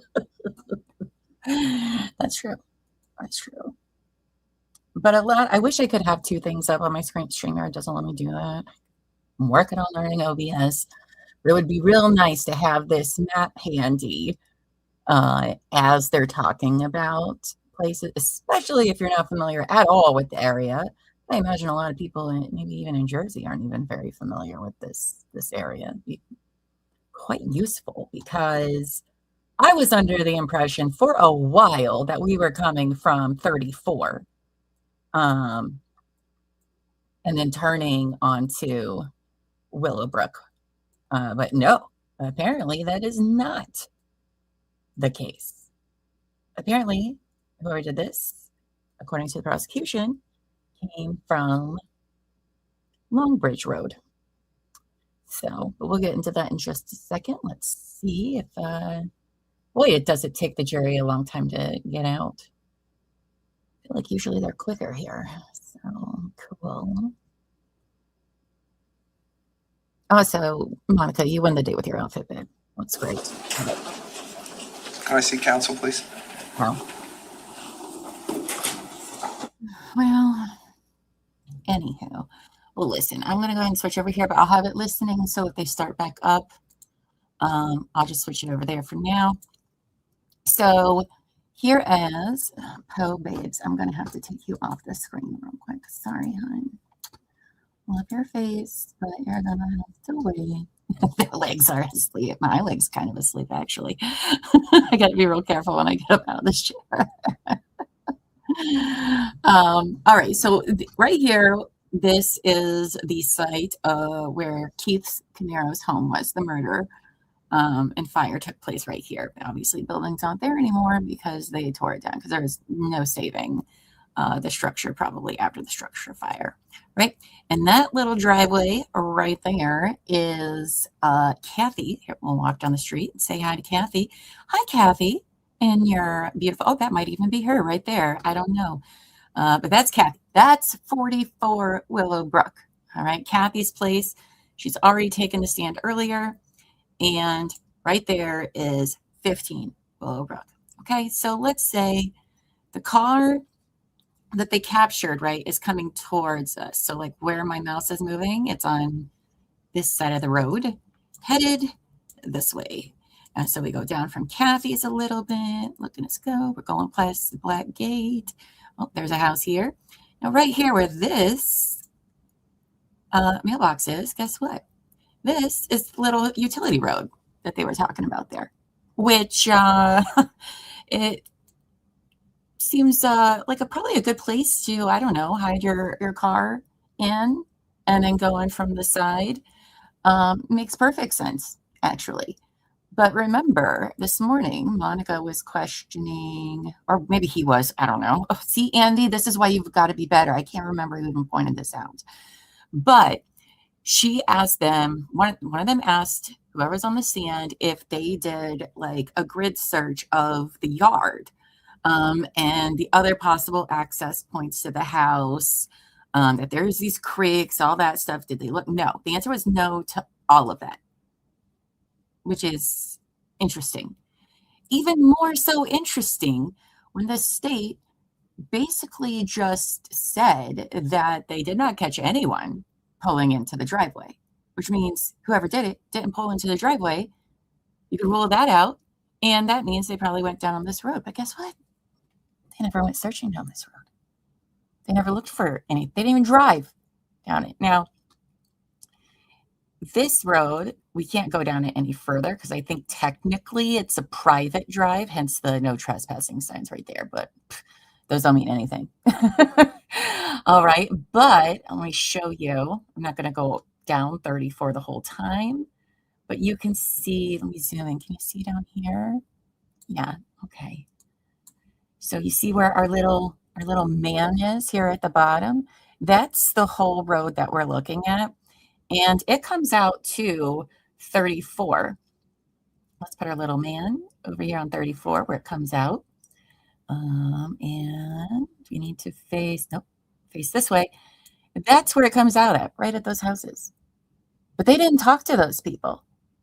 From what we've heard so far, they didn't freaking talk to anybody, because there's also a house here. There's a few structures over here along this road. That's what they were talking about earlier when we were like, what are you talking about, Monica? That's what she was talking about. And then this is the little creek that she was talking about too, that nobody bothered searching. I mean, if you thought somebody took the hidden drive, we'll call it that, this place right here, you see that dirt? I bet that dirt is a good spot for, I don't know, tire tracks maybe. I mean, I don't understand. I don't understand why they didn't bother looking up and down that road for all sorts of things, but they didn't, according to everyone we've heard today. And that is, that is not great for an investigation. That's really not great. I mean, this was a quadruple murder, and they didn't grid the yard or this little utility road. Interesting. How do I pull? All right, so let's pull this up some more. So the did it get rid of our little man? I think so. Hold on.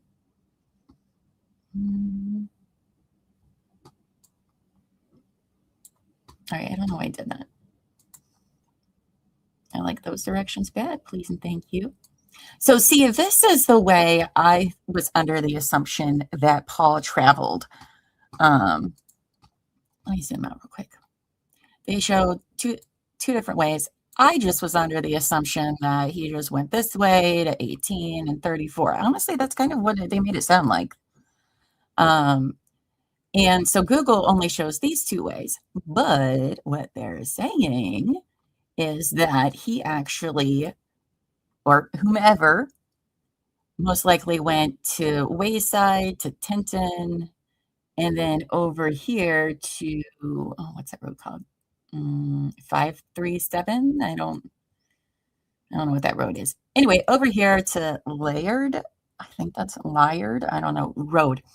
So you see these two. Oh, see. So this is Liard Road. This is one of the bridges she was talking about.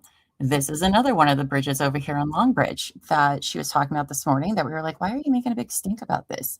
Oh, because that's actually significant water. Like, and it is something that many criminals do, which is throw the murder weapon in water. But no, they didn't search at all. Now, the 911 call, okay, so that is not where 15 Willowbrook is, all right? It's further down over here. The 911 call came from down here by the second reservoir. There's River's Edge. So quite some distance. I was not expecting it to be all the way down there, but that's where River's Edge is, which, I mean, it's not too terribly far, but I do feel like there's a lot of houses, though, there for it to travel like that, but you never know. So they're under the impression that Paul went to Liard, to Long Bridge, and then over here to Willowbrook, right? Driving down Willowbrook. The 85, is that what the 85 house is? I think right here is that one. And then their house was this little house that's right there was Keith's home. So I think that is very interesting, and I can't believe, here's those 3 structures that they were talking about on that dirt road. They didn't even go do anything with that. I don't understand why. Does anybody else think this is weird? Because I do. It doesn't seem great for them there. So, well, you guys, that was an interesting day of testimony, I must say. Some parts of it were dull, Andy. But Andy, I think, did make some points. Why weren't certain avenues really investigated at all? It's a good question. I'm not saying it's breaking the whole case, but it's not great for the investigation wise. Let's see. They're still talking about something. He still has his earphones in. What do you guys think about that? See, Andy, this is why you need to talk faster too, because that would have been a better boom. You know?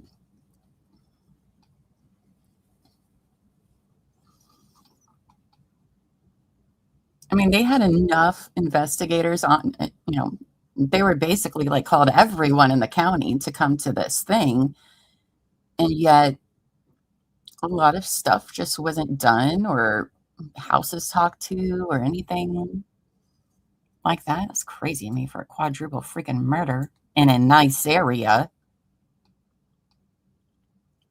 Especially because I imagine the inside of the home was probably destroyed by the fire and then putting out the fire. So I bet they don't have a lot of evidence in the house. And you think they would literally go and try to find every camera and every possible route that he could take to pinpoint exactly the route he took from leaving his house, if he did this, to Keith's house. Why wouldn't they try to do that? They did not do it, by the way. Not great.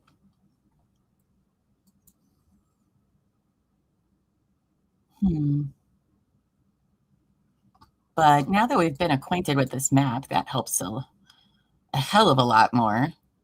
But, usually if we're confused, the jury probably is too. So, because Paul lives in a very, not remote place. I mean, there's literally a Dunkin' Donuts on the corner and a CVS if he went the other way.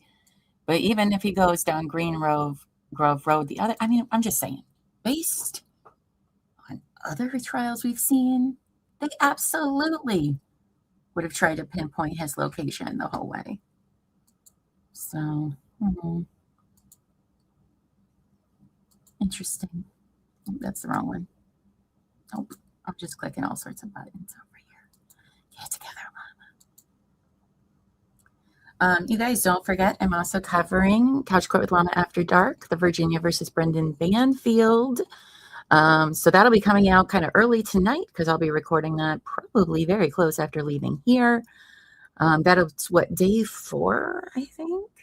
And apparently the prosecution rested today. So that one is trucking along very quickly. I also like how the lawyer was like, ponytail lawyer man, Andy, was just like, well, but he's talking about the distance between driving and the cameras. Like, sir, not everything moves as slow as you do, okay? It's pretty easy to do the math to decide how long it takes to go. And the time discrepancies, like, yeah, but 3 minutes could be reasonable, right? No, sir. No. No. So I wish we could hear sidebars so we would know. I know they're just going to be like, all right, guys, it's fine. But we should wait anyway, just in case. I wonder who they'll have tomorrow. Just remember to bring some Kleenexes or toilet paper, because at some point it's going to be real sad, because it's already been real sad. And thank you to all the locals who have stopped by in the chat and given us your insight into, this part of Jersey and all of that. It's been so informative. I love that. So thanks for joining us and giving us some of the deets. I can see why this is a very big case in the area. So, oh yes, you guys, if you haven't, go to tcwtmedia.com. We have our Valentine's Day stuff that's out and super cute. Oh, that reminds me, I should probably check my mail and see if my Valentine mug has gotten here yet. It's so cute. Hold on. Moving as slow as ponytail attorney. Oh my goodness. Okay, there we go. See, look how cute these little Llama Valentine's Day mugs are. I'm thinking I got this one. I think that's the one my mom might have got me. Or maybe this one. I'm not sure. But we have all sorts of stuff over there. Blankets, pillows, magnets, blah, blah, blah, blah, blah. Poe is on all sorts of things. If you love Poe, that's our potato mascot down there, our cute, adorable little couch potato. I put him on absolutely everything I could. So if you need something with that little cutie, maybe you need some slippers, because it's cold as crap for a lot of us. We have slippers you can get, all sorts of great merch over there. So please do stop by. I don't know where the Poe ones are. I know I made you. Oh, there they are. Look how cute. And they come in tons of different colors. So be sure to check that out. tcwtmedia.com. Okay. Are we just letting people go? Oh. All right, we're back on the record. I just had a conference with counsel to discuss a few issues that we're going to be dealing with and to talk about timing for the rest of the week. So we'll address things as we go forward. So tomorrow we'll be back in. It'll be normal time. Jurors will be here at 8. We'll start at 8:30, and we'll just keep going. So, Mr. Caneiro, we'll make sure that you're here. Everybody else, please have a good night, and we'll see everybody tomorrow morning at around 8 o'clock. Thank you all. That's weird things to say. Why did he say things like that?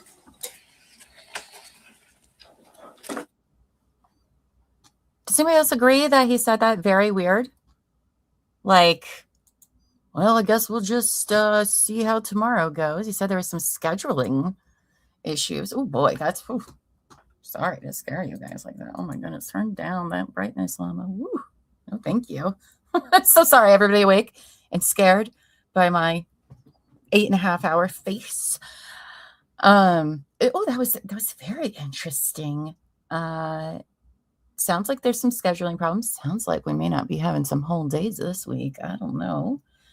I don't know why we would have a lot of scheduling problems, because there's a ton of local like forensic. I could call a whole bunch of people. So that's interesting.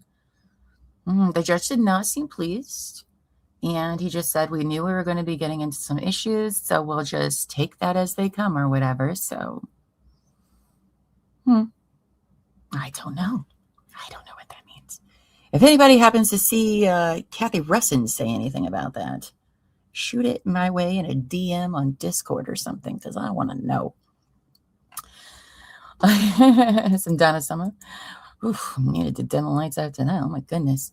Well, you know what? I will say between today and Thursday, it has been nice to see this trial being like a real trial, because, those first 3 days were so bad.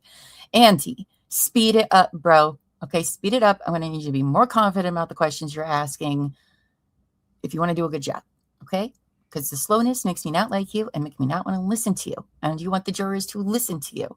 And listen, I'm a very patient person. All right. Very, very patient, I've been told. And you are driving me crazy. So I can only imagine what the jury and the judge feel about that. So, well, you guys, I'm going to go ahead and get off of here today. Go do some stuff before I start recording for Llama's After Dark. Couch Court with Llama After Dark, which will be coming out this evening for today. If you don't catch me with that, which you should, you could also watch The Devil in the Bay. I think a new episode is coming out tonight. I don't know. Lots of stuff on our channel to watch if you've just joined us. So also thank you to all the new people that have subscribed, to the new members that got gifted memberships, both on YouTube and over on Twitch. Thank you, Amos, for doing those for everyone.